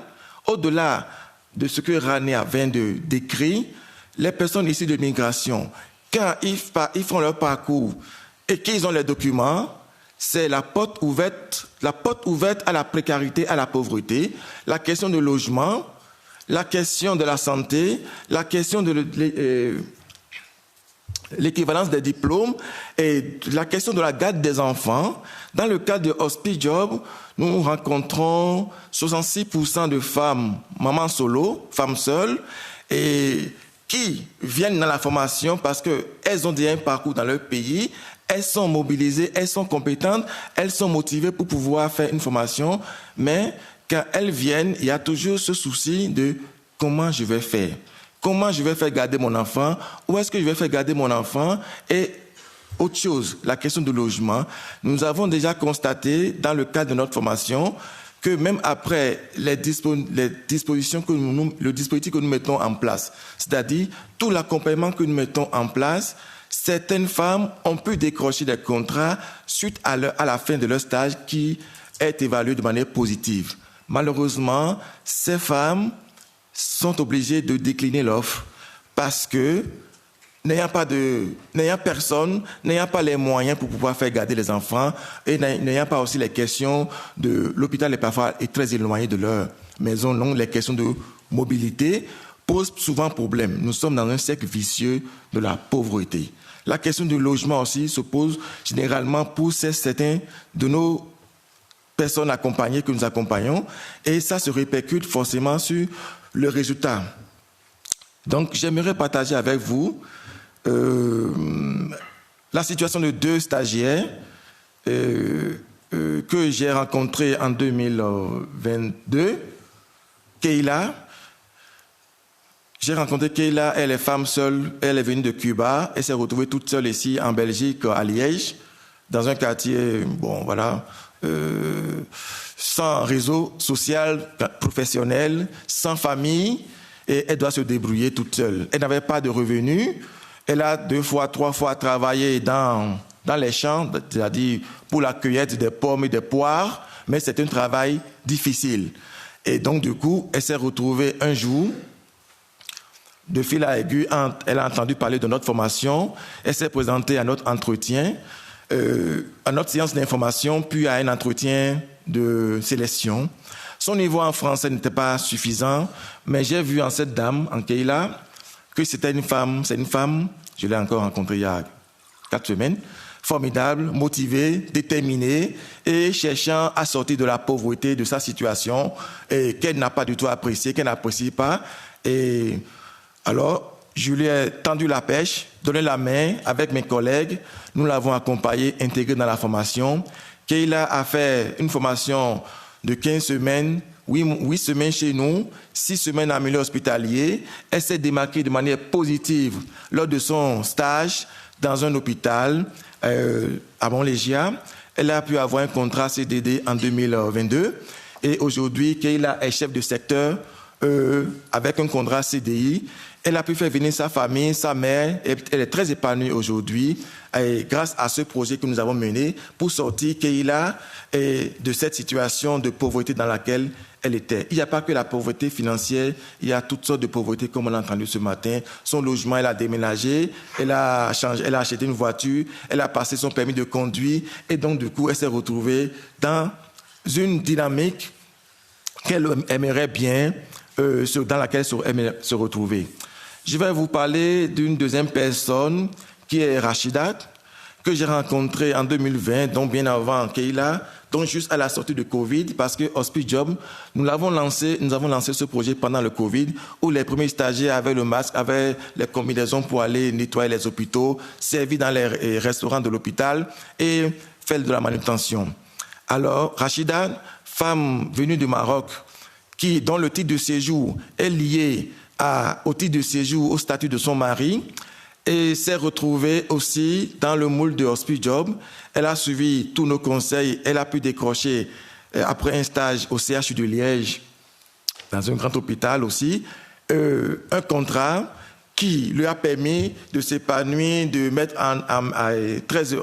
de faciliter la vie à sa famille.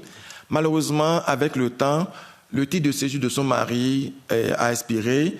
Et donc, puisque madame est raccrochée au statut administratif de son mari, son contrat a été annulé puisqu'elle ne pouvait plus continuer à travailler. Voilà la situation dans laquelle nous nous sommes retrouvés avec Rachida, qui n'a plus aujourd'hui un travail et qui est sortie complètement des réseaux et des radars parce que la complexité administrative n'a pas du tout favorisé son intégration. Pourtant, cette femme était très engagée, très motivée et il ne cherchait simplement qu'à mieux vivre en Belgique. Je vous ai parlé de toutes ces 2 personnes, mais si j'ai pu, dans le cadre de ma formation, de la formation Hospice Job, donner ces possibilités à ces dames, c'est parce que moi aussi, j'ai eu un parcours similaire. Et je suis venu ici en Belgique il y a une dizaine d'années et rejoindre ma mère, qui est naturalisée belge. Et à un moment donné, j'avais bien le titre de séjour adéquat dans le cadre de regroupement familial. Et du jour au lendemain, je me suis retrouvé dans des situations administratives très, très compliquées, au point où j'ai dû perdre mon titre de séjour. Il a fallu des mécanismes vertueux pour que je puisse avancer et rétablir ma situation et être régularisé. Ça n'a pas été facile, c'était un long processus. Donc, pendant ces moments, dormir n'était pas évident. La question de la pauvreté était récurrente. S'offrir un petit besoin, un petit cinéma simple à 7 € n'était pas du tout aisé. Et donc, du coup, aujourd'hui, notre rôle au Monde des possibles et dans le bassin liégeois, avec beaucoup d'associations, c'est de travailler de commun accord en synergie avec Liège Ville Hospitalier et d'autres associations qui militent pour que le droit du travail soit reconnu, pour éradiquer la pauvreté au niveau de la population migrante et que les dispositifs administratifs aujourd'hui qui sont là, qui freinent et qui mettent des barrières au niveau de la population migrante puissent s'éclater et que nous puissions avoir des possibilités de travailler dignement dans ce pays. Je vous remercie.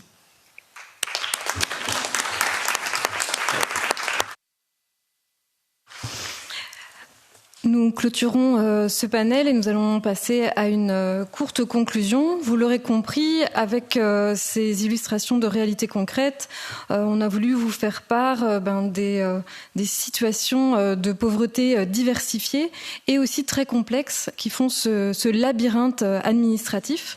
On a voulu aussi illustrer les solutions qui sont autogénérées par les personnes, par la société civile. Et là-dessus, je passe la parole à Didier pour un mot de conclusion. Merci Pauline, merci chacun d'entre vous encore pour ces témoignages extrêmement pertinents, intéressants et poignants sur vos vécus. Alors combattre la pauvreté, selon nous, vous l'aurez compris, c'est combattre les mesures politiques, administratives qui la génèrent. Et pour ça, il faut identifier qui entretient cette pauvreté, qui la développe peut-être, qui bono, comme disait le philosophe allemand, à qui ça profite. À qui ça profite d'avoir 120 000 personnes sans papier en Belgique? C'est une question qui est posée. À qui ça profite les milliards aujourd'hui que l'Europe et nos pays nationaux vont mettre dans l'armement, les chars, au détriment des politiques publiques et sociales qui nous affectent tous à un moment ou un autre de notre vie. Alors, vous comprenez que dans l'état actuel, et vous savez qu'en Europe, il y a le nouveau pacte asile et migration qui est particulièrement complexe, nous avons des difficultés encore à croire dans la vertu de certaines politiques publiques. En revanche, vous avez entendu cet après-midi un appel aux résistances. Nous avons développé, avec bien d'autres opérateurs, associations, des projets d'économie sociale, des projets qui créent des revenus, qui créent des ressources, qui mobilisent les compétences des intelligences collectives. Notre présence cet après-midi, c'est aussi cela. C'est un appel aux résistances locales. Comme disait Pauline, les villes hospitalières se retrouvent partout en Europe. Barcelone, Zurich, autres villes sont des villes, des municipalités qui s'organisent aujourd'hui, qui organisent la solidarité. Et donc, si vous le souhaitez, on pourrait ensemble travailler conjointement dans les prochains appels à projets. Vous les connaissez, les AMIF, les CERF, les Erasmus. Il y a des opportunités pour construire une autre Europe, une Europe beaucoup plus inclusive entre nous, ensemble. Une des initiatives qu'on aimerait vous présenter, si vous le souhaitez, le 12 décembre prochain, si vous êtes en Belgique, nous vous convions volontiers à Liège. Nous avons un service d'interprétation en milieu social. C'est 50 interprètes, 23 langues, qui parlent 23 langues, et qui se sont constitués sous la forme d'un collectif, une forme de coopérative, si vous le souhaitez, pour proposer leurs services. C'est la preuve, tous les jours, que les personnes d'origine étrangère sont tout à fait capables de produire, de proposer un savoir-faire, de proposer également la création de richesses pour un bien-être commun. Merci beaucoup.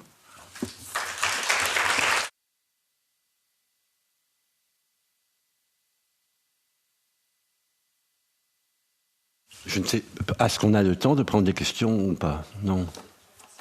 Ça va.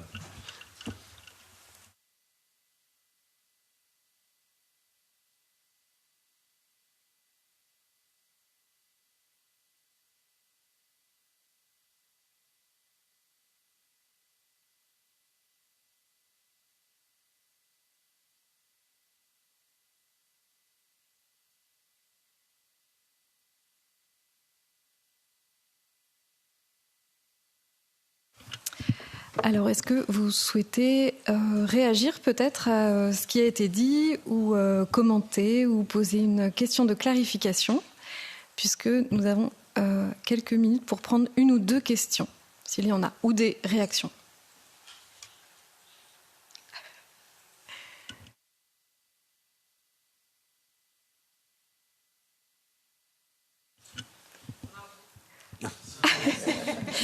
Merci beaucoup. Mais en tout cas, si vous souhaitez échanger avec nous, vous aurez nos coordonnées, je pense, par les organisateurs. Et nous vous remercions une nouvelle fois.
Okay, good afternoon, everybody. Thank you for being here. Thank you for attending this panel as well.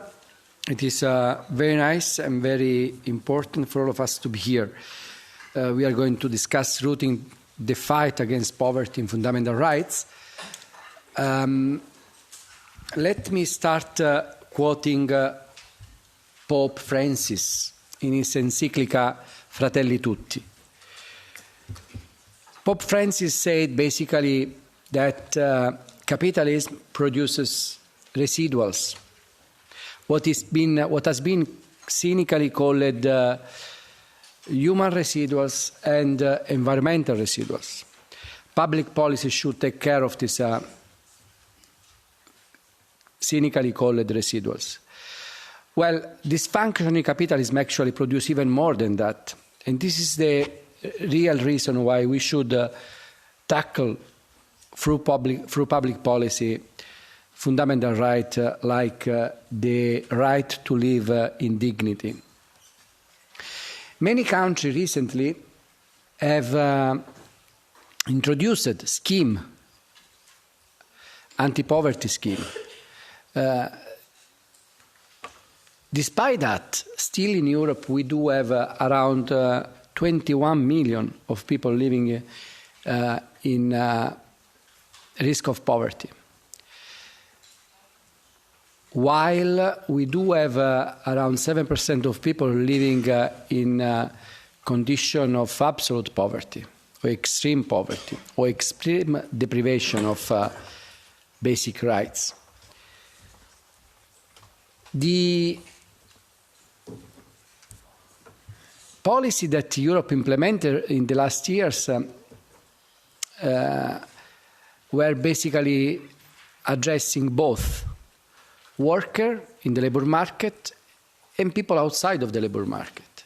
So basically there was the issue of poor living wage addressed through minimum wage, and there was the issue of poverty outside of the market, which is basically fought through anti-poverty scheme like minimum income. Now, as far as minimum income is concerned, you do have two kinds of minimum income scheme. One which is basically a minimum income which is unconditioned, which is called as well basic income. Another one which is conditioned, so basically it's means tested. I was working in Italy in an institution and before as legislator introducing the so-called reddito di cittadinanza, which is something in between what is known as unconditioned basic income and conditioned minimum income. So I really believe that one of the policies which fight more efficiently, with more effectiveness, poverty in Europe should be, where there is still not yet such a policy, a minimum income. A minimum income basically is given to all citizens who are below a certain threshold of income. However, we go towards a society which from one side has extreme poverty, from another side has a very high level of technology. So it has actually abundant wealth, which is not distributed enough. In these circumstances, there are proof, scientific proof as well, that basic income can be more effective as well. There are experience and experiments of basic income more and more in Europe through the introduction of selected samples which work effectively. And people who go out of the poverty after a period of an unconditional basic income scheme which they benefited. Now, we do have in Europe countries which experience several measures of fighting poverty. Some countries address more child poverty. Some other countries address more poverty within the labor market. Some other countries address poverty outside the market, or an hybrid combination of all. It is important to allocate, however, enough resources for that. If we think that poverty can be alleviated without resources, without public resources, then basically we are just doing a mistake. Poverty, however, is not only a matter of resources. So poverty is not a matter of income which is not enough for people. It's as well a matter of capability. It's a matter of public goods which are not available. As one economist, Nobel, in 1998 was saying, what people need, first of all, is the capability to do things through which they get freedom. Now, the capability to do things, for instance, is acquired through public goods such as education, such as free school, such as free hospital.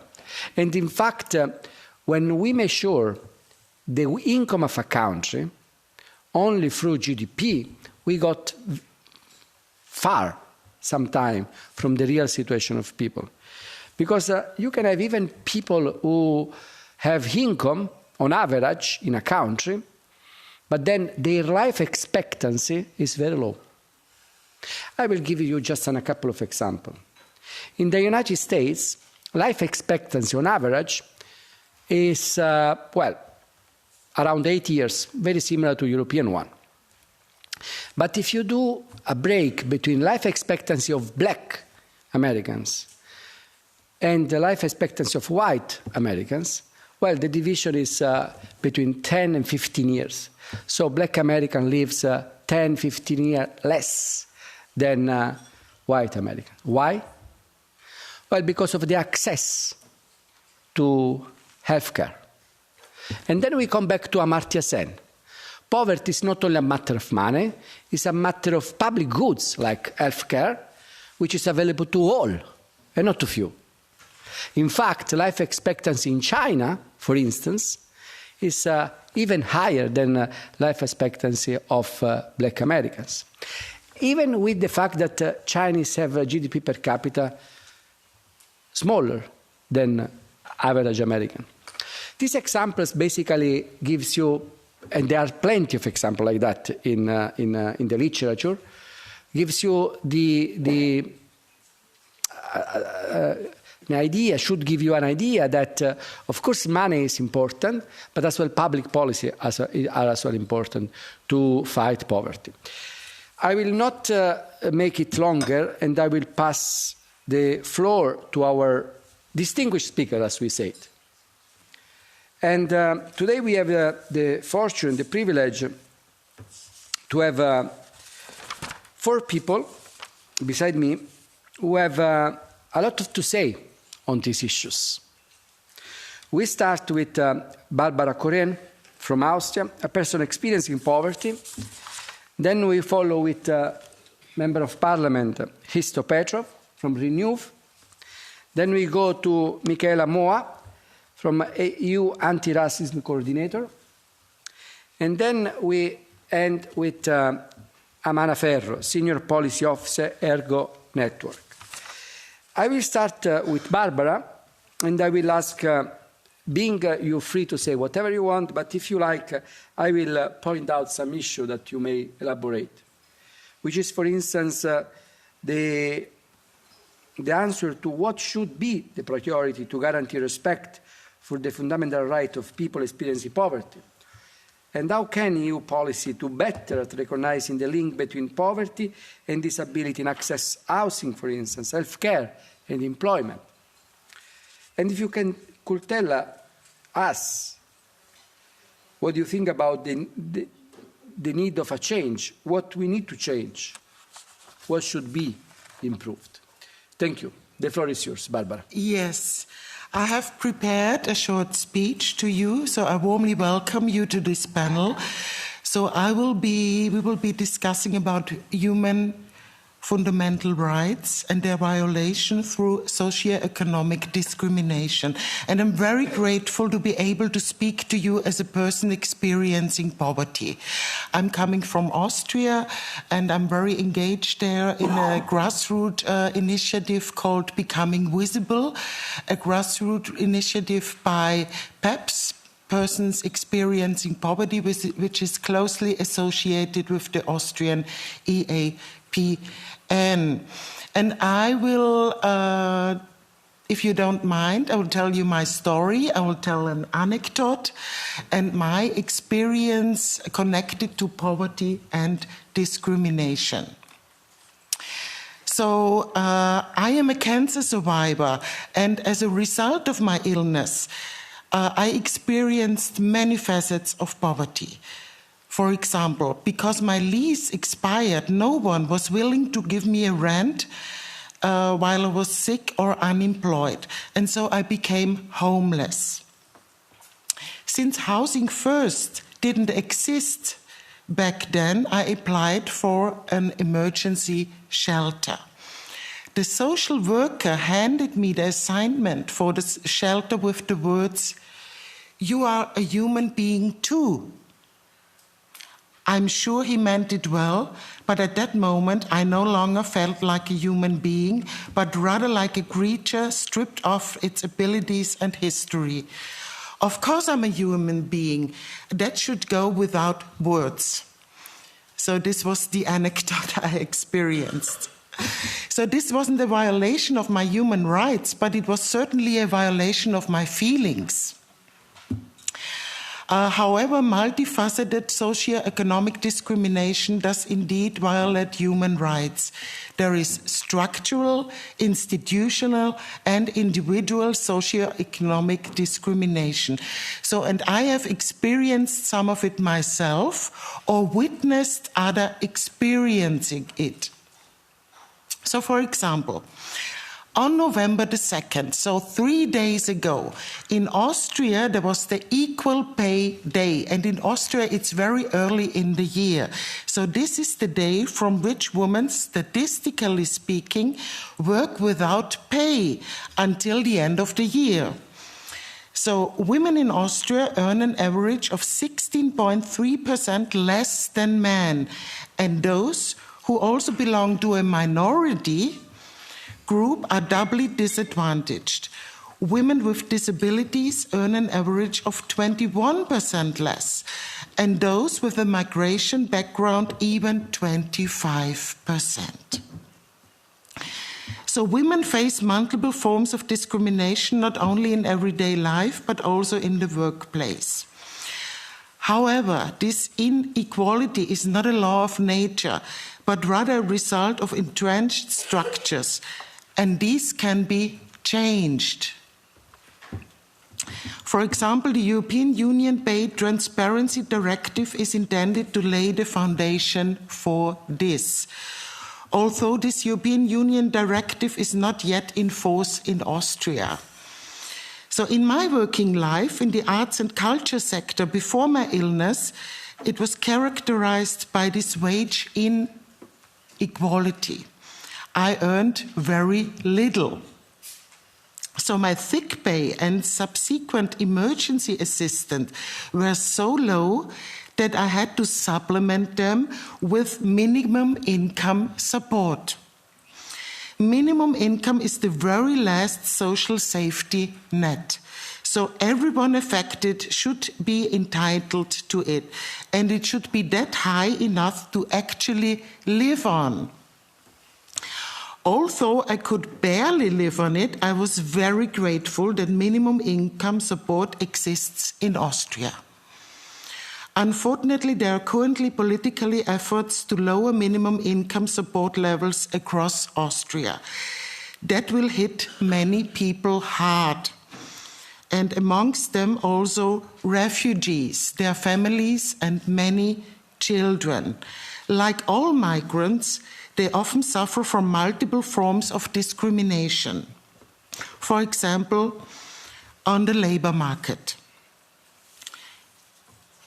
I now, as a non-migrant, I I now suffer from age discrimination on the labor market. But migrants often suffer from racial discrimination. So since 2015, I've been working as a volunteer integration assistant and German teacher, supporting many people for years. Many report that access to good and decent jobs is so difficult for them that they're even thinking about leaving Austria. So my reply always is, given the rise of far-right parties and groups in other European countries as well, the question remains, are things any better elsewhere? So we need a Europe without socioeconomic discrimination, with access to quality jobs, fair pay, and social security for all. And we also need to raise more awareness that poverty can happen to nearly everybody. So poverty must not be a reason for discrimination, and there must not be discrimination causing poverty. Thank you for your attention.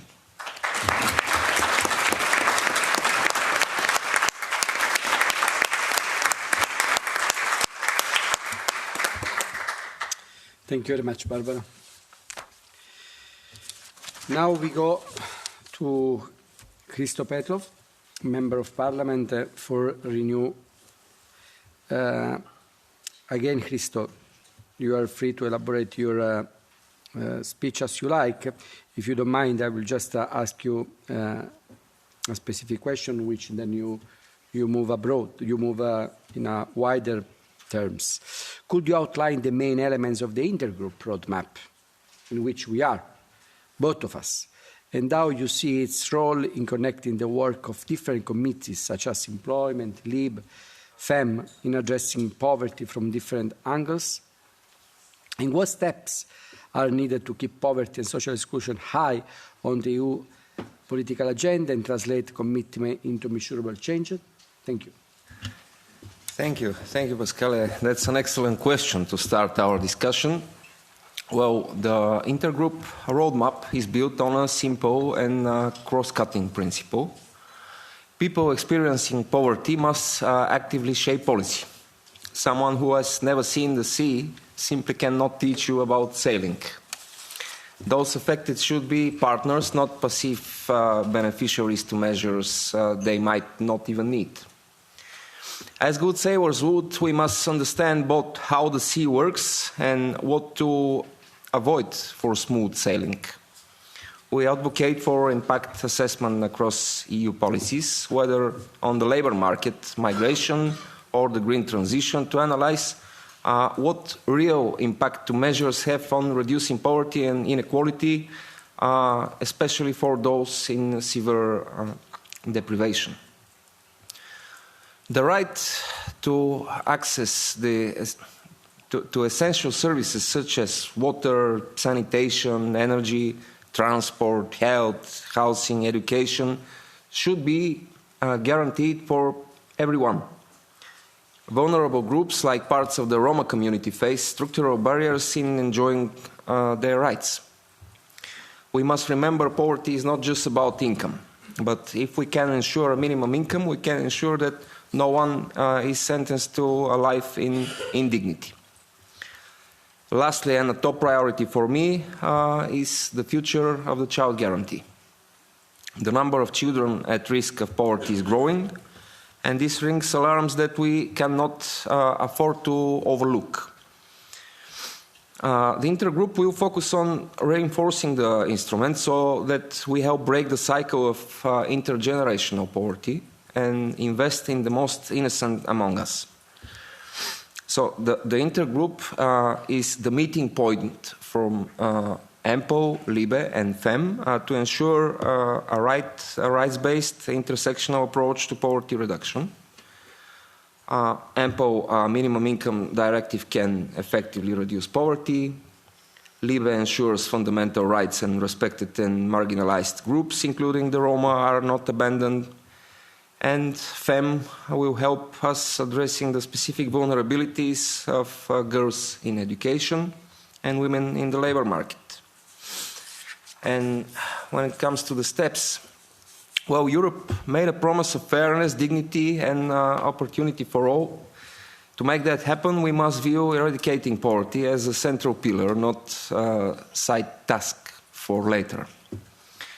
This means social priorities at the very heart of the European semester.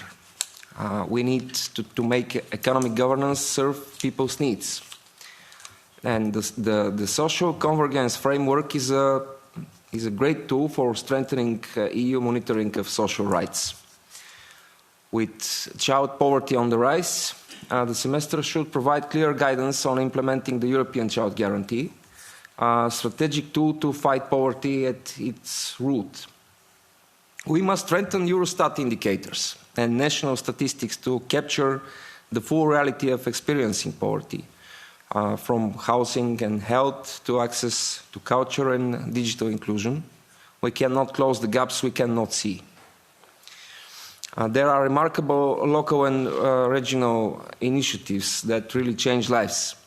The EU must be made more aware of those and help them grow from what has proven to work, making innovation and scaling the rule rather than the exception. This agenda needs shared ownership.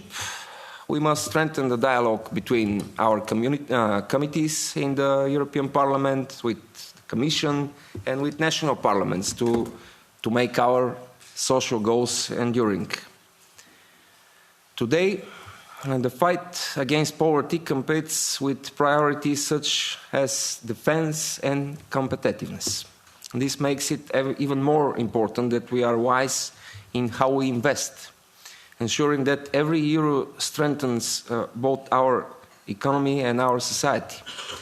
But we must also be tireless in reminding that if we fail to fight poverty, we will build a Europe that may be very protected, but no longer worth defending. Thank you very much.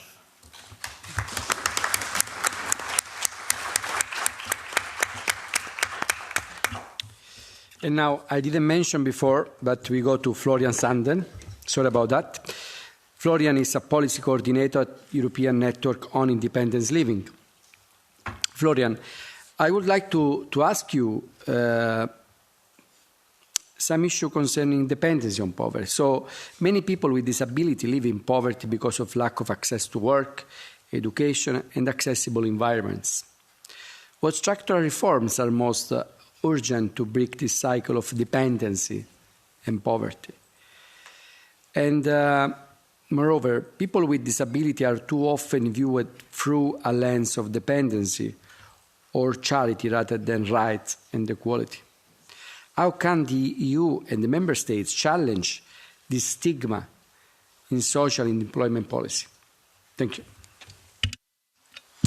Well, first of all, I would like to say that we are really happy to be invited here as ENIL. We are a disabled people's organization. Our members are disabled. Also, many of our staff are disabled, including myself. I have psychosocial impairments. And we think that we're here at the table. It's a very important step in the right direction, because in many of the social problems we have, it is not considered that disability is an important part of it.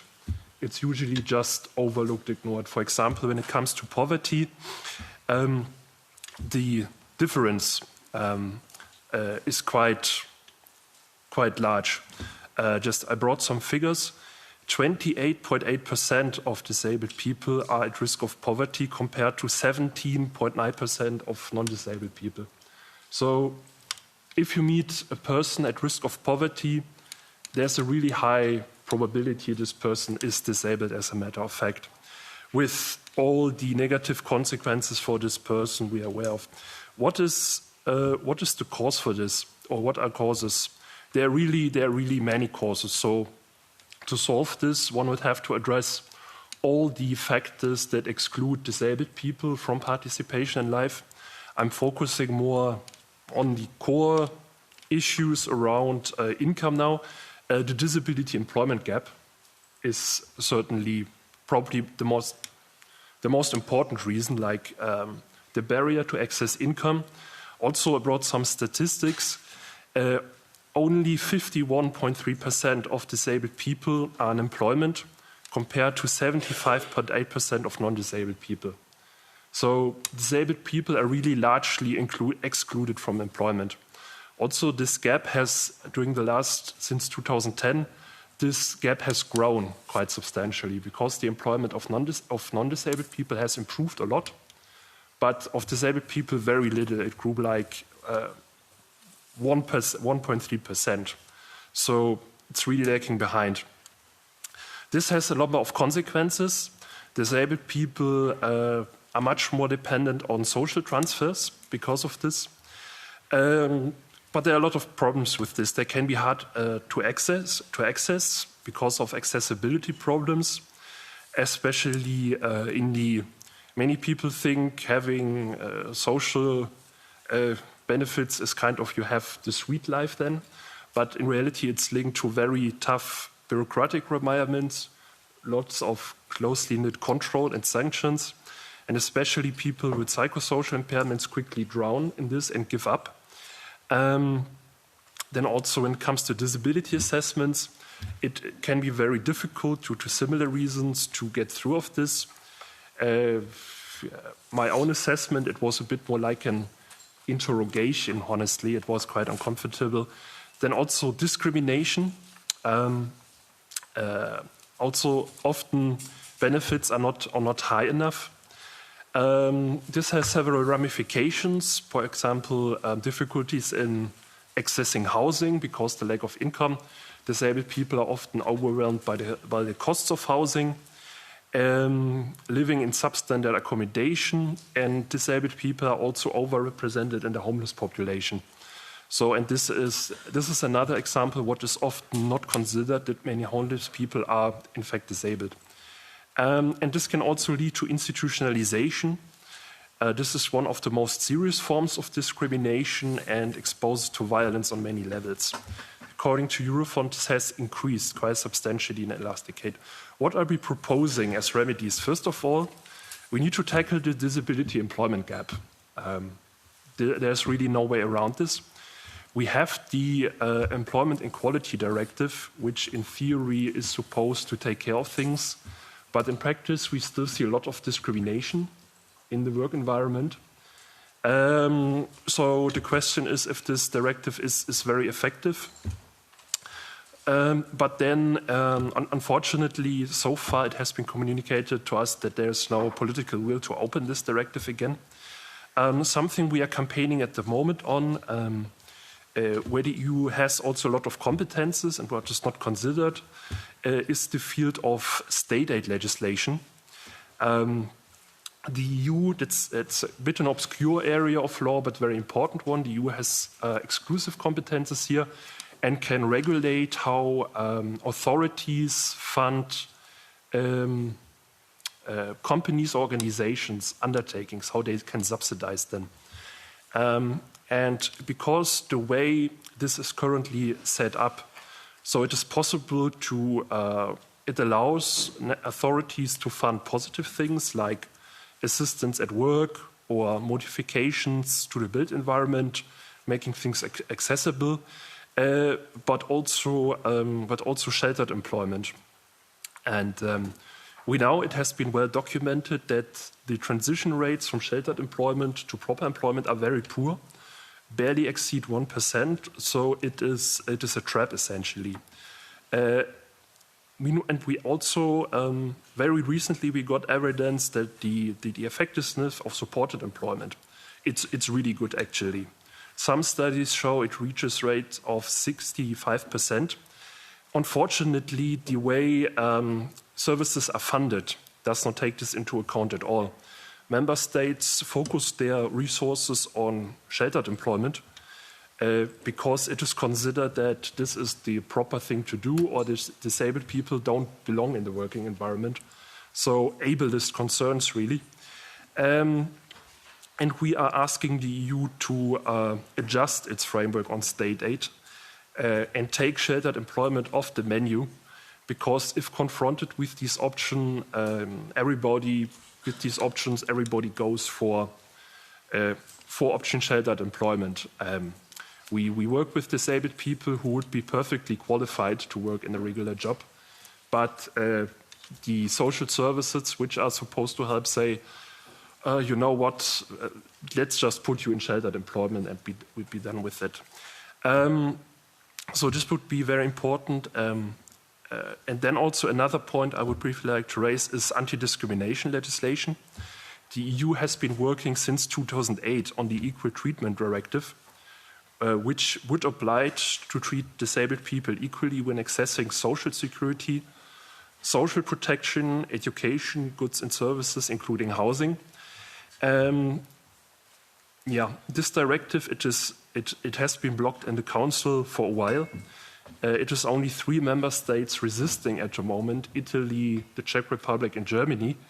And we call on these member states to give up this resistance and finally approve this directive, because, there's really also, when it comes to accessing social protection, social security, there's a lot of discrimination going on. Lots of disabled people cannot access the benefits they would be entitled to, and often complaint mechanisms, they work really poorly. There's often nobody to hold authorities into account if they behave in a discriminatory way. So this would be a game changer. So there's really, this would be really important. Okay, that's from my side, Florian. Thank you. Thank you very much, Florian. Very useful insight. Thank you. Now we move to Michaela Mowa,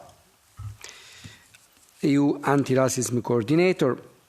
And as well to you, I would like to pose some question, and then you elaborate your speech as you like. How is the DG JUST, and your unit in particular, is engaging in the fight against poverty and social exclusion? How do you intend to link the union of equality with the social right? And then how can intersectionality be built more systematically into EU social and economic policy making? And finally, what structural changes or accountability mechanisms are needed to connect anti-racism and anti-poverty work across EU policy making, funding and monitoring? Thank you, Michaela. Thank you very much, and thank you for having me. I'm happy to be here to talk a bit more, of course, from my point of view as the EU Anti-Racism Coordinator, on how we link the work on anti-racism to the fight against poverty. So, of course, for racialized people across the Union, poverty is rarely a singular experience. Rarely a singular experience of economic hardship, but more so a culmination of systemic barriers over the life cycle, I would say, where certain barriers exist and certain opportunities are denied. So it's in our work, we talk about structural racism and structural discrimination. And we also talk about the cumulative impact of such structural racism across the life cycle of a person. Some very important data was already brought up. So we work closely with the European Union Fundamental Rights Agency, who provides us with the data specifically related to racialized groups. There is the Being Black in the EU report from 2023, and the Being Muslim in the EU report from 2024, and the recent Roma, the recent report on the situation of Roma in the EU. And of course, here we know that the situation is quite discerning when it comes to people of African descent. It reveals that 45% of people of African descent in the EU face housing deprivation. And for the Roma communities, the situation is even more concerning. 80% live in overcrowded households.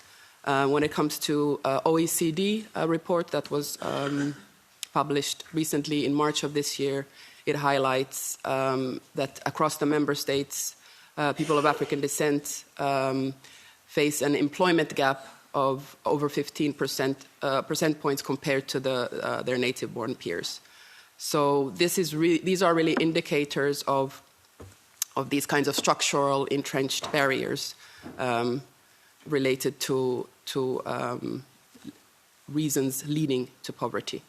So when it comes to the work on the anti-racism policy of the Commission and what the Directorate General Justice is doing, Justice and Consumers is doing to highlight or link the intersection between the combat against racism and the fight against poverty and social inclusion, it's certainly a fundamental issue. And the engagement or the approach is threefold. First of all, there needs to be a strengthening of the legal framework, the ensuring of the implementation, the robust implementation of the Racial Equality Directive.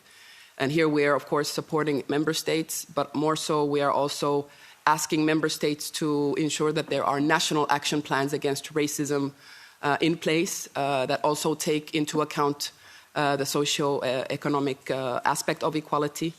And exactly as mentioned, ensure that the structural aspect of discrimination is also taken into account and how it links to poverty.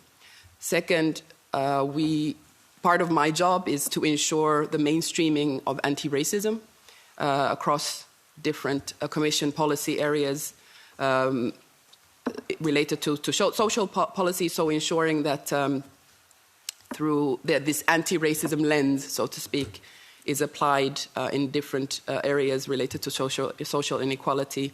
And we're working to ensure that it's really integrated into other policies. And currently, we are in a fortunate situation in the sense that while we are preparing for, we're in the drafting process, in the preparation process of the new EU anti-racism strategy, as the current anti-racism action plan comes to an end this year, so we're in the process. But also a number of other very important policy tools are also under preparation, namely not only the anti-poverty, is it action plan or strategy? I'm not quite sure. Yes, strategy, and then the affordable housing plan there. That's why I get sometimes confused. So this is really now an opportunity for me and my colleagues to ensure that the anti-racism strategy is entrenched in these policy tools, because they are absolutely, of course, interlinked.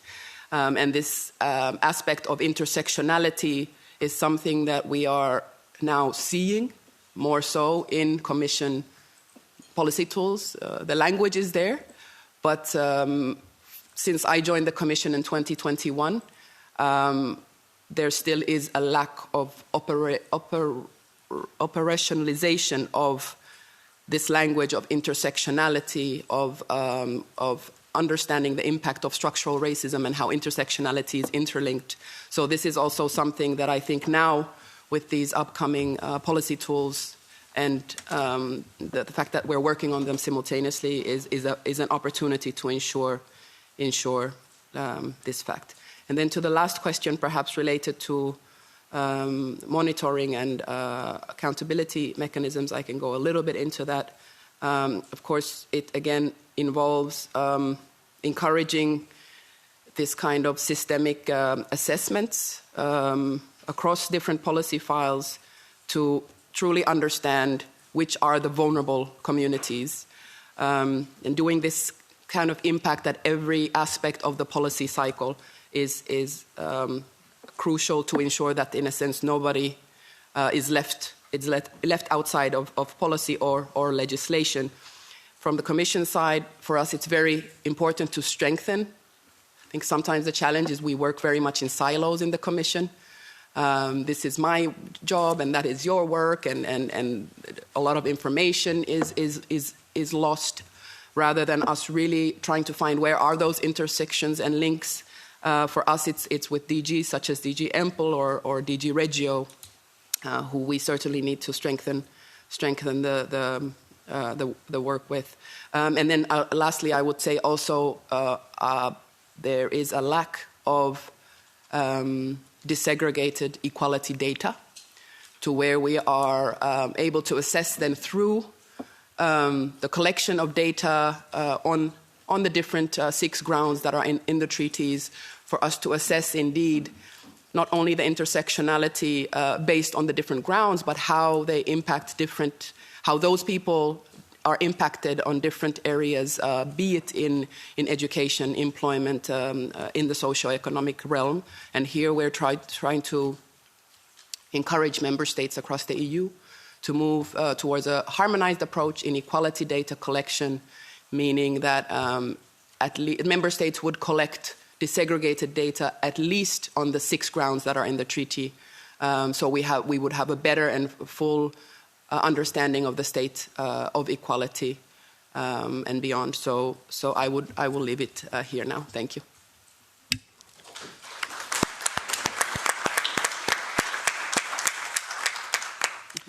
Thank you, Micaela. And now we move to Amana Ferro. Amana, I have some specific question to you. We know that you work on Roma.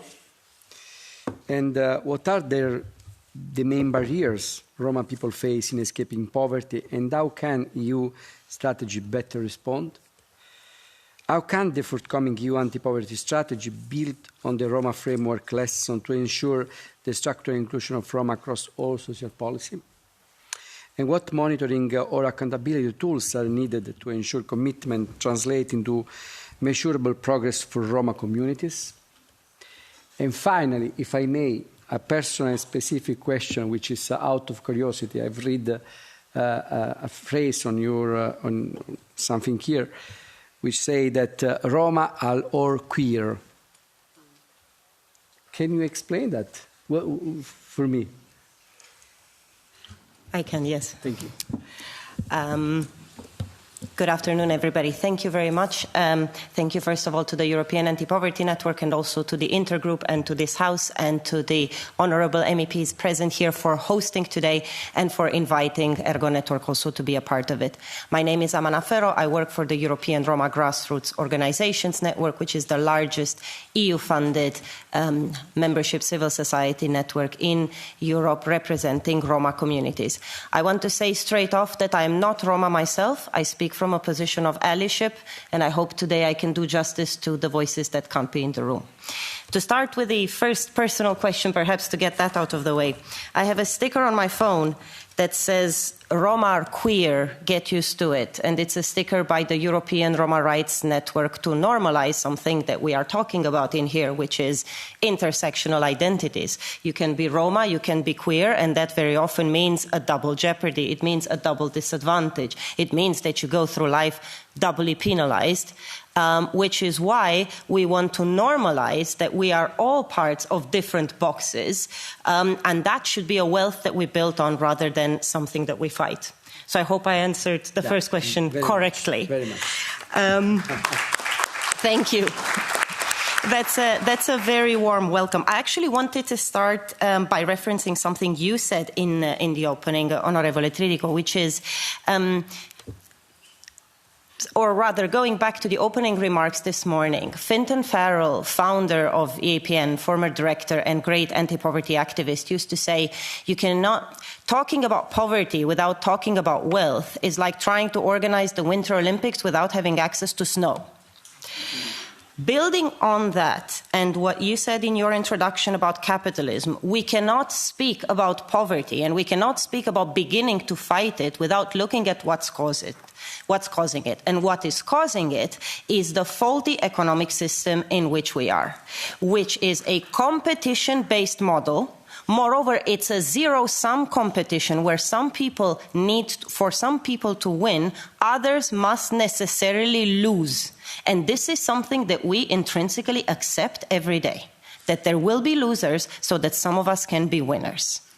And in that rationale and in that narrative, it is very easy then to disqualify large groups of people on concepts that do not exist, constructed concepts such as gender, such as race, and say, we're going to pay women less because they are worth less. Altogether, just as a group, we're going to exclude them. This race is not worth as much as this other race. And this is how a number of exclusions begin, not by accident, but as a necessary condition for this faulty economic system to perpetuate. One that is based on accumulation of power, privilege, and wealth, and the lack of distribution to everybody of this. And as such, it is a violation of human rights. This is not just a matter of money and where you allocate that. It is a matter of power, it is a matter of dignity, and it is a matter of rights which are codified in international documents that governments have signed. People in poverty are rights holders. States are duty bearers. Referring again to EAPN and to Johanna, a person experiencing poverty from Norway, who was once asked, aren't you ashamed of being poor? And she said, why should I be ashamed of being poor? My government should be ashamed that I am poor.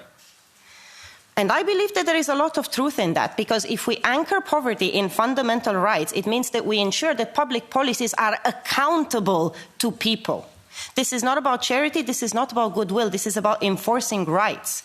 Otherwise, criminalizing poverty, and I come to your first question about the barriers that Roma people face, not just Roma, but everybody in poverty faces as a first barrier the fact that they are criminalized for their own predicament. They're being treated as offenders instead of rights holders. And this is a practice that basically underscores why anti-poverty efforts in the past have not achieved the desired results, because they went after the victims and asked what were they wearing instead of going after the structural causes that were perpetuating this state of inequality. So it was already mentioned, thank you very much, appalling statistics on Roma that we recently received from the Fundamental Rights Agency that say that over 70% of Roma in Europe experience poverty. In some countries that number is over 98%. And most people think probably, oh, that's an Eastern European poor country. That is Italy and Spain, where almost all Roma population is experiencing poverty. Not only that, the Roma are amongst the very few groups that experience absolute poverty, not just relative poverty comparing to the poverty line. So the depth of poverty is incredible. And despite that, we were dismayed to see, we listened to Olivier de Schutter this morning, the UN rapporteur, who unfortunately fails to mention this, fails to mention discrimination, fails to mention racialized minorities in his most recent statement, despite previously including this in the conclusions of his 2020 mission to the European Union. And that is very unfortunate in the face of these realities. Christo Petrov, MEP, also mentioned how poverty and widespread Roma poverty and the poverty of Roma children, because, of course, if this is the environment of parents, this is the environment that their children grow up in, stems from a denial of fundamental rights, for example, to housing, education, healthcare, employment, which are all pillars of the EU Roma strategic framework. You are mentioning, Onorevole Tridico, the life expectancy gap with people of color in the United States. We have the exact same replicated with Roma communities who experience a life expectancy gap of 8 to 10 years across the board. Exactly the same situation for exactly the same reason. Barbara was mentioning also something very important, which is the ethnic pay gap, which works alongside the gender pay gap and which penalizes people for another non-existent concept. As I was telling you, gender, race, anything goes if we are able to extract labor for cheaper or ideally free and to exclude people from the division of benefits. So, moving on a little bit to solutions, I started quoting a former director of EAPN. I want to quote a current director of EAPN. Juliana Valgren, just a couple of hours ago, was saying that There is not enough class analysis in non-discrimination frameworks, and there isn't enough equality in anti-poverty efforts. And I'm very glad that we have in the room today some of the people, let's say, from both camps, because there shouldn't be both camps, because we are bringing the camp together today in order to bring, as Juliana was saying, not perfect strategies that don't talk to each other, but mechanisms that actually go together and that are mutually reinforcing, because there is a cumulative impact of poverty, of exclusion, of discrimination, of racism. And if we've learned anything from trying to implement the EU Roma strategic framework, which, don't get me wrong, is a great success, which has measurable targets and indicators, including, I want to underline this, a Roma poverty reduction target, which exists. It would be madness to overlook it in the upcoming EU anti-poverty strategy. That exists and is being implemented. But what we've learned is that it's not enough to silo whatever group we're talking about. People with disabilities and special needs, people from racialized minorities, people from literally any group. It's great to have targeted strategies, but these need to work together with the overarching, comprehensive anti-poverty strategy, because otherwise everything gets siloed. This is what we learned. What we learned is that we need much more mainstreaming that goes both ways. Which was why it was so important to have a strategy on Roma poverty in the EU Roma strategic framework. And it is ever so encouraging to hear that the socioeconomic dimension will also be a part of the upcoming national action plans against racism, which are, and the renewal of the strategy, which is very important. So to sum up, because I don't want to take a lot of time here, we must ensure that human rights frameworks guide all anti-poverty policies and that they're all rooted in a rights-based approach, which starts from the premise that whoever is experiencing poverty has been hard done by structures. And it is at structures that we need to look in order to reverse this injustice to the individual. We need to root anti-poverty efforts in fundamental rights because it is a matter of justice. Beyond it being a matter of money, it is a matter of justice. And this is also why socioeconomic discrimination as a specific form of discrimination, intersecting as well as coexisting alongside all other forms of discrimination, must be recognized and must be combated, because classism is a reality. Classism is perhaps one of the most pervasive realities that we do not even notice, we do not even flinch because we grew up with it. It is as entrenched as any other forms of discrimination that we are now denouncing, and we should be denouncing this one as well. I want to two last considerations. Obviously, disaggregated data, for us, it is absolutely fundamental, because if we keep looking at averages, we will be creaming and we will not be reaching those most in need. And those most in need should be at the table. Participation is a right, and it is also about correcting that imbalance of power that started everything. So, let's shift from managing poverty to dismantling the very structures that create it, and that is, in my opinion, how we move forward. Once again, thank you very much for having me here today.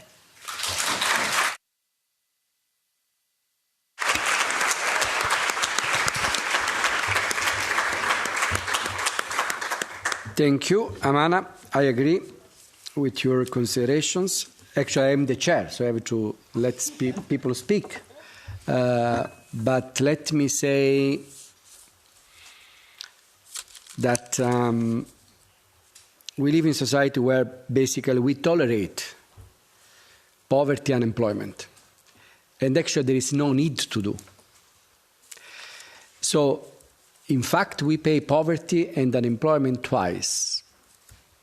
We pay it in countries where there are social policies to fight poverty and unemployment with money spent for that. And we pay them, the cost, the social cost, the human cost, because people suffer. This is a cost as well. In a way, the system which generates unemployment and poverty basically create public expenditure for curing themselves without curing the real virus which create poverty and unemployment, which is the origin and the structure of the economic system in which we live, with the perversion of creating unnecessary social and human cost. Now we move to the last speaker of the day, Ruth Caravantes Vidriales, Head of Research on Advocacy at European Anti-Poverty Network in Spain. Thank you, Ruth. And let me ask you the definition, the scope of the network, the rationale of including aporophobia in the fight for eradicating of poverty, and then your final recommendation, your comments on the issue. Thank you. Thank you so much. I join the happiness to be here, and thank you all of you to be here. And especially thank you to EAPN and the Intergroup Fighting Against Poverty to organize this kind of event. I consider it's very important to move forward in the fight against poverty, especially with the current political context. I apologize, I will speak Spanish because I want to be agile, because I have short time. Así que voy en español. Definimos a aporofobia al miedo, el rechazo, el odio a las personas en situación de pobreza. La aporofobia, que se ha dado a llamar en el mundo anglosajón povertism, en España fue acuñada por una filósofa de la Cortina. ¿Por qué nos pareció importante? ¿Por qué se recogió? Porque reconoce un tipo de discriminación concreta, que es la discriminación socioeconómica, a las personas en situación de mayor vulnerabilidad. Comparte características con otros tipos de discriminación, comparte características, por supuesto, con otros ejes de opresión y está relacionada con ellos. Como cualquier discriminación, voy a empezar por aquí, está basada en estereotipos y prejuicios que tenemos sobre las personas por compartir cierta característica. Como generalmente explicamos, cualquier tipo de discriminación es que se manifiesta en una especie de pirámide de la discriminación, donde en la base encontramos esos prejuicios, esos estereotipos, esas ideas preconcebidas y dadas por buenas, y también esa falta de autocrítica, ¿no? en ideas que nos vienen y no hemos comprobado y creemos. Damos por hecho que son buenas. Justo por encima están aquellos actos que estos prejuicios nos llevan a hacer.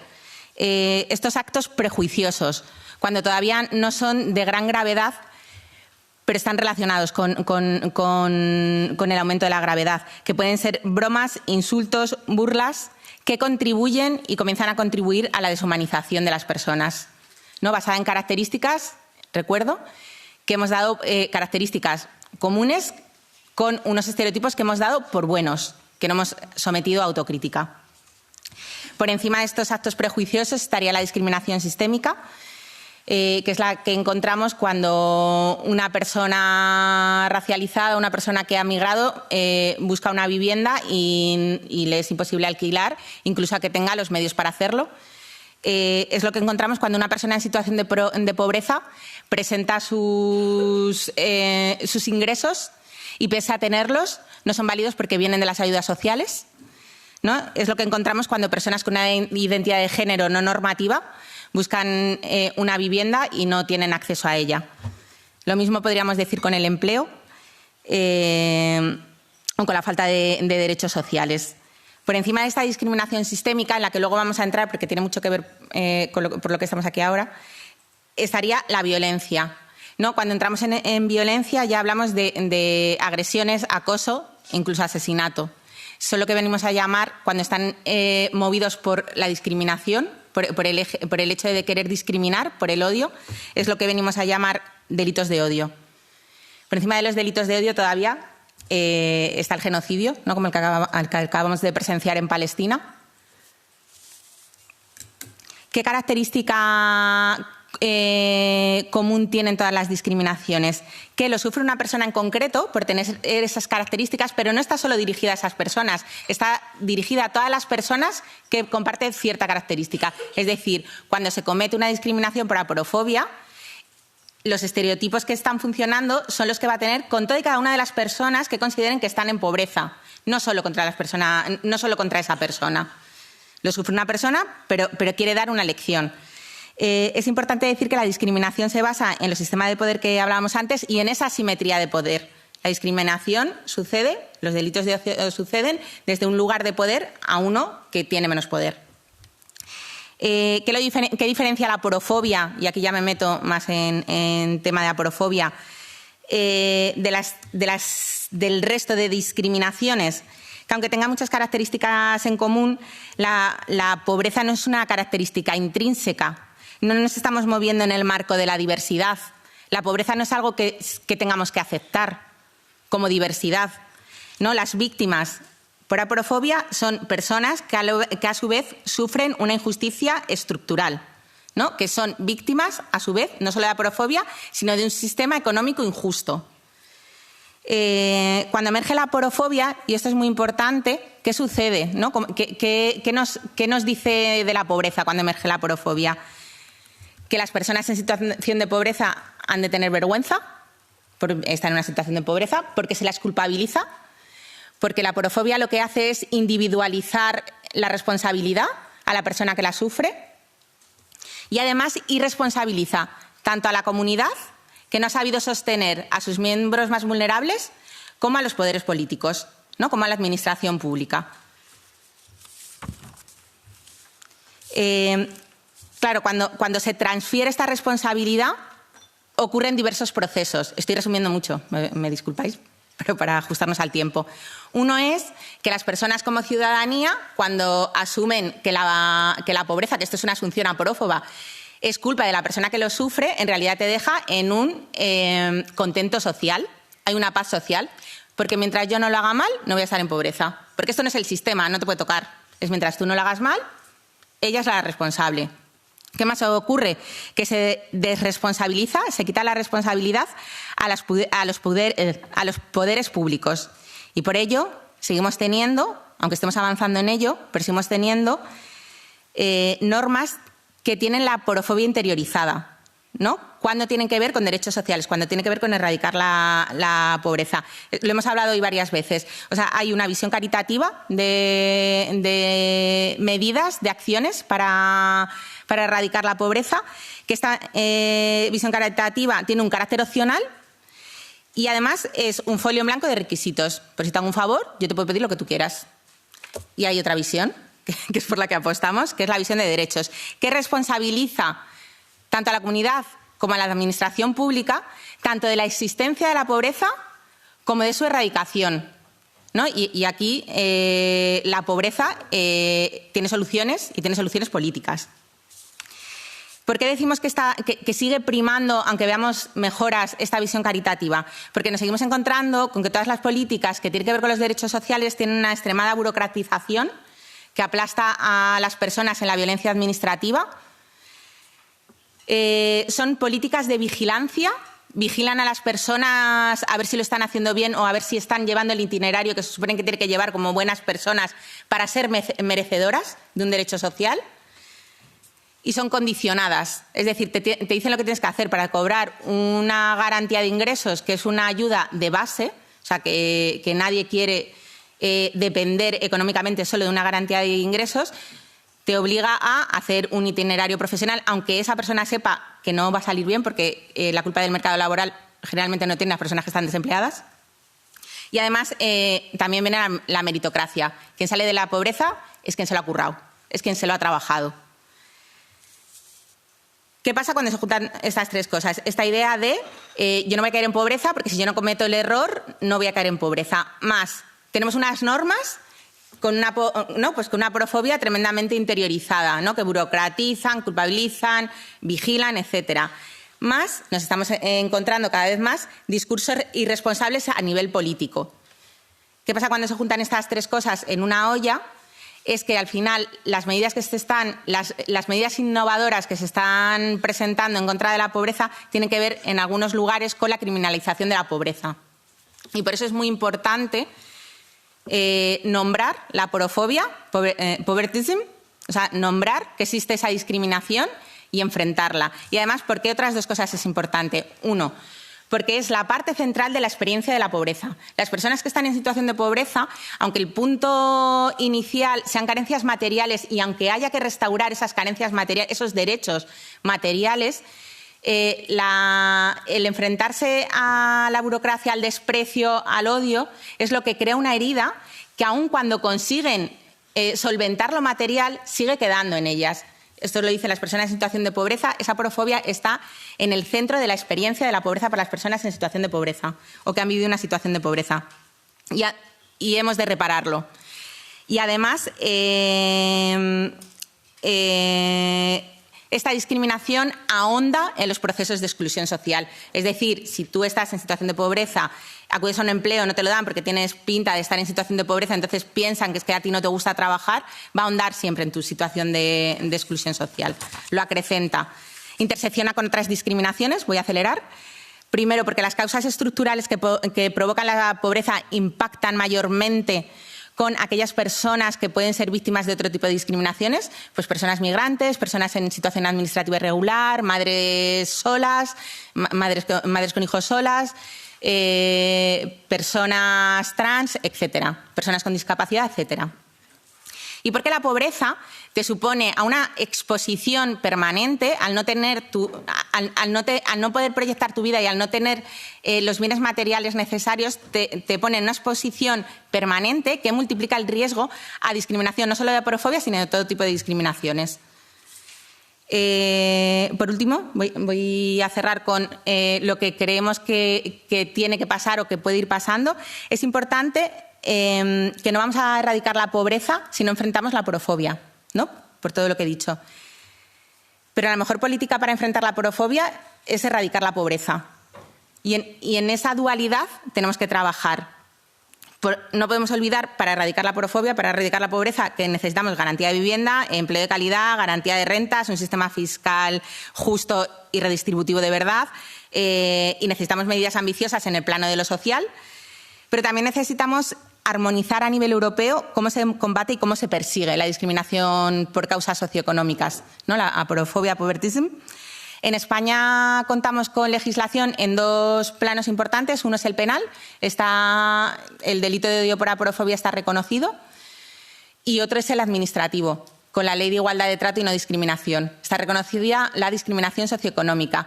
A nivel europeo esto se puede armonizar. Tenemos ventanas de oportunidad, ¿no? Ahora mismo se está discutiendo la ampliación de los eurodelitos, ¿no? ¿Por qué no introducir la aporofobia como un hate crime europeo?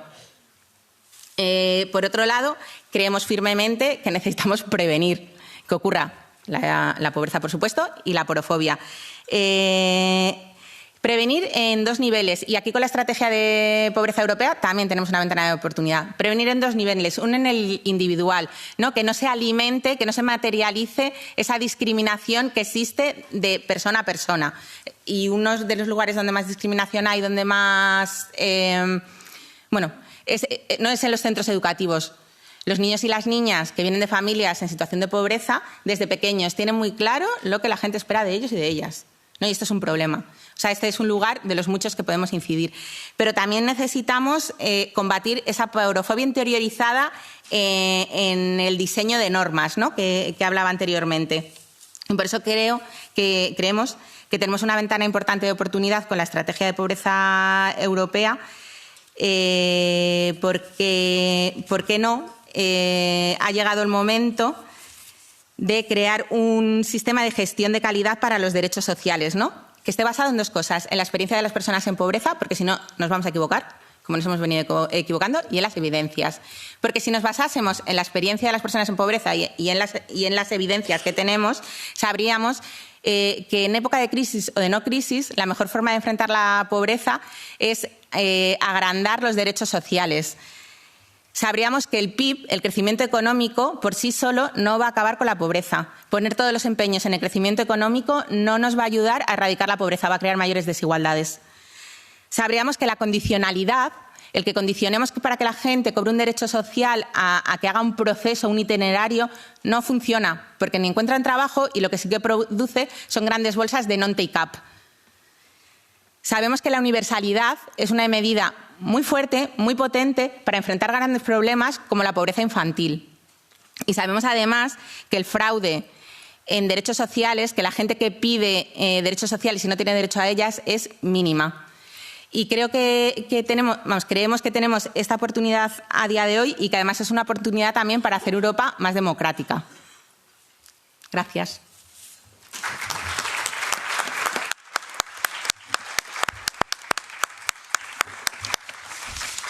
Thank you very much. So it was good to have you at the end. So thank you very much. It was very interesting for all of us, I guess. Thank you to our distinguished speaker for their different approach to discuss the issue and to recommend policy and advices. So I'm really committed as well as a policymaker in this, on this objective. I gave my contribution in Italy when in the past 5 years I was involved in social policy at the head of the INPS, the Institute for National Security of Italy. I think that there is still really a lot to do. And this is my primary objective here in the Parliament, to work both on the root of poverty, the root of the friction of conflict. You used, Amanda, as well, a word or a sentence, a concept, which is the classism. On this, I agree as well. We all thought that sort of class struggle was over in the last decades, and we thought that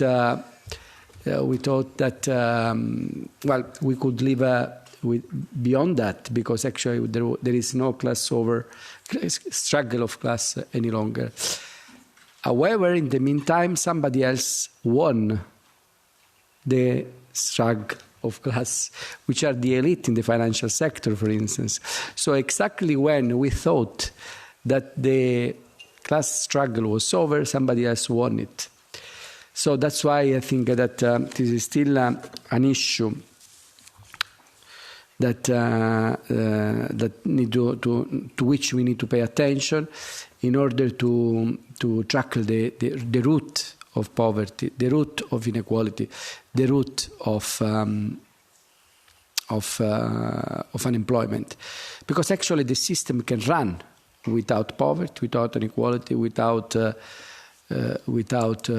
unemployment. It's just a matter of policy. It's just a matter of will. You know, there are some countries where level of poverty and level of inequality is very low. And beyond policy, this really depends on the level of tolerance that the social community has towards these two phenomena.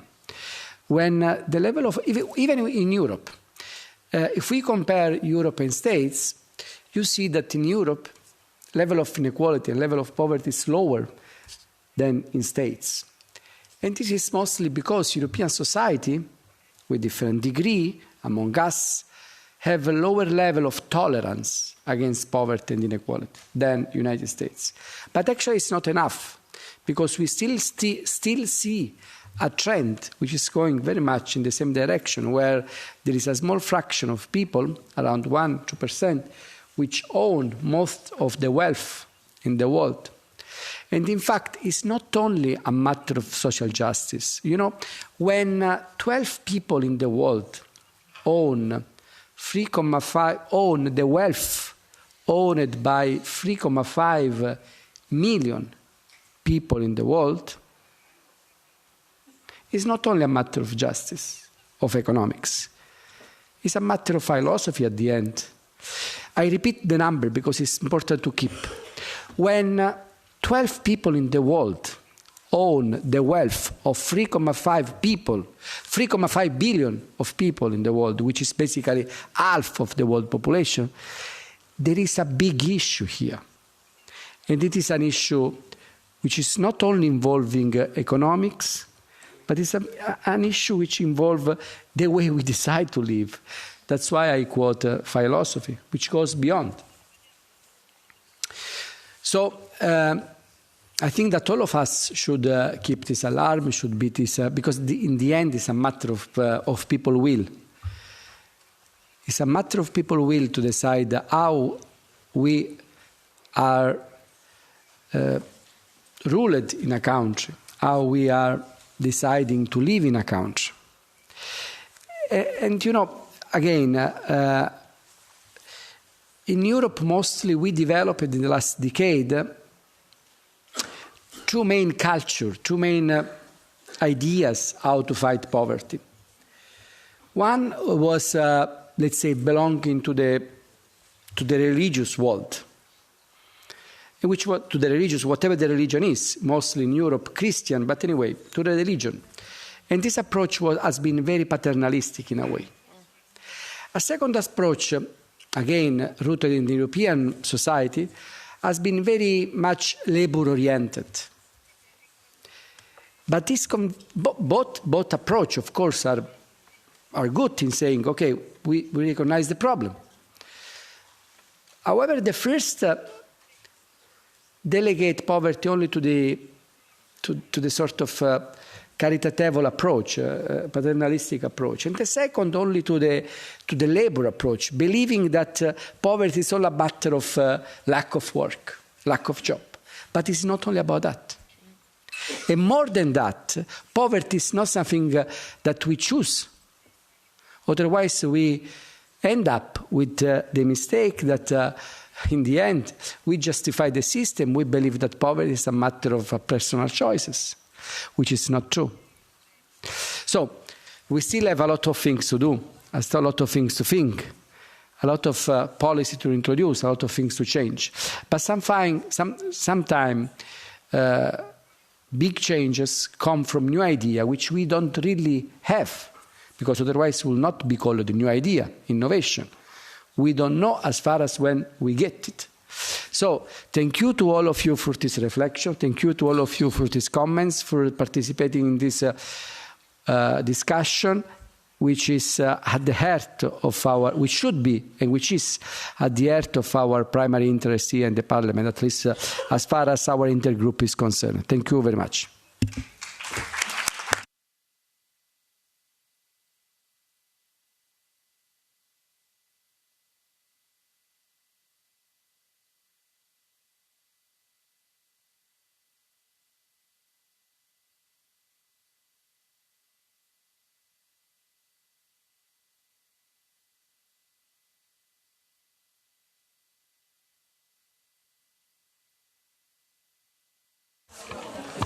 Sorry, would it be possible to make a comment? 1, 2, 1, 2. Maybe it's over, so I'm gonna speak in the void. But no, it was only to mention something which I think could be of interest to this discussion. I just wanted to mention that, as you may know, 2 weeks ago, during the General Assembly of the United Nations, Olivier de Schutter released a new report on the link. I'm here, sir. A new report on the link between the rise of the far right and the increased activation policies for fighting poverty. And I think that all of the parties, I know that some members of very different parties are here today, should understand that activation policies which are increasing economic and social insecurity in Europe are increasing and are moving forward the far right. And if they are genuine in their will to hamper their advance, they need to move towards universal-based social policies. Thank you. Here, here. Absolutely true. Very well heard and agreed.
Okay, so dear friends, we take one more minute and then we start again for the last session of the day after a day of hard work.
Okay, dear friends, let's start again with the last session of the day.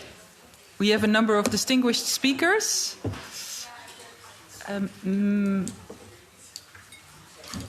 I think maybe some people will come in right now. Are there still people outside? No? Davina? Okay, we'll start. Yeah. There was a lot of hard work today, many things that have been debated, many things that have been discussed. I've seen part of the discussions that you've had, and I think they're really the topics that we need to talk about when we talk about fighting poverty. And we know that the Commission is now preparing its anti-poverty strategy. Also in our Parliament, we are preparing the anti-poverty strategy and our vision on this anti-poverty strategy. But not the strategy alone is not enough. We need to have the funds also to be able to implement such a strategy, because this strategy brings requirements for activities, and activities cost money. And right now we see that the Commission has presented its multi-annual financial framework for the next period, which will start in 2028.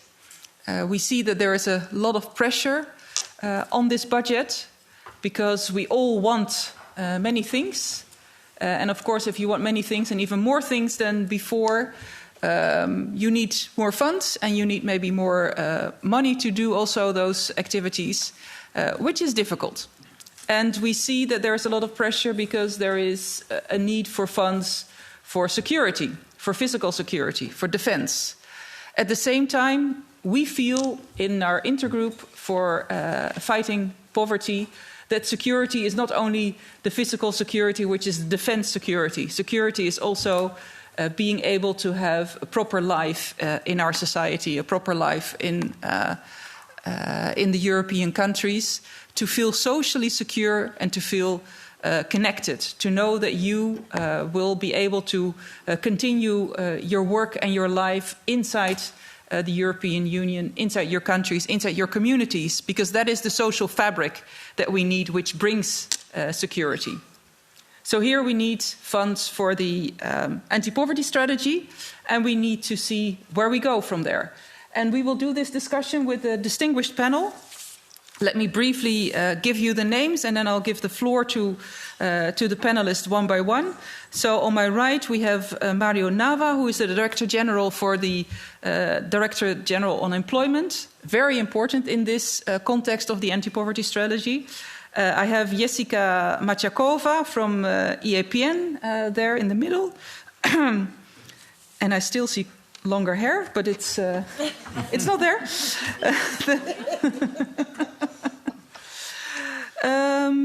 Leslie O'Reilly, we have here from Ireland. Yeah. Welcome very much, Leslie. And I have Florian Sanden, but that's a different name. No. We have a different name here on my list. He's not here. He was in the previous panel. Ah, he was in the previous panel. Okay, and then of course we have Julia Walgren, who is the director of the European Anti-Poverty Network. And it's great to have this distinguished panel. We will start with some introductory questions to each panelist, and then afterwards I hope we will have the possibility of an exchange of views with the audience and the people here in the panel to see how we can move forward. So without further ado, let me give the floor to our Director General for Employment, Mario Nava. And Mario, can you help us share what the European Commission is doing right now and is preparing, also on resources to eradicate poverty?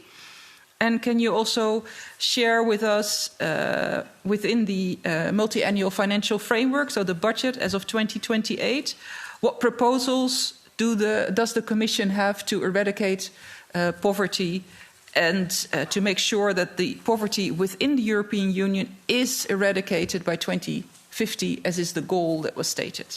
So thank you very much, and the floor is yours. Thank you very much, Marita. It's a pleasure to be here with you. Thank you very much, and thank you, everybody. First thing, what the EU is doing, we are preparing the strategy. The strategy will be out Q2 2026. In preparation of the strategy, I would dare to say the most important thing, even before securing money, which I will come to that, because we live in a capitalistic system, like it or not, and money matters. But even before securing money, what matters most is listening to the people. So I would say what we have been doing in the last few months is listening to different stakeholders, listening to people experiencing poverty, organizing even academic themes or that. Never forget that the fight against poverty has a lot of academic recognition. Muhammad Yunus won a Nobel Prize on that. Esther Duflo won another Nobel Prize a few years ago. So there is lots of academic recognition, both on the root causes of poverty and on the way to eliminate poverty. Let me start maybe with Yunus. 15 days ago with Sarah and colleagues, we organized a big event where there was Muhammad Yunus who intervened, and he mentioned about the ambition of the 3 zeros. So this is the ambition of the 3 zeros, is to bring to zero 3 things that as economist, I'm an economist, as economists we have difficulty to explain why the capitalistic system generates them. The first one is, of course, poverty. It's very difficult to understand why affluent society like the European society, to give you numbers, where 6% of the world population, we command 20% of the world GDP, so we are 3.5 times more affluent than the average, and yet, within this affluence, we have 93 million people who are at risk of poverty or exclusion. 93 million people means that if they were a member state, it would be the biggest member state, right? The biggest member state now is Germany, 83, and the Europe would be 93. So how do you square that? As an economist, I must say, since I studied economics, and I haven't found anything that can explain exactly this, that seems a little bit of a, not a little bit, but seems a big contradiction. We are affluent, obviously, where we produce enough wealth for everybody, but the distribution of wealth is not good. There is a very beautiful recent speech by Jean Pisani-Ferry, a French economist rather well known, who has won several awards and recognitions, and he talks about the illusion of macro. He said we spent a lot of time in Europe and in the rest of the world, but I'll come in a second to the comparison between Europe and the rest of the world. He said we spent lots of time to fix the macro, and it is true. I mean, in Europe, if you think the Maastricht criteria, just to mention one, which are underpinning our living together, our sharing our money, the Maastricht criteria are all macro criteria. But then we had the illusion that if you fix the macroeconomics, then it percolates down to the micro level. Some sort of magic hand does the distribution so that it works. Well, no, that's not the case. So the equation, you fix the macro and therefore the micro is fixed, no. That's not how it works, and clearly it didn't come around. So that I think is the first point. Therefore, measures are needed. So the first zero is eradication of poverty, which is obviously inexplicable. The second zero is, and that's, as you know, in the SOTEO, Ursula von der Leyen said by 2050, I want to have a strategy that help me eradicate poverty by 2050. The second zero, we don't discuss it here because we have no time, but is of course the one having to do with the green dimension and the environment. It's not clear why to live and to live well, we need essentially to take things out from our kids and our grandchildren, because that's what we are doing, devastating the environment. We are basically taking resources out from the future generation. We have an aim in Europe, as you know, by 2050 to get to zero emissions. So zero emissions, zero poverty. I think these are the two crucial ones. And then there is a third one, which is very much in my shop and where I think we are going all speed to it, which is essentially zero unemployment. In many countries in Europe, we are very close to zero unemployment. We are not yet there, but we are very close, and we can do measures to improve. So this, I think, is the three things to start. Let's also put the things in perspective. When it comes to income distribution, Europe is the best place in the world. We may not like it, we may argue it's not enough, we may argue we may want to do more. All this is legitimate, but Europe is the best place in the world for income distribution. As we speak now, today, in this moment, there is the World Social Summit in Doha. Is the second World Social Summit in 30 years. The first one was 30 years ago in Copenhagen. And one of the things which are most discussed at the World Social Summit is that half of the social spending of the world is done in Europe. Okay, so 6% of the population which does half of the social spending in the world. Is enough? Is not enough? I don't know. But let's compare it to the rest of the world. The remaining 50% is for the remaining 94%. Okay, you take the Gini coefficient, the one that gives the distribution, the distribution across countries, the Gini coefficient between Europe and the rest of the world, il n'y a pas photo. There is no comparison whatsoever. I mean, take Europe and US, even Europe and Japan, we are slightly better than Japan. Europe and US, no comparison. Europe and Canada, no comparison. Europe and Australia, no comparison. Europe and China, Europe and Russia, forget. I mean, it's very obvious where we stand. So this is to put the framework. Now, thanks God, we recognize that this is good, but not enough. And that's the point where I want to take you. How do we go from here to there? And it's very clear that what we have got till here is good, but we want to move there. Now, essentially two instruments, plus others, but the two big instruments of economic governance in Europe are the MFF, of course, that you mentioned, and the other is the semester, because with the MFF we command our own money, in the sense the European public money, and with the semester we have the ambition of coordinating the national money, which of course the national money are much more than the European public money. And then there is a third pillar of money, a third source of money, which of course are the private money. Private money where of course there are a number of initiatives, maybe philanthropic, they may be in part of corporate social responsibilities, they may be in many other areas, but there are a number of initiatives dealing with private money intervening. So let's go in order. First of all, let's say semester, new economic governance, the new Stability and Growth Pact, which has got now a more complicated name, but this is in the framework of the new economic governance. It says very, very clearly, for the first time, I would dare to say, it puts very clearly the link between the fiscal side, maintaining your finances in order, and the social side. It recognizes that if you make social efforts, because you do a pension reform, or you do a social security reform, or you do a school reform, or you do a reform of for example, the child, the way you take care of the children, or the way you take care of the old people. If you do reforms of any type of assistance, then you can, of course, this has an impact on the fiscal point. And there I want to rebound on something that you said, which I believe a lot, is the word security.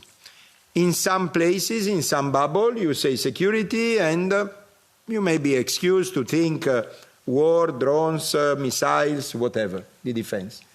Actually, if you step out of the parliament and you go in the street and you ask two people by chance, one young and one old, security is a completely different thing, okay? If you ask it to my daughter, for example, she thinks security, she thinks social security. If I have a kid, will I have a crash?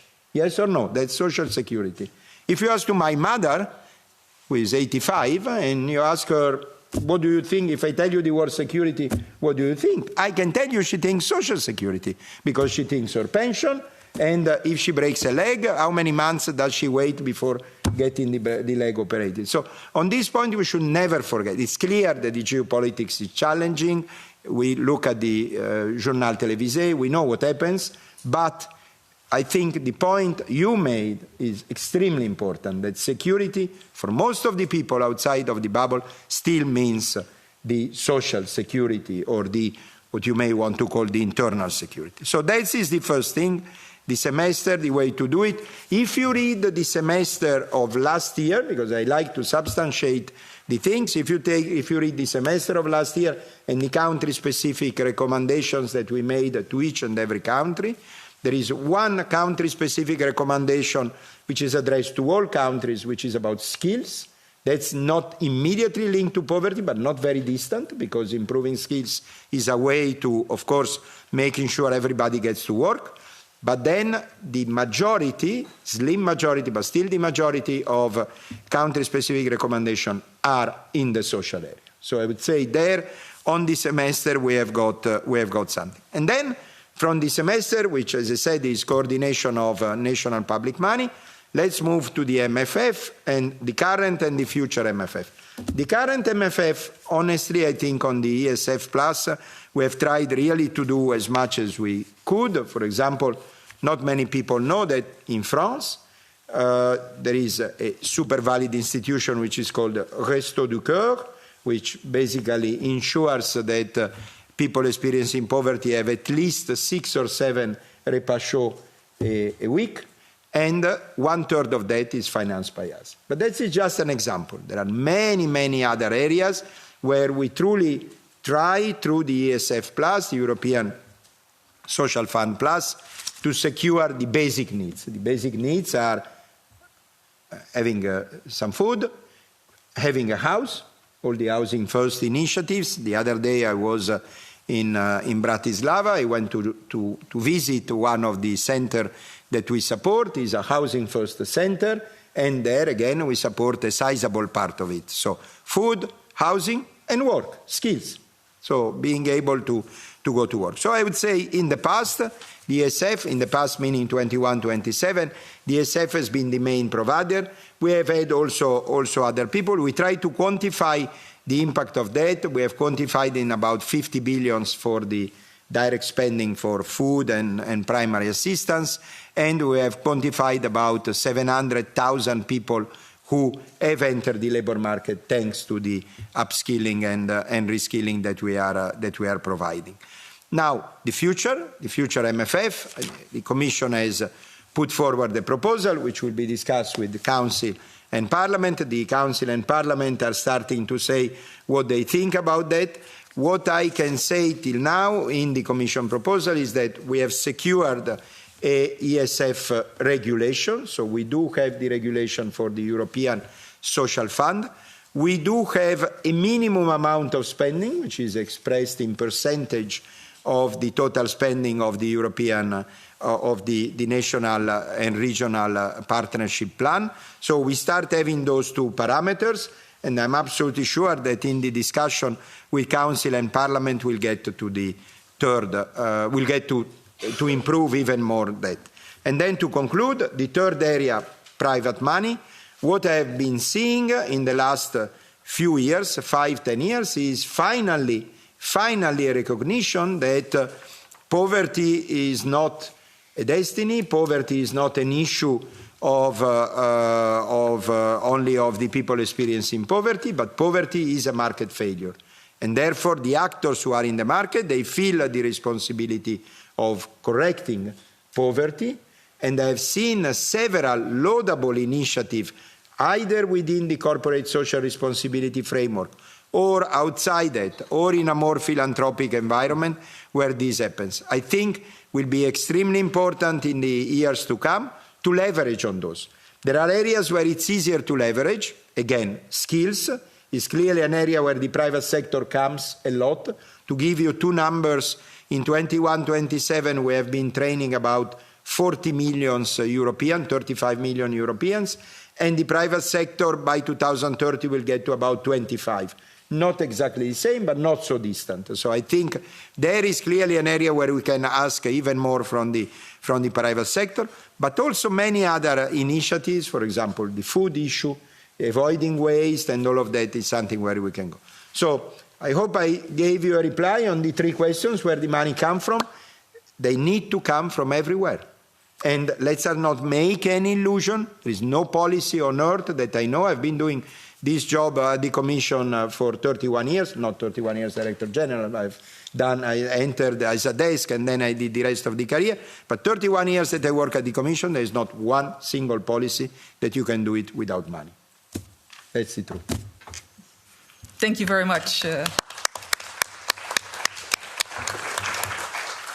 Thank you very much, Mario, for your overview, but also for your honesty in the challenges that we have. And like you say, there's not one single policy that we can do without financial support.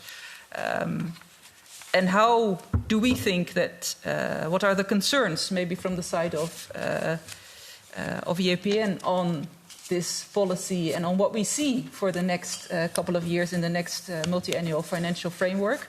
I think, Jessica, if you can share with us how you look at the proposal, how you see that poverty eradication has its focus, and how you see that maybe what elements we as Parliament, we as anti-poverty intergroup can take to bring to the negotiation table with Mario and his colleagues.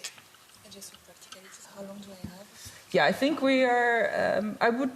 It would be nice if we have a little bit of time for exchange of views with the people here in the audience. So let's say 7-8 minutes. Okay. Yeah, I know that's a challenge for you. It's a challenge, yes. Yeah, there you go. Okay, good afternoon, everyone. Thank you very much. And I apologize in advance. My brain is a bit foggy after all these days of discussions, especially for such a technical topic. So I will try to do my best to make it clear. Maybe for a bit of background, and for those who are not familiar with the term MFF, so the Multi-Annual Financial Framework is the EU budget. It's negotiated every 7 years at the moment. And in July, the European Commission published its proposal for what's going to be the priorities for the budget between 2028 and 2024. So, of course, with the EAPN, we carefully analyzed the proposal, and I would like to share with you 3 main concerns. Of course, I'm going to summarize these concerns, but you can find more information on our website, and we are going to publish a detailed report early next year on the topic. Our first concern is the overall focus of the EU budget on competitiveness, security, and militarization. So we just talked about the word security, and in theory, yes, indeed, security means economic security, and so on and so forth.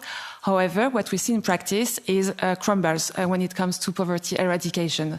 So most of the money is going to go to companies through the competitiveness objective of the European Commission, to the defense industry, and so on and so forth. So when we look at security in the way it is framed in the next EU budget, we are talking about fighting external threats and directing this money to reinforcing borders, ensuring that migrant people cannot rich Europe, ensuring that companies get some support for competitiveness. But when it comes to the most marginalized, however, what's remaining is almost nothing when we compare to the figures. And I'm going to go into more details when it comes to competitiveness. Our main issue with EAPN is that this whole narrative about competitiveness is actually based on two myths. The first one is that having a budget ensuring competitiveness is compatible with fighting poverty. For us, it's a bit more complex than that, because what we see in practice is that in the next MFF, the European Competitiveness Fund, for instance, is going to get 5 more money going to defense industry compared to the current budget period. However, when it comes to poverty eradication through the European Social Fund, the figures are almost the same compared to the previous budget period, which is an issue, of course, because we know that poverty is not decreasing, is stagnating in numbers, but we also know that official statistics are only a tiny part of the picture.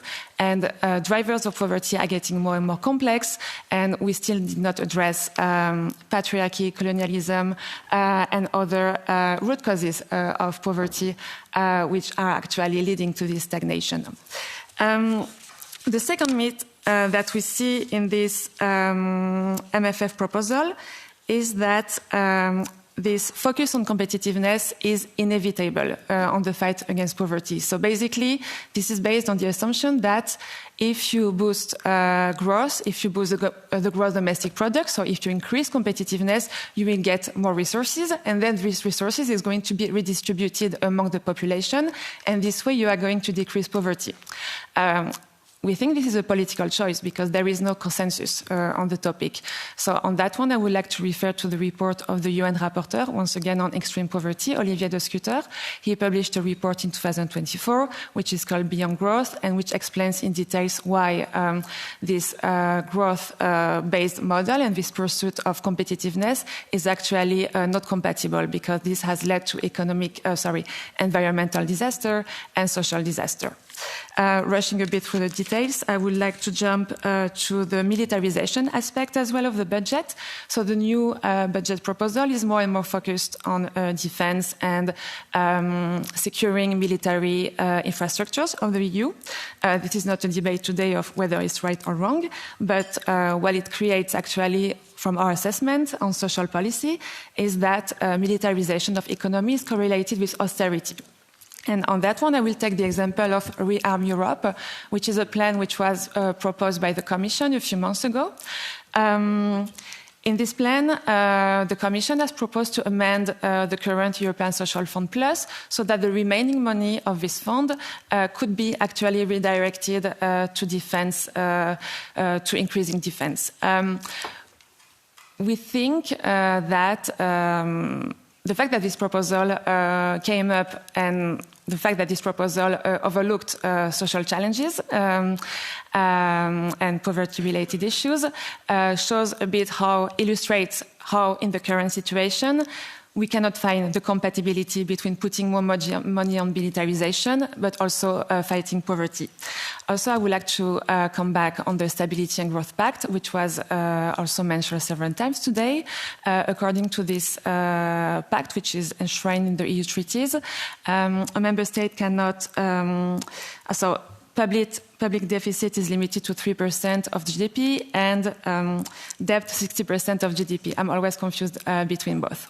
EIPN has been advocating for years to exempt social and green investment from these rules. So meaning that when a member state invests too much on green and social infrastructures, it cannot be sanctioned, because at the moment it can be sanctioned. This exemption, if we understood correctly, is going to apply now to defense capabilities, but still not for social and green infrastructures, which was clearly the issue of the political choice behind this reasoning.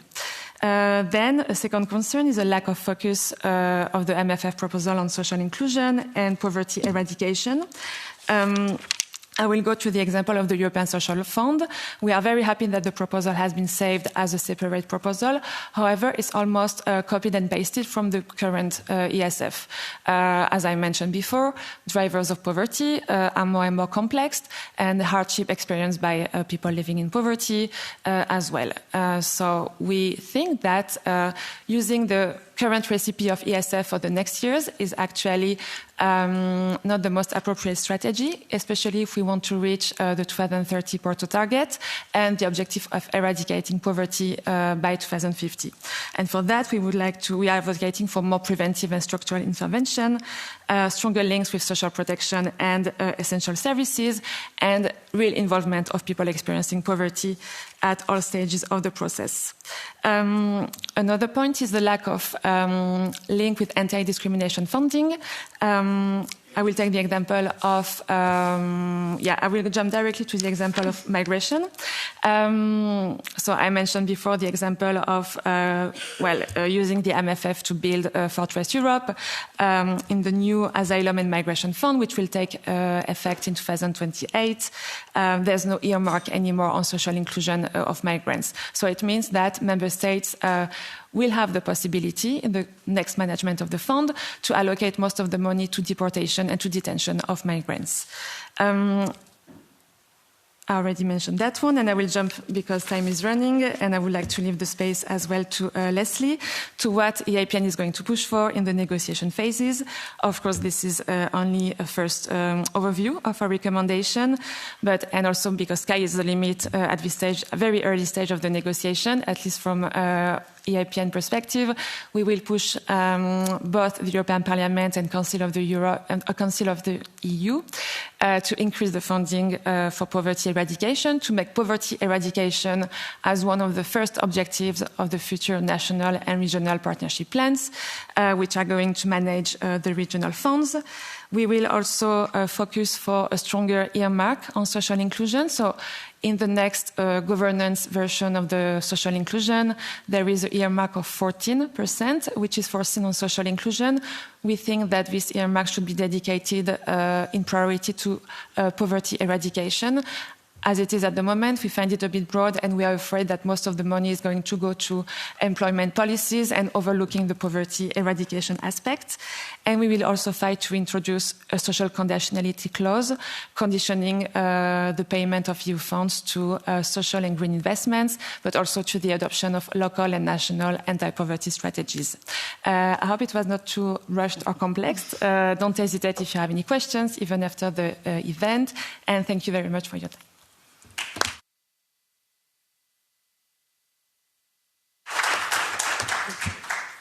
Thank you very much, Jessica. I think that was very helpful. And I think it was very helpful for us as members of the Anti-Poverty Intergroup, but I think also clear for the audience.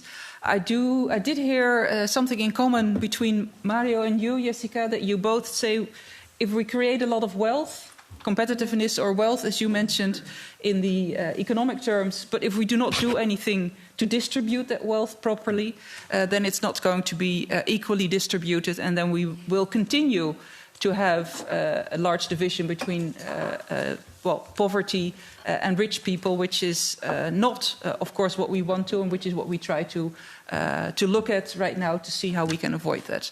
So here I think we are on the same pathway. The how, maybe we don't see the same way yet, but let's see how we move forward. Without further ado, Leslie, I think it's great to have you also here on this panel. We would like to ask you if you can share from your experience in Ireland how you have been impacted by policies of your national government and what you would like to see in terms of financial allocations for measurements to fight poverty and to eradicate poverty. The floor is yours. Thank you. Just first of all, I suppose, just to say, as you may noticed, throughout the day, people experiencing poverty, just like myself, went first when they were on the panel, and I specifically asked to go last because I think as we're closing off today, it should be people experiencing poverty who get the last say. I know you're going after me, Juliana, but I just wanted to kind of give you a background. I have grown up in poverty. Through no fault of my own, was born into that cycle, and it's taken me almost 40 years to break that cycle. I've worked hard, I've tried, I've had to go back to education, and at no point is anything handed out easily to anybody who's living in poverty. You have to fight tooth and nail. And now that I'm working in the profession, I try my very best to advocate for others in a similar situation. And currently, so I'm going to talk about what Ireland is facing right now and what we have faced in previous years. So currently today, 1 in 5 children is living in poverty in Ireland. Over 5,000 children are homeless, living in emergency accommodation. That doesn't count for sofa surfing and international protection. Children are not counted in those statistics, even though they are going to feed into that system when they have been granted stay. We all know early intervention is key for child development. If we don't feed the mind, the body and soul at a very young age, you're just creating that cycle where it's just going to continue again. Very little housing, social housing, has been delivered since the austerity measures in 2008 in Ireland, so there's no stock. Any houses that are being built are all for the private sector. They either cost too much or the cost rentals don't meet the adequate wage for people. So we have nurses, teachers, police who can't afford to rent, never mind buy. So we're always constantly chasing, and that's a direct impact of the austerity measures in 2008. When, same as everybody else in Europe, we were all asked to help bail out the banks. At the time in Ireland, we were asked to contribute to a universal social charge as a temporary measure to help bail out the banks. To date, that charge is still in place. So Irish taxpayers are paying twice. You pay your normal taxes, your PAYE, and then you have a universal social charge. They are looking to increase that universal social charge, even though the banks are now very much thriving. And the same with most other big corporate companies. As Mario had said, the distribution of wealth is very unfair. But I would suggest that if the books don't match, it's time the corporate world pays the price this time and not the most vulnerable in society. Poverty, I would say, can be eradicated tomorrow if policymakers really, really wanted to. Today we're at a crucial point, and we would plead with government officials to be part of the solution and not part of the problem. Greed causes austerity. Greed causes war, greed causes the cost of living, and these are all man-made issues, including poverty, because that is a man-made issue too. How do we change it? We need more experts, more people experiencing poverty in powerful roles. We need MEPs who are people experiencing poverty. We need more women in politics, more people with disabilities, more ethnic minority representatives to create a more diverse and more diversity at a local, national and European levels. So tonight, when we go to bed, we need to remember that 93 million people in Europe are living in poverty today. That's not just a number, that's people old, young, people who we owe it to tonight to think of as people, not just a number. Thank you.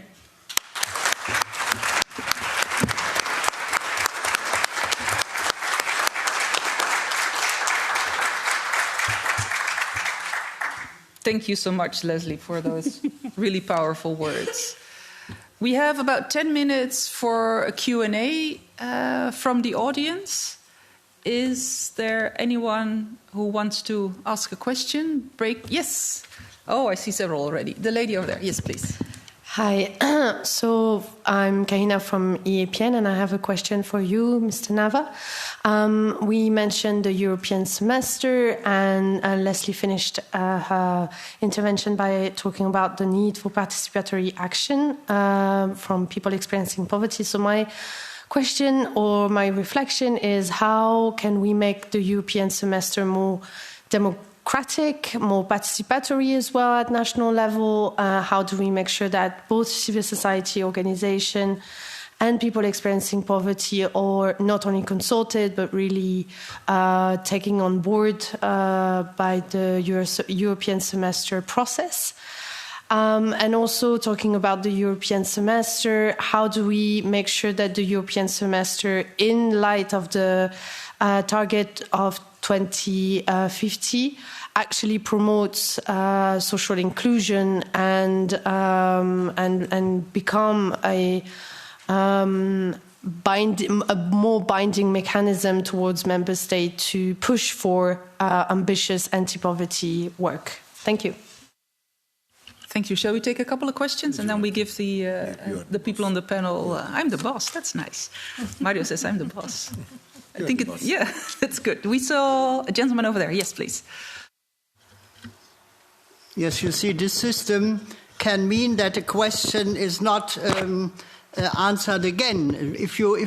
We have to take question per question per question, and it will be answered. Otherwise, you can push things at the side and it's not answered again, which happened earlier this day. I go home very disappointed. I don't see a big will here for dialogue. It's not a question and answers. We are at equal level. You can ask us and we are the expert, as it was said, you see.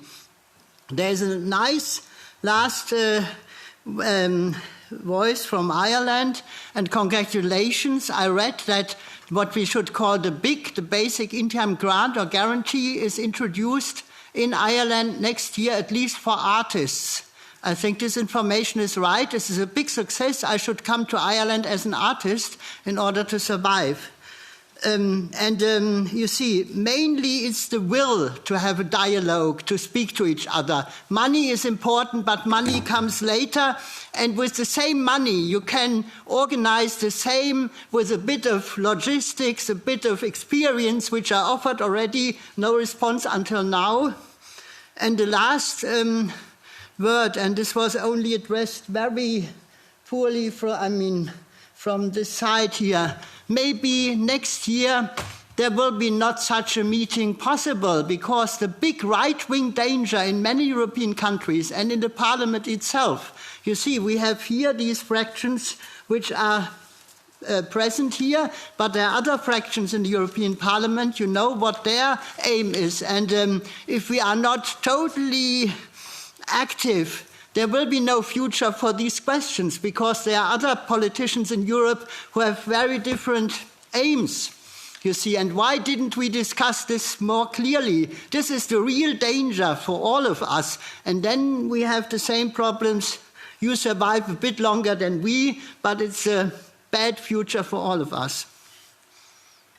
Yes, thank you very much. I will try to make sure that all questions are answered. Yes, the lady over there. I guess that's me. Hi. So my name is Sofia. I work for the European Network Against Racism. And I wanted to react on what has been said regarding the phrase, poverty is a market failure. And I was wondering what was meant by this. And I would like to understand it more, because from our point of view, yes, in the current system, we do count on growth to fund social protection. So in that sense, we do need more wealth. However, in the current context with the climate crisis, can we still afford to create unlimited growth and unlimited wealth? And is the EU the fourth one who needs growth? Isn't it like global majority countries, for example? Also, we know that today growth might not even be possible anymore with planetary boundaries. We know that decoupling is a myth. It's not me who says it, it's even like the European Environmental Agency. So with this, like, what do we propose as transformative alternatives to make sure that we protect social floors in a sustainable way and in a way that is not reproducing inequalities? So how do we think long-term about this? Thank you. Thank you very much. Maybe one final question? No? Then I think for you, Mario, is the question about the semester and also about the climate constraints. You can also react to those, Jessica. And I think when we talk about the communication and to be in dialogue, that's probably a question for you, Leslie, but also for me. So we make sure we answer that one as well. Mario, the floor is yours. Thank you very much. I'll go in reverse order, and I start with the market failure. In economics, you call market failure a thing where if you leave it to the market and you make no intervention, the outcome is undesirable. That's what is a market failure.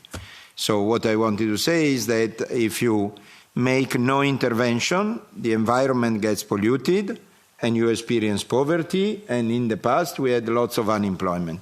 However, if you make policy interventions, you may reduce the pollution, you may contain poverty, and you may reduce unemployment. And the whole argument I was making is that in the fight against poverty, so to help eradicate poverty by 2050, what we need is a panoply of instruments and necessities. So we need cooperation of the private sector, for sure. I gave the example of skills. We need cooperation of the public sectors. We need cooperation of the public administration. But to me, it's very clear. Let us not make any illusion. If we don't make any policy, poverty does not solve by itself, exactly like not pollution or anything else. So we need to enter in the area of policy making. And once we are in the area of policy making, we enter in the area of is this enough, is this not enough? And what I think is very good, and I must say I'm proud of my own institution, the Commission, what is very good is if you discuss the enough, not enough, in terms of objectives. What is the objective you want to achieve? 93 million people live today in poverty, as Leslie said. Let's remember it every night before sleeping. First objective by 2030, reducing it down by 50 million less, and in 2050, help eradicating the most severe form of poverty, which are in part of those 93 million. So I think acting by objective is very important, but the point I wanted to make is let's not hope that the market does it by itself. It does not. No matter how many beautiful people, how many beautiful things the Parliament managed to write into the corporate social responsibility or whatever else. No, it's not enough. You need government, you need European institutions intervention. That was the first point. The second point on the semester and the participation, I think we need two levels. The semester, what it does is that it coordinates somehow what once was called the Stability and Growth Pact, which is now called the medium-term structural and fiscal thing. And there, actually, there is a new thing. You are absolutely right, it's new. It did not exist before. But there is a new provision which asks member states to consult. And the consultation is general. Of course, the primary target of the consultation are the social partners. There is no doubt on that. So the social partners is the primary target of consultation, but nothing impedes, and actually the Commission has made a recommendation into that direction, that the consultation is much wider, and in particular it includes the society. So actually what is being consulted is not the mechanism of the semester per se, because that should be too late, but is the subject matter of what the semester is, so the national different actions. Thank you very much. Jessica. To respond on the question of the semester, EAPN has advocated for turning the European it's very late. Turning the European semester into a social semester. We think the current way, the current architecture of the European semester actually overshadows poverty eradication, deprioritize social inclusion, and we can see it, for instance, in our last report on the European semester autumn package, analyzing the country-specific recommendations, which were published by the Commission a few months ago. Defense investments were the first recommendation for all member states. However, poverty reduction, we're not even talking about poverty eradication, but reduction was not even mentioned for all member states, even if it's an issue in all member states. What we are advocating for is to a whole rebuilding of the architecture of the European semester with social justice at its core. And for that, if we do not reform the Stability and Growth Pact and do not exempt social and green investment from this rule, this is never going to work out. And also we advocate for people experiencing poverty to be involved at all stages, and especially when it comes to the formulation, implementation and evaluation of the country-specific recommendations. Overall, as it is, our feeling and concerns from people experiencing poverty, national members, is that the European economic governance framework does not work at the moment for collective well-being of the people, and this is a bit the other way around. Austerity policies being actually driven by these economic economic governance rules, and this is connected to the MFF because the next proposal is tightening the links with the European semester in the allocation of the priority of the funds. Well, I hope it responds to the question. Do they need to address another? I don't think so, right? Okay, thank you very much. Thank you, Leslie. On the dialogue. On the dialogue, well, just in relation to the market as well, I'd like to say I was somebody who was dependent upon social welfare supports to provide for my family. There was no support assistance for me to return to education in order to better myself in the jobs market. That came through debt and everything else, going and having to borrow from local credit unions and the banks to get myself back through college. I am now working full-time off social welfare supports. It can happen, but I think if people were to invest in women, mothers, families, I think the benefits for the market would be far better than to just look at it as a negative or a positive. If we look at it at people and humans and see the benefits by investing in people and communities, I think the impacts and the outcomes would be far greater than percentages on a spreadsheet.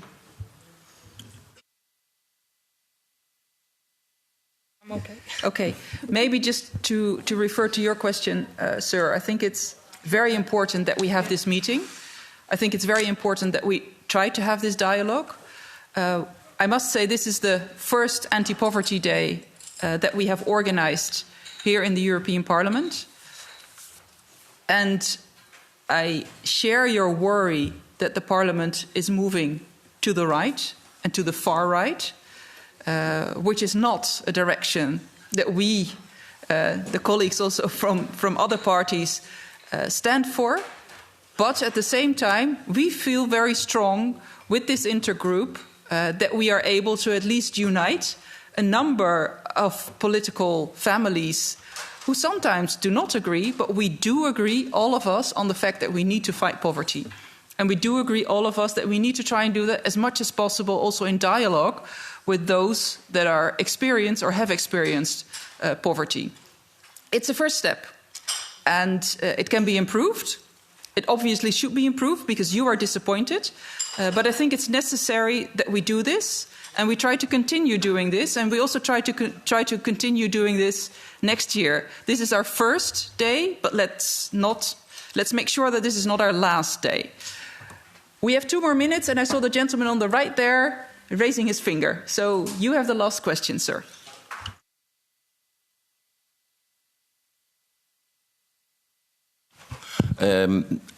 I just wanted to follow up on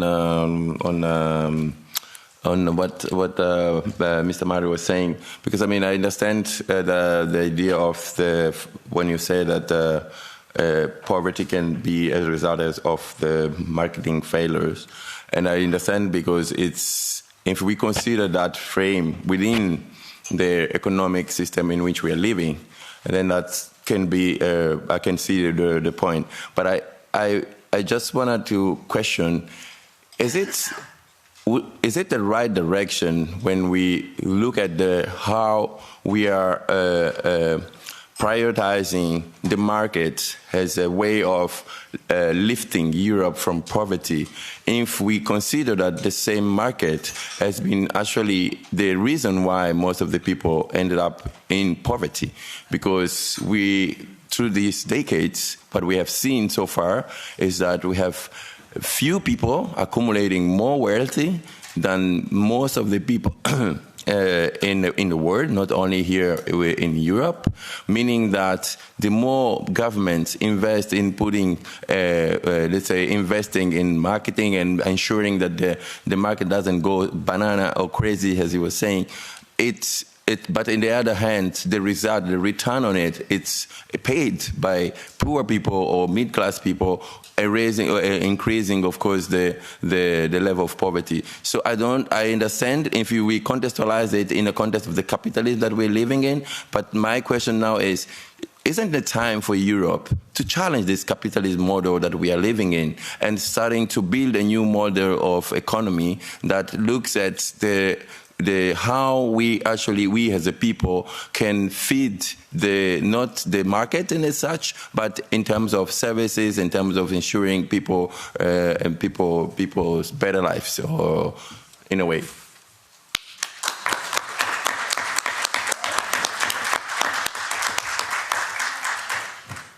The question is very deep, and I think it would require much more than the 2 minutes which I have. But as I said at the very beginning, the system we have is certainly not perfect. However, let's never forget it's the best of the world, because other systems, which work in different ways, do deliver much more inequality than our system. That's unfortunately is the truth. Take China, look at the amount of poverty that you have in China, take Russia, take any type of society you may want to imagine. The capitalistic system is full of errors, but it does deliver the least inequality. Then what I said very clearly is that this is not enough, and we need to do much more.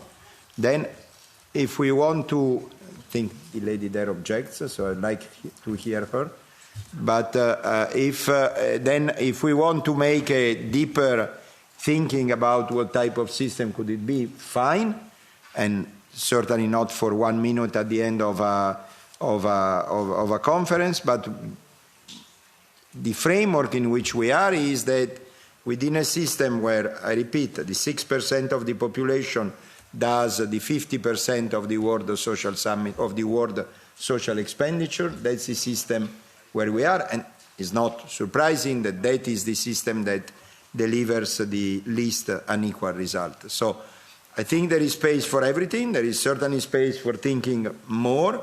But, okay, we live in the market. Living in the market means that basically there is some sort of price attached to the efforts and to the results which are made. And then, of course, there are government's correction to that. But I think you wanted to make a question. No, you? No, the lady. You? Oh. Yes. No? No. Okay. No, sorry. okay. I thought you wanted. Yeah. I saw you moving, so I said maybe you wanted to make a question. But I think this is a very fundamental debate. It's a very fundamental debate. Very fundamental and a very good remark that you made, sir. Thank you so much. Because are we changing within the system or are we changing the system? And I think here in this parliament, some of us really want to change the system because we see that it doesn't deliver. Others want to keep the system, even make it worse, if I may be so free, in the way that it functions and to exacerbate poverty instead of improving it, because there are still some people and a growing group of people, politicians in this parliament, that do believe that if you create more wealth, then more people become wealthy, and it's not just a few people that are more wealthy instead of an equal distribution amongst all of us. Having said that, I think we need to finish this beautiful day.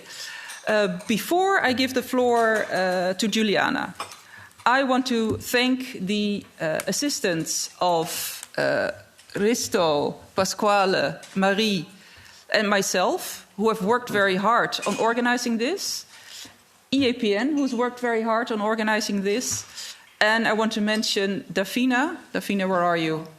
She's working. Who has been, I think, the one who has done the pivotal and most important work to make sure that we have this first Anti-Poverty Day. So a big hand of applause to everyone who has made this possible.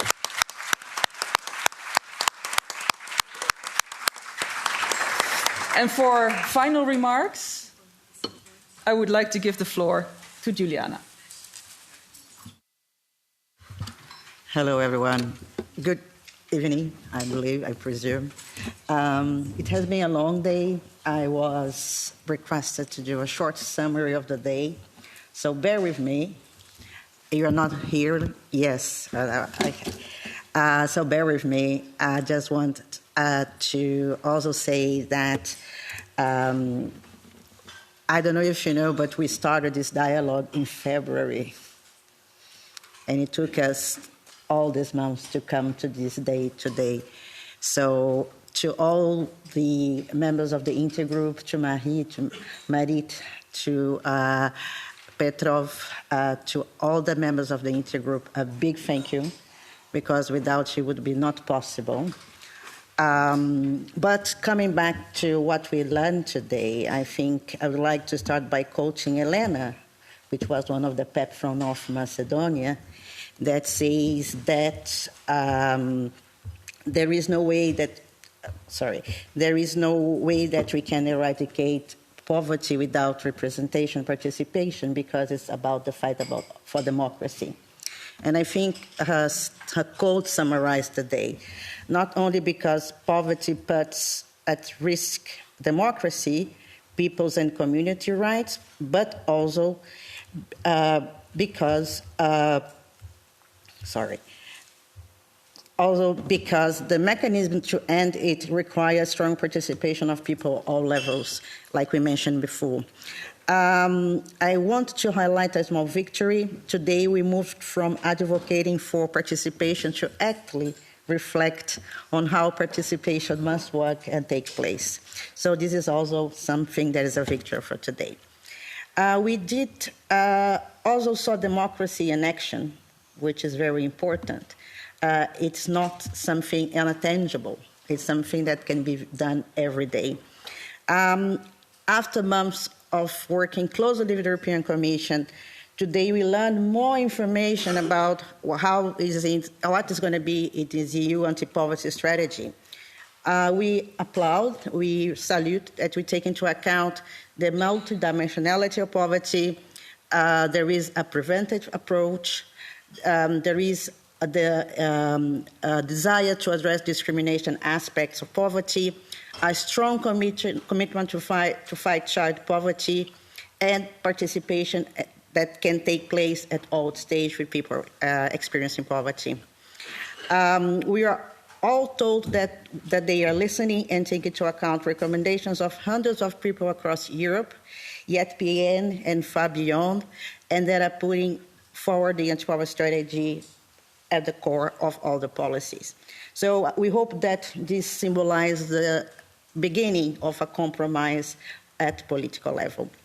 We also heard about the national and local strategies. Without them, there is no way that we can address solutions at national and local level. And there is no way also that the strategies can work without money. So I think next year we're going to, as mentioned before, we're going to launch a poverty watch on the NEPs and LEPs, comparing 18 countries. This is planned to be released around February, and then, of course, everybody's going to get a copy. But it's also in a intention of bringing more perspective to the anti-poverty strategy, because it's going to be a strategy in a move. It's not going to be a static strategy. It must be a dynamic strategy. But we also heard about bureaucracy. We also heard about the discrimination and how poverty reinforces each other. So we also brought members from non-EU countries that we never bring to the table to talk about strategies, and I think it was very important to bring our colleagues from North Macedonia and beyond. And that puts us a little bit closer to the target of 2025 to eradicate poverty in reality. But I'd like to finalize the day with a strong reminder that all anti-poverty strategy must be guided by human rights frameworks, because it's a matter of justice, social, racial, gender, environmental justice. And again, because this is a learning curve for all of us, and because poverty, like my colleague Karina said, is not an accident, it's not an earthquake, we are beginning a series of internal discussions at the APN called Economy of Poverty. Poverty has a function in the society. So what are the alternatives? What is the ecosystem? And how can it evolve with the welfare state that we have? So it's going to be a series of webinars. You're all invited, in which you're going to invite speakers to discuss about the architecture of poverty. And to finalize, while competitiveness and militarization continue to be framed as an overarching priority for the EU budget, we will continue to fight to put poverty at the top of the agenda and to get adequate funding for that. To conclude, another list of thanks. So all the intergroup members, also the MEP João Oliveira, who was here in the morning. Also a special thank you for the European Commission, strong representation. You're always with us. You are like a extended family. Also, thank you very much for the representatives of the cabinet of the Executive Vice President Roxana Misato, and to the European Economic and Social Committee. A warm thanks to Maria Calais from the Spanish Ministry of Inclusion, to Olivier de Scutter, and all organizations that put together all the workshops that were led and designed by them. I also like to thank all the speakers. You were brilliant, you were inspiring, you were really the definition of this day. And above all, I'd like to thank those about whom we are talking today, people experiencing poverty. Thank you for your time to come here. Thank you for taking a flight. Thank you to take a train. Thank you to take time from your family, from your work, from your rest that you deserve to come here to speak with us today.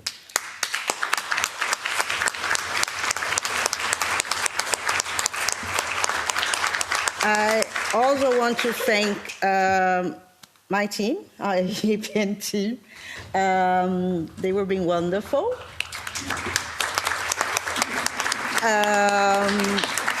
And also the APN networks. There are many APN networks here, so thank you so much. And I think Marit has a surprise for someone special. Well, actually, here I take over, and Marie has a surprise on behalf of the intergroup for two people. So, Marie, there you go. It's Marie Toussaint. Yeah, Marie Toussaint. Thank you, Marit. Thanks to all of you. Thank you for being here. We're really happy. Yes, we have a special thanks to two people, one being the incarnation of a team. And this is you, Juliana, actually.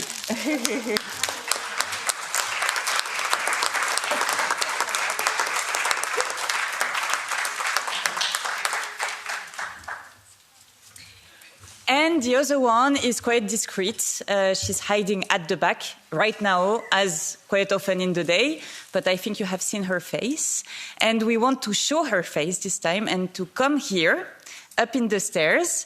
She's the one that made everything possible within the parliament and between our teams and with the NGOs and so on. She's hiding her face right now, but she will come. She will come. It's Zafina Savic. Yes, she will come.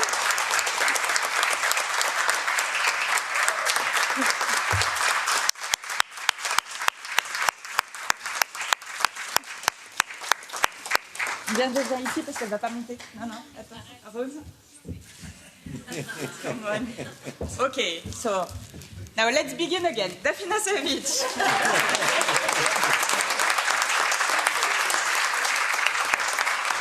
Okay, thank you all very much. It's been a long day. It's been a good start. It's been fruitful. There's a lot of input that we will continue working on, and let's make sure that we have another of these days next year. So, thank you very much.